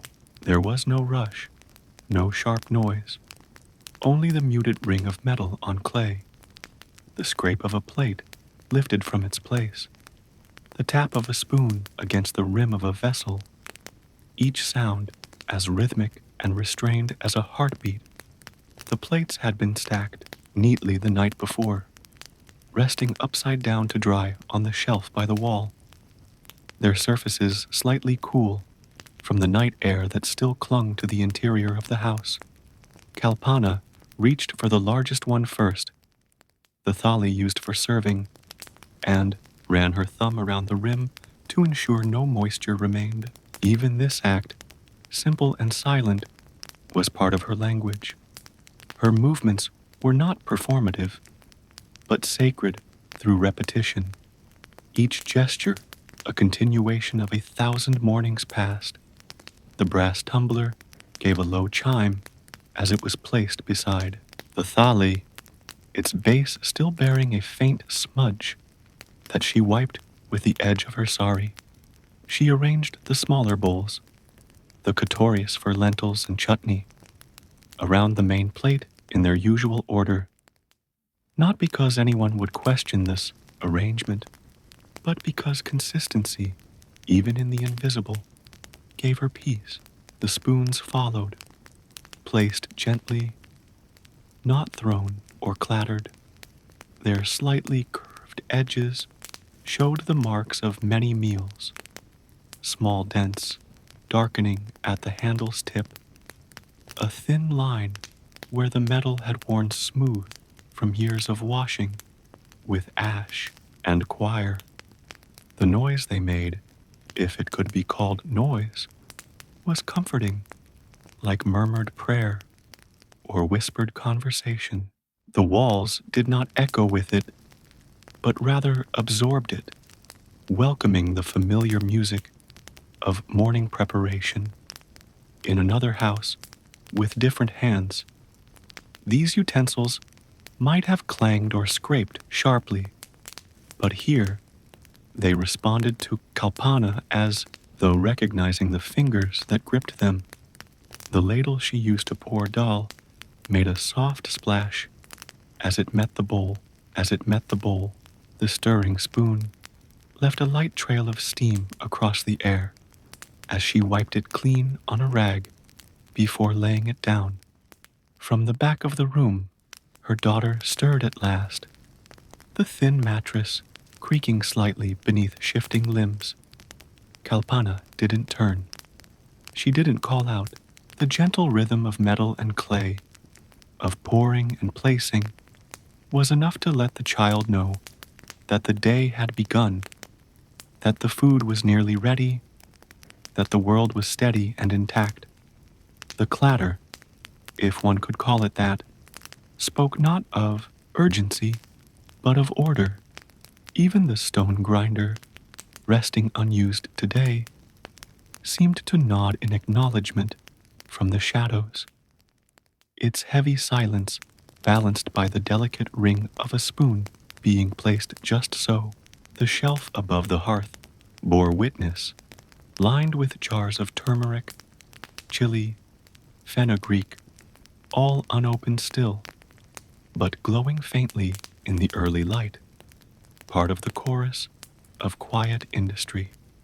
And when at last Kalpana placed the final lid on the pot, wiped her hands, and stood back to look at the spread, there was no applause, no proclamation, only the gentle settling of the ladle on the edge of the thali, a final soft note in the kitchen's morning melody.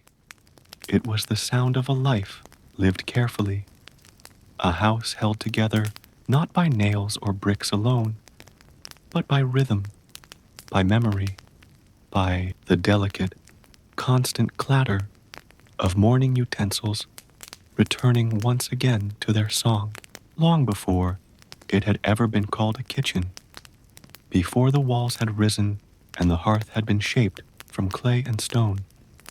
The floor had already existed, raw, earthen, unadorned, a simple stretch of packed soil, sun-baked and rain-worn, smoothed beneath countless bare feet that had crossed it with the rhythm of life. It was not laid with tile or stone, not polished or carved, but shaped gradually by pressure, by weight, by the soft abrasion of time and labor. And now, as Kalpana moved across it with a shallow bowl of rice in one hand and a cup of lentils in the other, the floor carried her step without protest, without shifting, offering a quiet, reliable presence beneath her soles, like a memory that does not fade.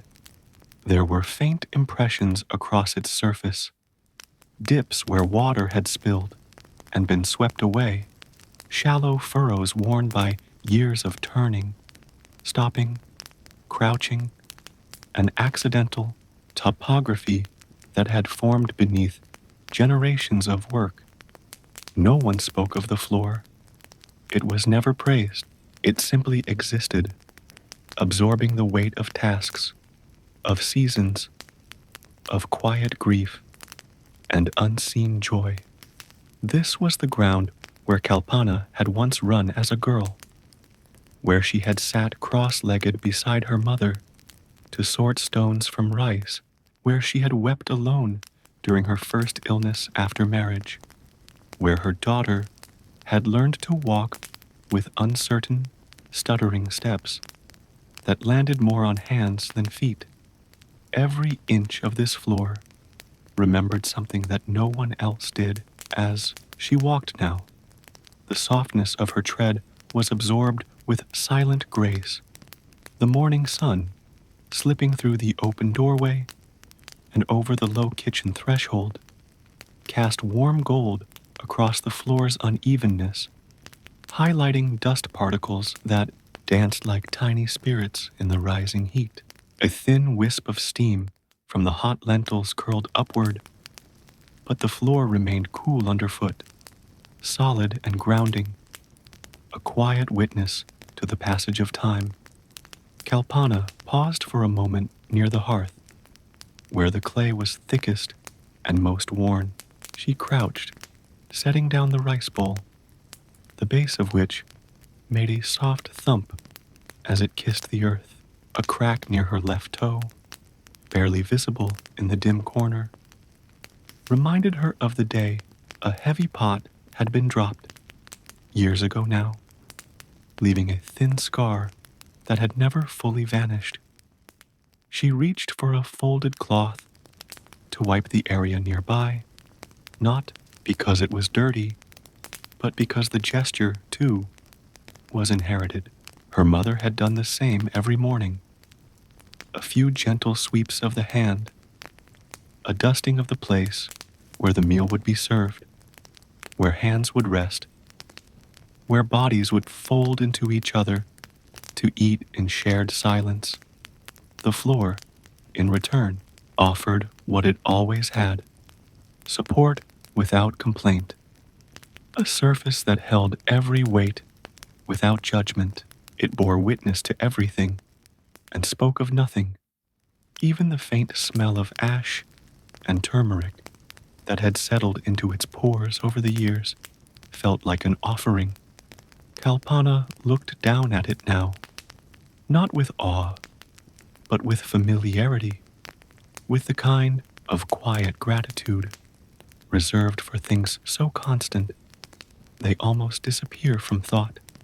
As her daughter padded into the room, her younger feet landed where Kalpana's had just been, and for a moment, two generations crossed paths, not in conversation, but in movement, souls pressing the same earth, tracing the same contours, writing invisible lines in the dust that the day would soon scatter. And so the floor held them both, as it always had and always would, through every step, every season, every silence. As the morning matured and the sun climbed past the lip of the eastern sky, the first full light of day stretched itself across the outer edge of the courtyard and crept slowly into the house, not with force or brilliance, but with the gentleness of something long awaited, something that had been invited through 100 quiet mornings. And with that light came the slow-moving shadow, slim at first, just a suggestion of darker gold against the earth-colored wall, that slid along the rough plaster with the patience of something that knew it would not be rushed, that had traveled far and now sought only to rest where it had always rested. This was not the kind of shadow that startled or shaped itself into figures. It didn't flicker with the wind or dance across objects. It moved with weight, with memory, following the same path it had taken for years, across the same worn surface, bending gently over the niche that held a small oil lamp and an old copper figurine of Lakshmi, brushing the rim of the grain shelf, climbing slowly toward the corner where the wall and ceiling met like old friends leaning toward one another in silence. The wall accepted the shadow, as it always did, bearing its soft press without shifting, just as it bore the marks of soot from countless meals, the faint outlines where garlands had once hung, the uneven texture where the plaster had cracked and been mended by hand. Kalpana didn't watch it directly. She never really did, but her eyes registered it all the same. The way one registers the sound of a familiar footstep or the scent of something remembered from childhood. It was not something new, not something remarkable, but something essential, a confirmation that the day was now fully present, that night had left, that the home was once again a place of activity, not rest. She adjusted the angle of a brass plate, resting on the window ledge, not because it needed adjusting, but because the light now touched its edge, and habit told her it should gleam even just a little. Her daughter, sitting near the threshold, with knees tucked to her chest, watched the shadow without speaking, tracing its slow path with her eyes, as if trying to find meaning in its movement. "It's always like this," she finally murmured, half to herself. Kalpana did not answer with words. but with a soft rustle of cloth as she wiped down the edge of the grain container, her gesture echoing agreement. Yes, it was always like this. The light arrived. The shadow came with it. They traveled together through the space, marking time not with sound or clocks, but with presence. Outside, the birds had grown louder, more confident. A goat bleated somewhere beyond the boundary wall. A neighbor called out faintly to a child. But within the room, there was only the movement of shadow and the breath of those who knew its pace. It would not stay long, not in one place. It would drift and shift, reshaping itself with each passing minute, elongating, flattening, climbing, disappearing, and returning. It had no face, no voice, and yet it was recognized as much a part of the house as the bricks or the air. Kalpana paused near the wall, one hand resting lightly on its surface where the shadow now touched, her fingers not casting any interruption, but becoming part of the movement for a breath or two. In that moment, she wasn't thinking about tasks or meals or the work that lay ahead. She was simply standing within the day, grounded in its unfolding, stitched into the quiet fabric of time as it passed.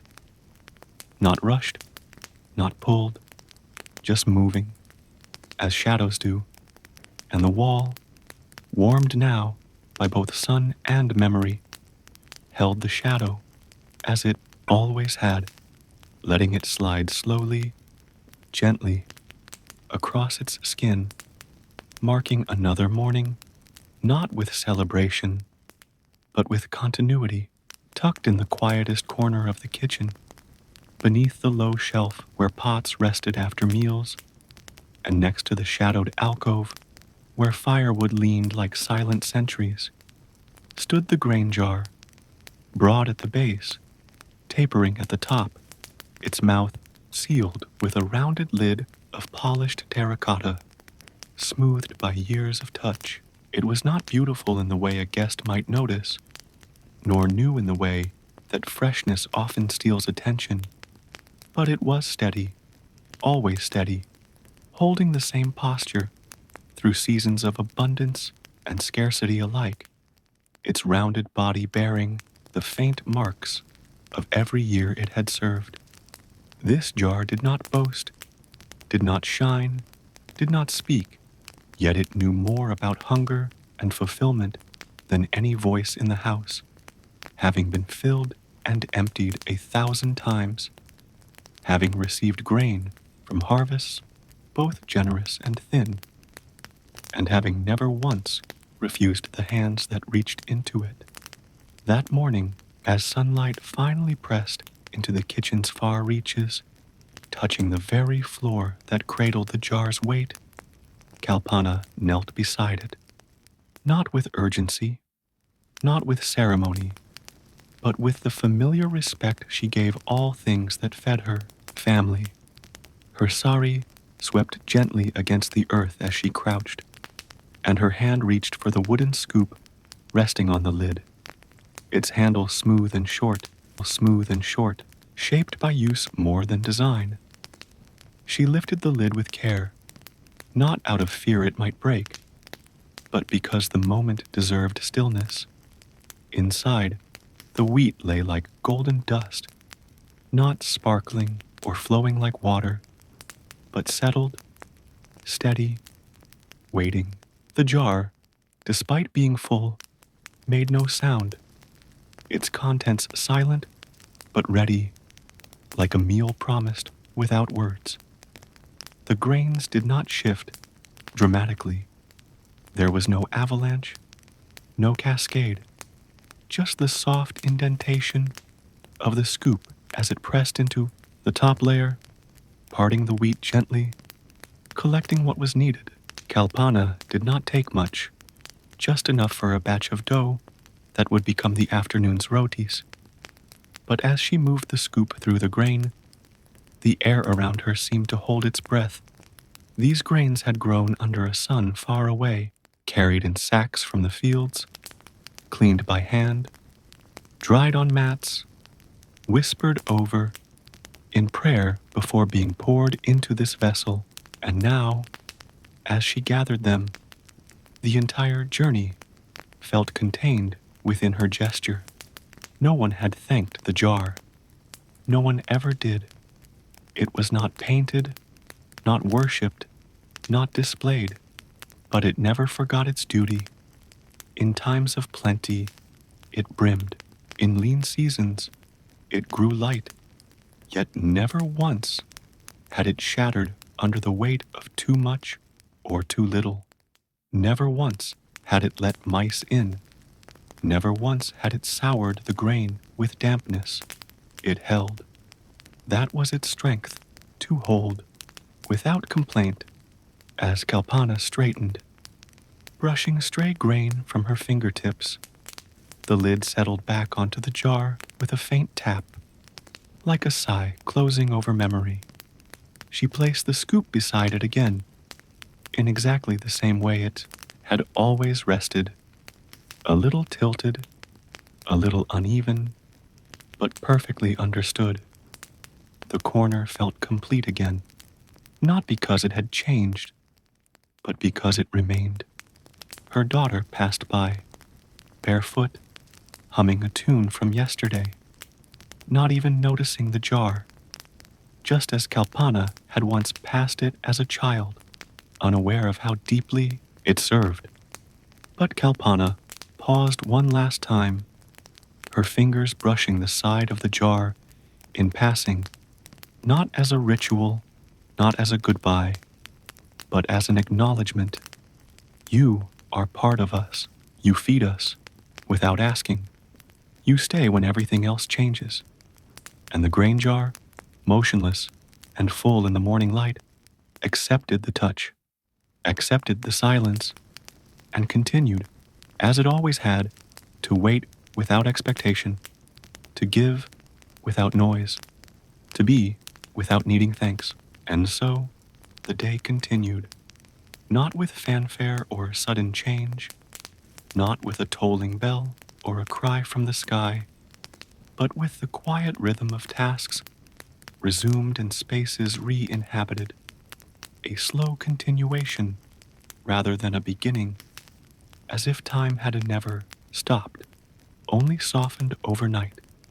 There was no moment that declared, day has come, only the spreading of light across familiar objects, the warming of clay beneath bare feet, the lifting of steam from pots that no longer needed to be watched so closely.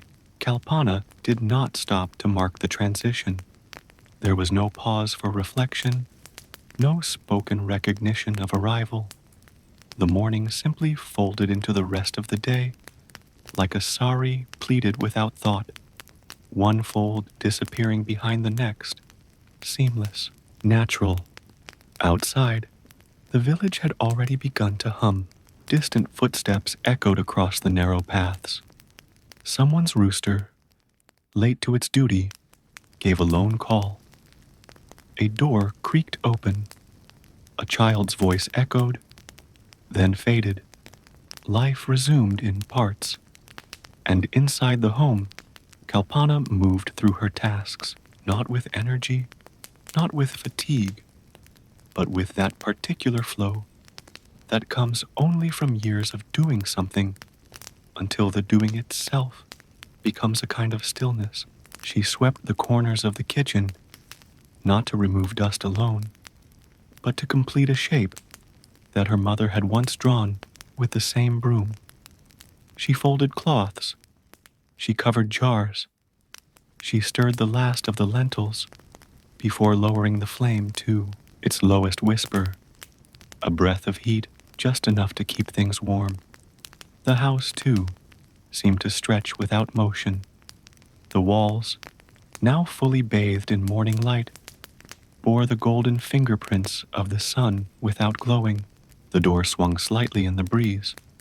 A lone leaf drifted in from the courtyard, spiraled once, then landed silently on the mat near the hearth. Nothing spectacular, nothing strange, and yet it felt perfect. This plainness, this continuation. There had been no revelation, no climax, no divine gesture, but the day had arrived, and with it came the slow unfolding of every hour that would follow.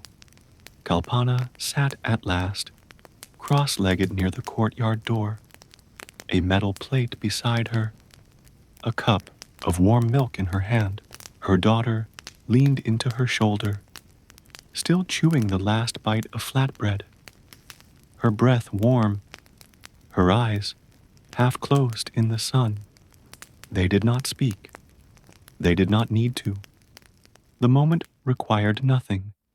The birds sang from a branch just beyond the wall. The wind stirred the Tulsi leaves. The grain jar waited. The water pot stood full. The hearth glowed softly, its flame low but alive. This, too, was history, not the kind written in scrolls or remembered in temples, but the kind that lived in hands, in ladles, in clay, in the soft clatter of bowls, and the hush between words, the kind of history that didn't need to be told, only continued. A history of stillness, of patience, of motion so slow it almost passed for rest. The day had arrived. It had been there all along, and as Kalpana sipped quietly from her cup, the house around her held its breath, not in anticipation, but in ease. No task called loudly, no clock demanded. Everything that had been needed had already been done, and in that final hush, the kitchen, its pots, its shadows, its patient floor, rested for just a moment longer before the next breath, the next step, the next small, sacred act of living.